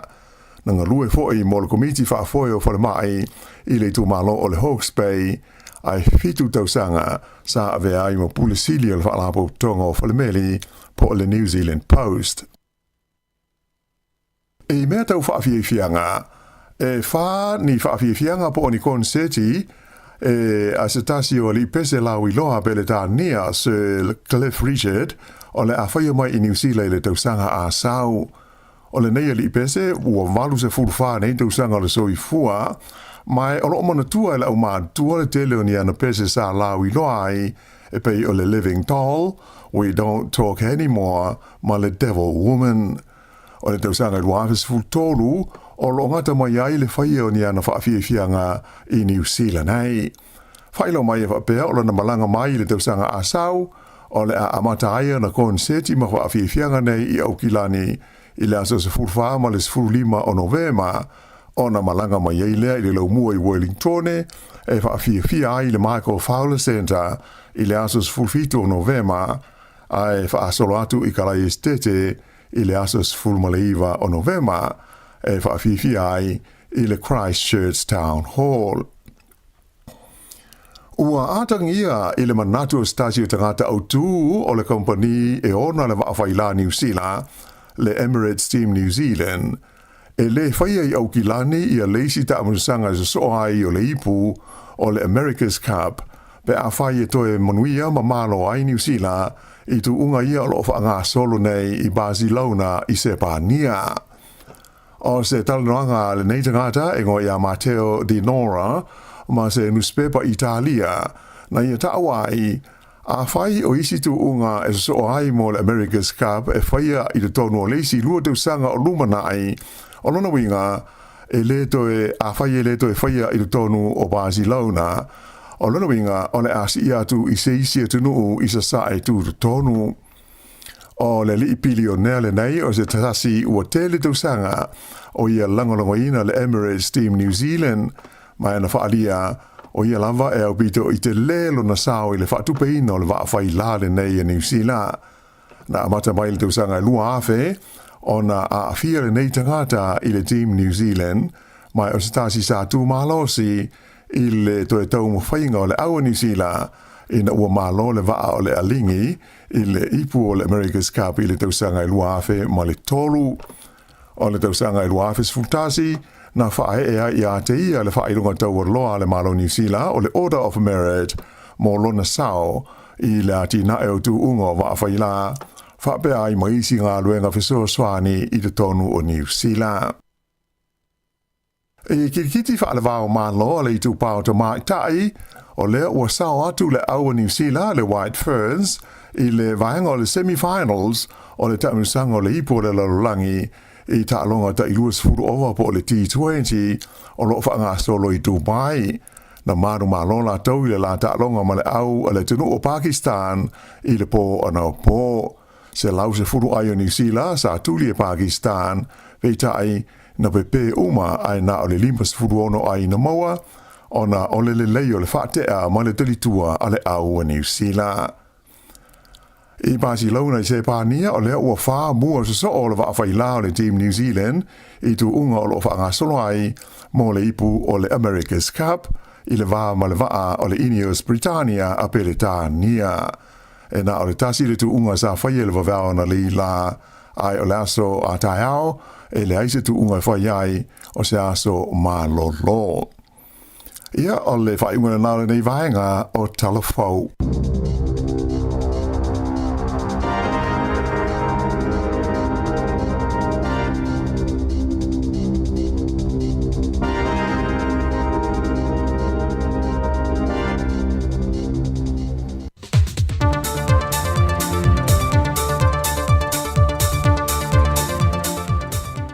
Toi whaatala whāturu nea so lua le whaopoponga o talafou mai Sāmoa o se mai el whaafonga. Mō le sila fiel mamanu lea tu no ua mga ala o aso ma teimi e tāpuni ai ma te tala ai. Mō isi fōwhanga mani ngā ruenga le taulanga le teimi o le whontanga te i malo le taupulenga. Wa whātātia mei le vaenga le pui puinga i a sone e ono e fua i eife malanga i ngā alma malu lau telo lea tu no. O le sone a e amata mai whantan malo le tau mea sina, a ngai mai i le manga whai ma ta auto. O le sone pi e mai i le manga whai ma ta auto, a ngai i le whaata abilisanga o le awala i le awala lau papa i vaisi ngano. O le sone si e mai i le whaata abilisanga le i vaisi ngano, a ngai mai i le ofisa o leo leo i a pia. O le sone ti, o whaatulanga mai i le ofisa o malu le malo i a pia, anga iatu il faltupe le ensetu mal fale meli. O le sone i po le e amatatu il faltupe le enset, whaangata mai i le falta vale le askomoto i samalalo. Ma le sone muli muli o le F po le fa, amatatu il kampanita vale le askomoto, se ia pa ia le aonga le malingi i le peninsula i muli no. O ia sone umayono, o le a whaate tui nai po loka malo le malo mo le pui puinga. O le aso tofi aso luse fulma le wha o ki topa, e tāpunia le sone a i le lima i le afiafianga i le se fulu i le pō.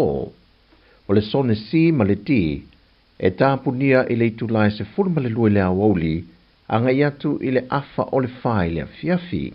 O le aso whareile, o le sone a pi ma le si, E tāpunia mai le iwa le tai au i le sefulu tasi le tai au lava, au le tūlai sefulu ma le lua le awauli e anga i atu le afo le tūlai tolu, e tāpunia umai le sone a, e tau i le sone fa po le F, o na toe te tala i lea o awala uma, ai toe loka a to foi mai le lima i le afiafi anga i le fitu i le pō.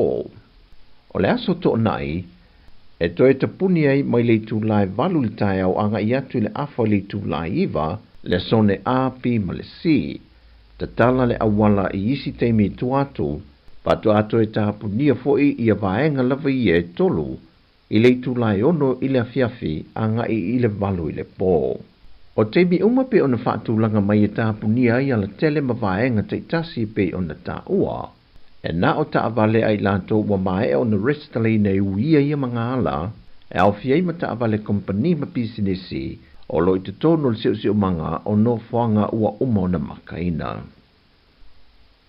O le whata waina o tūlanga i whaamaumaungo i tala whaasole pito o le vaenga o tinamata maitai, o le aunga leo le whaamoe moe na whata waina le whionga te maitai ministamtanga wingo tinamata maitai, a tina no manga whasotai, le whionga mulipola na rosa ale mo lio, e le whaalawi loa ino le porkalambia le mtanga luenga, wa whaingoina ia whae e malama, po le Resilient Spirit Portraits of Samoa Women Warriors Initiative. So no mulipola, o whaamaumaunga i ala iniata tusia, o se tusi na tusi, whapefo i ata o documentary, o le a avea mapuna o a whaale awa onga, e whaalau tele na i tau mawhainga ese o loo tai mua i tinamata maita i o Samoa. Mai o le a tangia mai e fo i lea por kalame, le tele na wao matatia wa au sia tinamata maita i, mai oni matatia, e whao Sofia le soifota wivi, male nau iati na e Samoa, mō tātou tupulang talvou whapea whanau lalo bawa. I le whaalau tele ino le aunga moni o le whae e malama, o le tu lima pe tu fufonga tu fo i ia matatia, e tape na isi au ngā tupulanga, e taita ia le atunu, e alo lofo si o tātou atunu ma ave i lātou tau mawhinga, ma awala o manuia mo le atunu lau tele. O se tasi o wha mafa le malo e awala mai le nei wha moe moe, e au fiei fuafuanga o le atina e ina leo nuu mawhio anga po le Community Sector Plan o le lua fe lua se fulmal wha i le lua fe lua se fulmal whalu.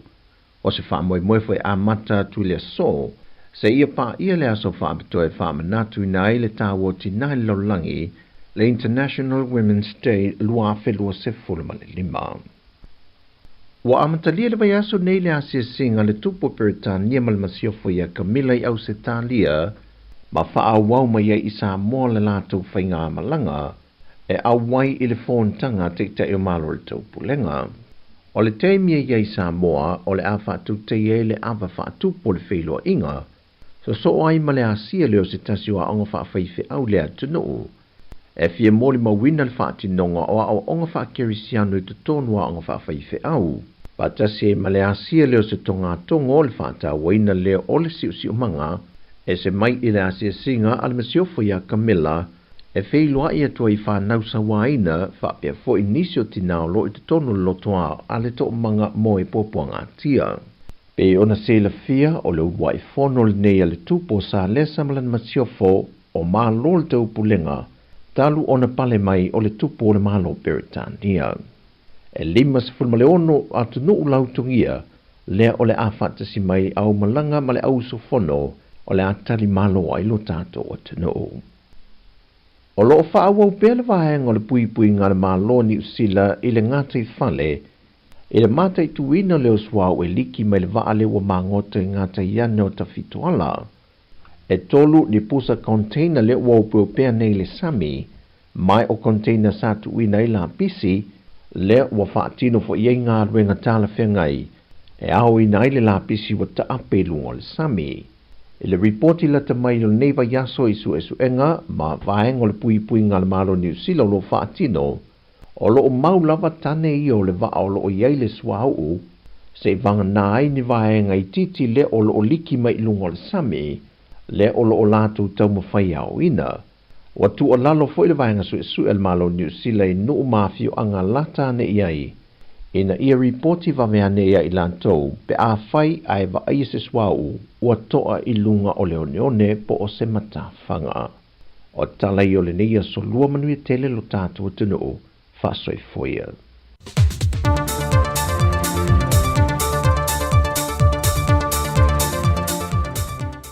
Talofa, I'm Tiana from Miti. Keep listening to Sāmoa Capital Radio Wellington.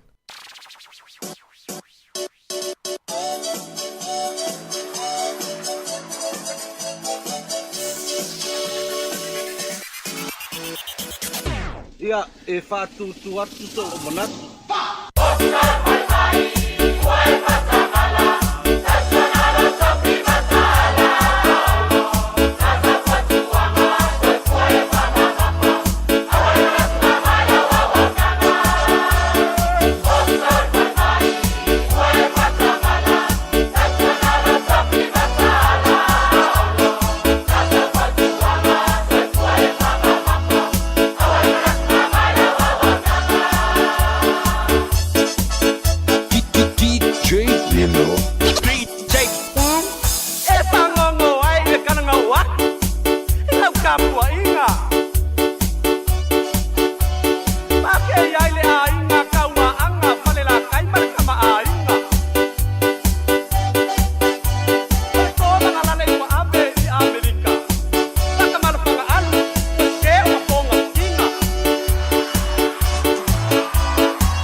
Te lai titi ala fo le tasi ne o toi luas funono minuti o Natale o le tulai lua Tautua si fonga lau mua po le Samoa Capital Radio I Wellingtoni toi fa maloa tu le tato au fa fonga e meise la to le mafuta mamao mai ia peo o tau le fa pitoa ia le tato itu la munumuli lea o le tato Tautua ia maloa lava fa maloa tu ia fa pa ia fe puleai fa maloa tu Amelia fa moana e fa maloa tu sunga ia Chris e le ula mai Chris fa mai amu ia poru e failona vi fa maloa tu kele au vale au sange mai lato malava lo mafuta mai fe lolo lava i tato leo lo mafuta mai tato porkalame fa vifianga sui fe filoi fa no file mua i fo ile nei au auli po fea lava se atu nuu fea se pito New Zealand e mafuta mai ai ia mato te awalofa ma fa manuia atu nei aso manuia telefofuanga o tutoe ia o nei fo iaso i lato fo ile o fa sauni ato wanga luenga le afia na nei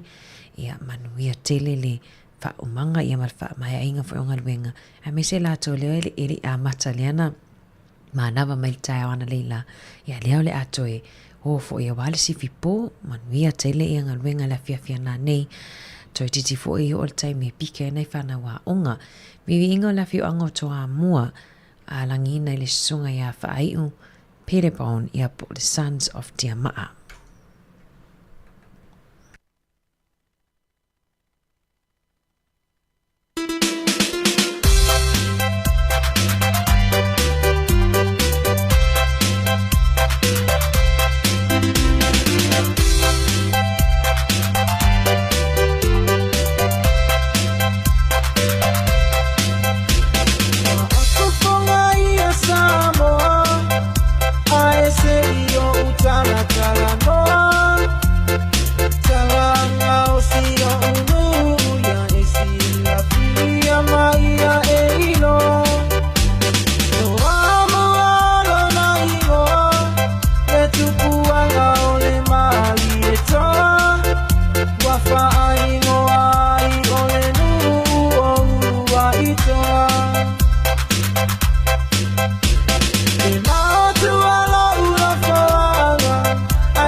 Loto atasi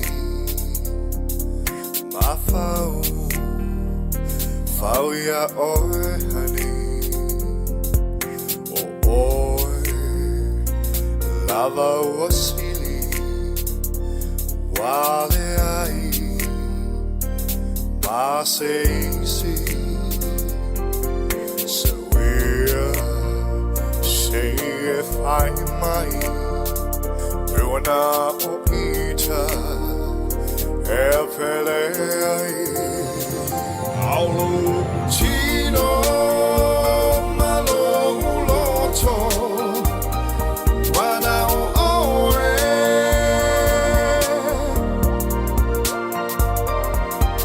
My darling You're the one The only one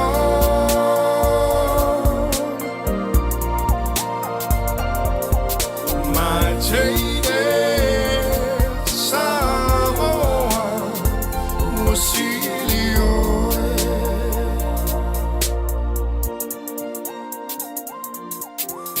Lingi Hai oloi mata Yaso uma Ole mafutanga La pele E o lava Taimi uma Ole neo laga In the day Oh my walama Dear ear Yo my fafanga Aulo Chino Malo Loto Wana oe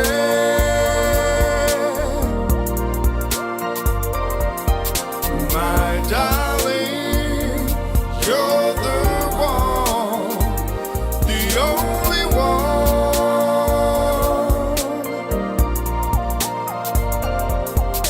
My Jade Sāmoa Musilio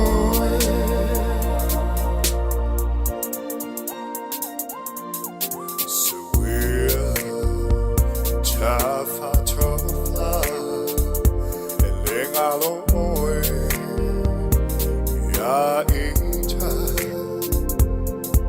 Sepea Afaiata Ole alofa Ele uma Aulo Chino Malo Uloto Wana oe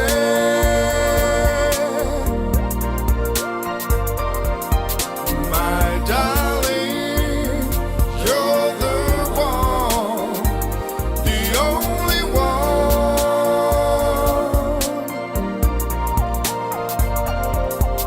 My Jade Sāmoa Musilio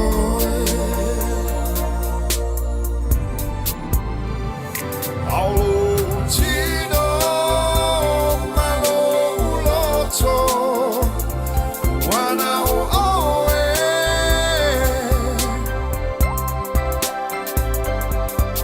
My darling You're the one The only one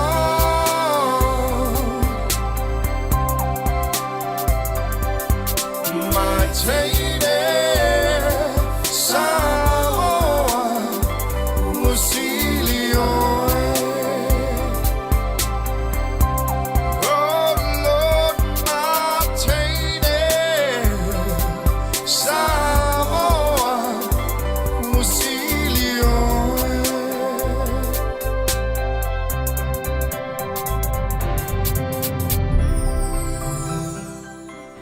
Toi fitu minute fa mai al tatou tautua mo le atu le nganga whawhitai tatou pa anga malava loo mafuta mai le tatou tautua nei au auli ia leo loo alofa mai whapa ia whipulea ai sa o le leifa mai le lope fiu atu loa ia le tupo sa le sa fia no foloi Sāmoa le au le leila wai Sāmoa taimi nei pa mangano tautua si fonga la mo nei aso ai tātou toi whailoa i le tai au le mama futa toi ma le tuanga nei a tasi tui tolunga ia i le tātou polkalami le tai au le laso lulu ia mo le taimi nei ma le fionga le li pule ma le au whainga luenga mātou te whātou whawha soifua atu mo le nei taimi. Ua tātala o futau a upena ua mai mau no tai au ua tō whamai tūna mau.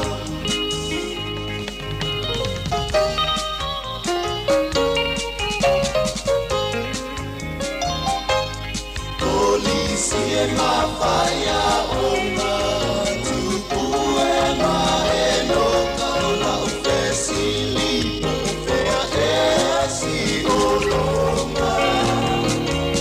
Se isu e ane i tua e fuko o whai ai se malolonga a le ai ua le nuo sa o lotonga. Le maua o kile moa, le maua o kile moa e male polisi i ula Samoa. Ua tātala o futau a upenga ua mahi maulo tai au ua tō whamai tūna mau.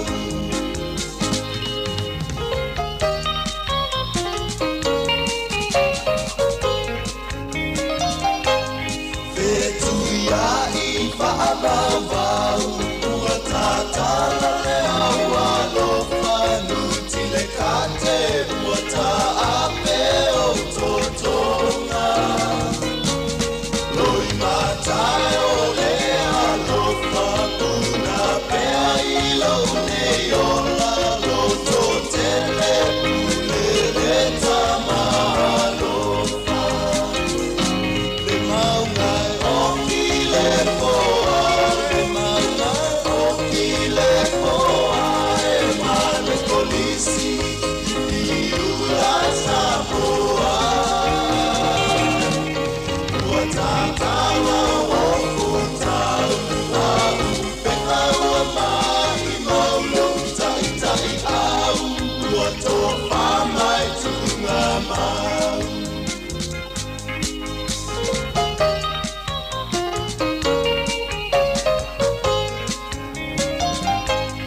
Lau o le piso, lau o le tonu le ala e tasi le mamai o no whetuia i ua ui moto lau whaasolo. A le fua olo ua whaamai loto olo ua vai a le whala o oto lau upe o le satu nei le matangi olo. Le maungai o kile poa, le maungai o kile poa e male polisi i piula Samoa. Ua tātala o futau a upena ua mai maulo tai au ua tō whamai tūna mau.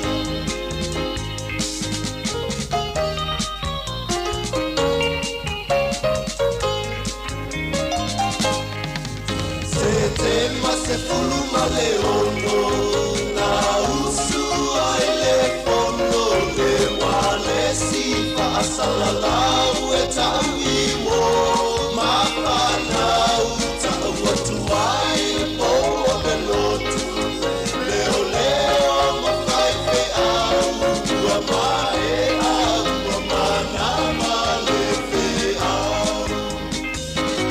Le maungai o kile poa, le maungai o kile poa e male polisi i ula Samoa. Ua tātala o futau a upena ua mai maulo tai au ua tō whamai tūna mau. Le maungai o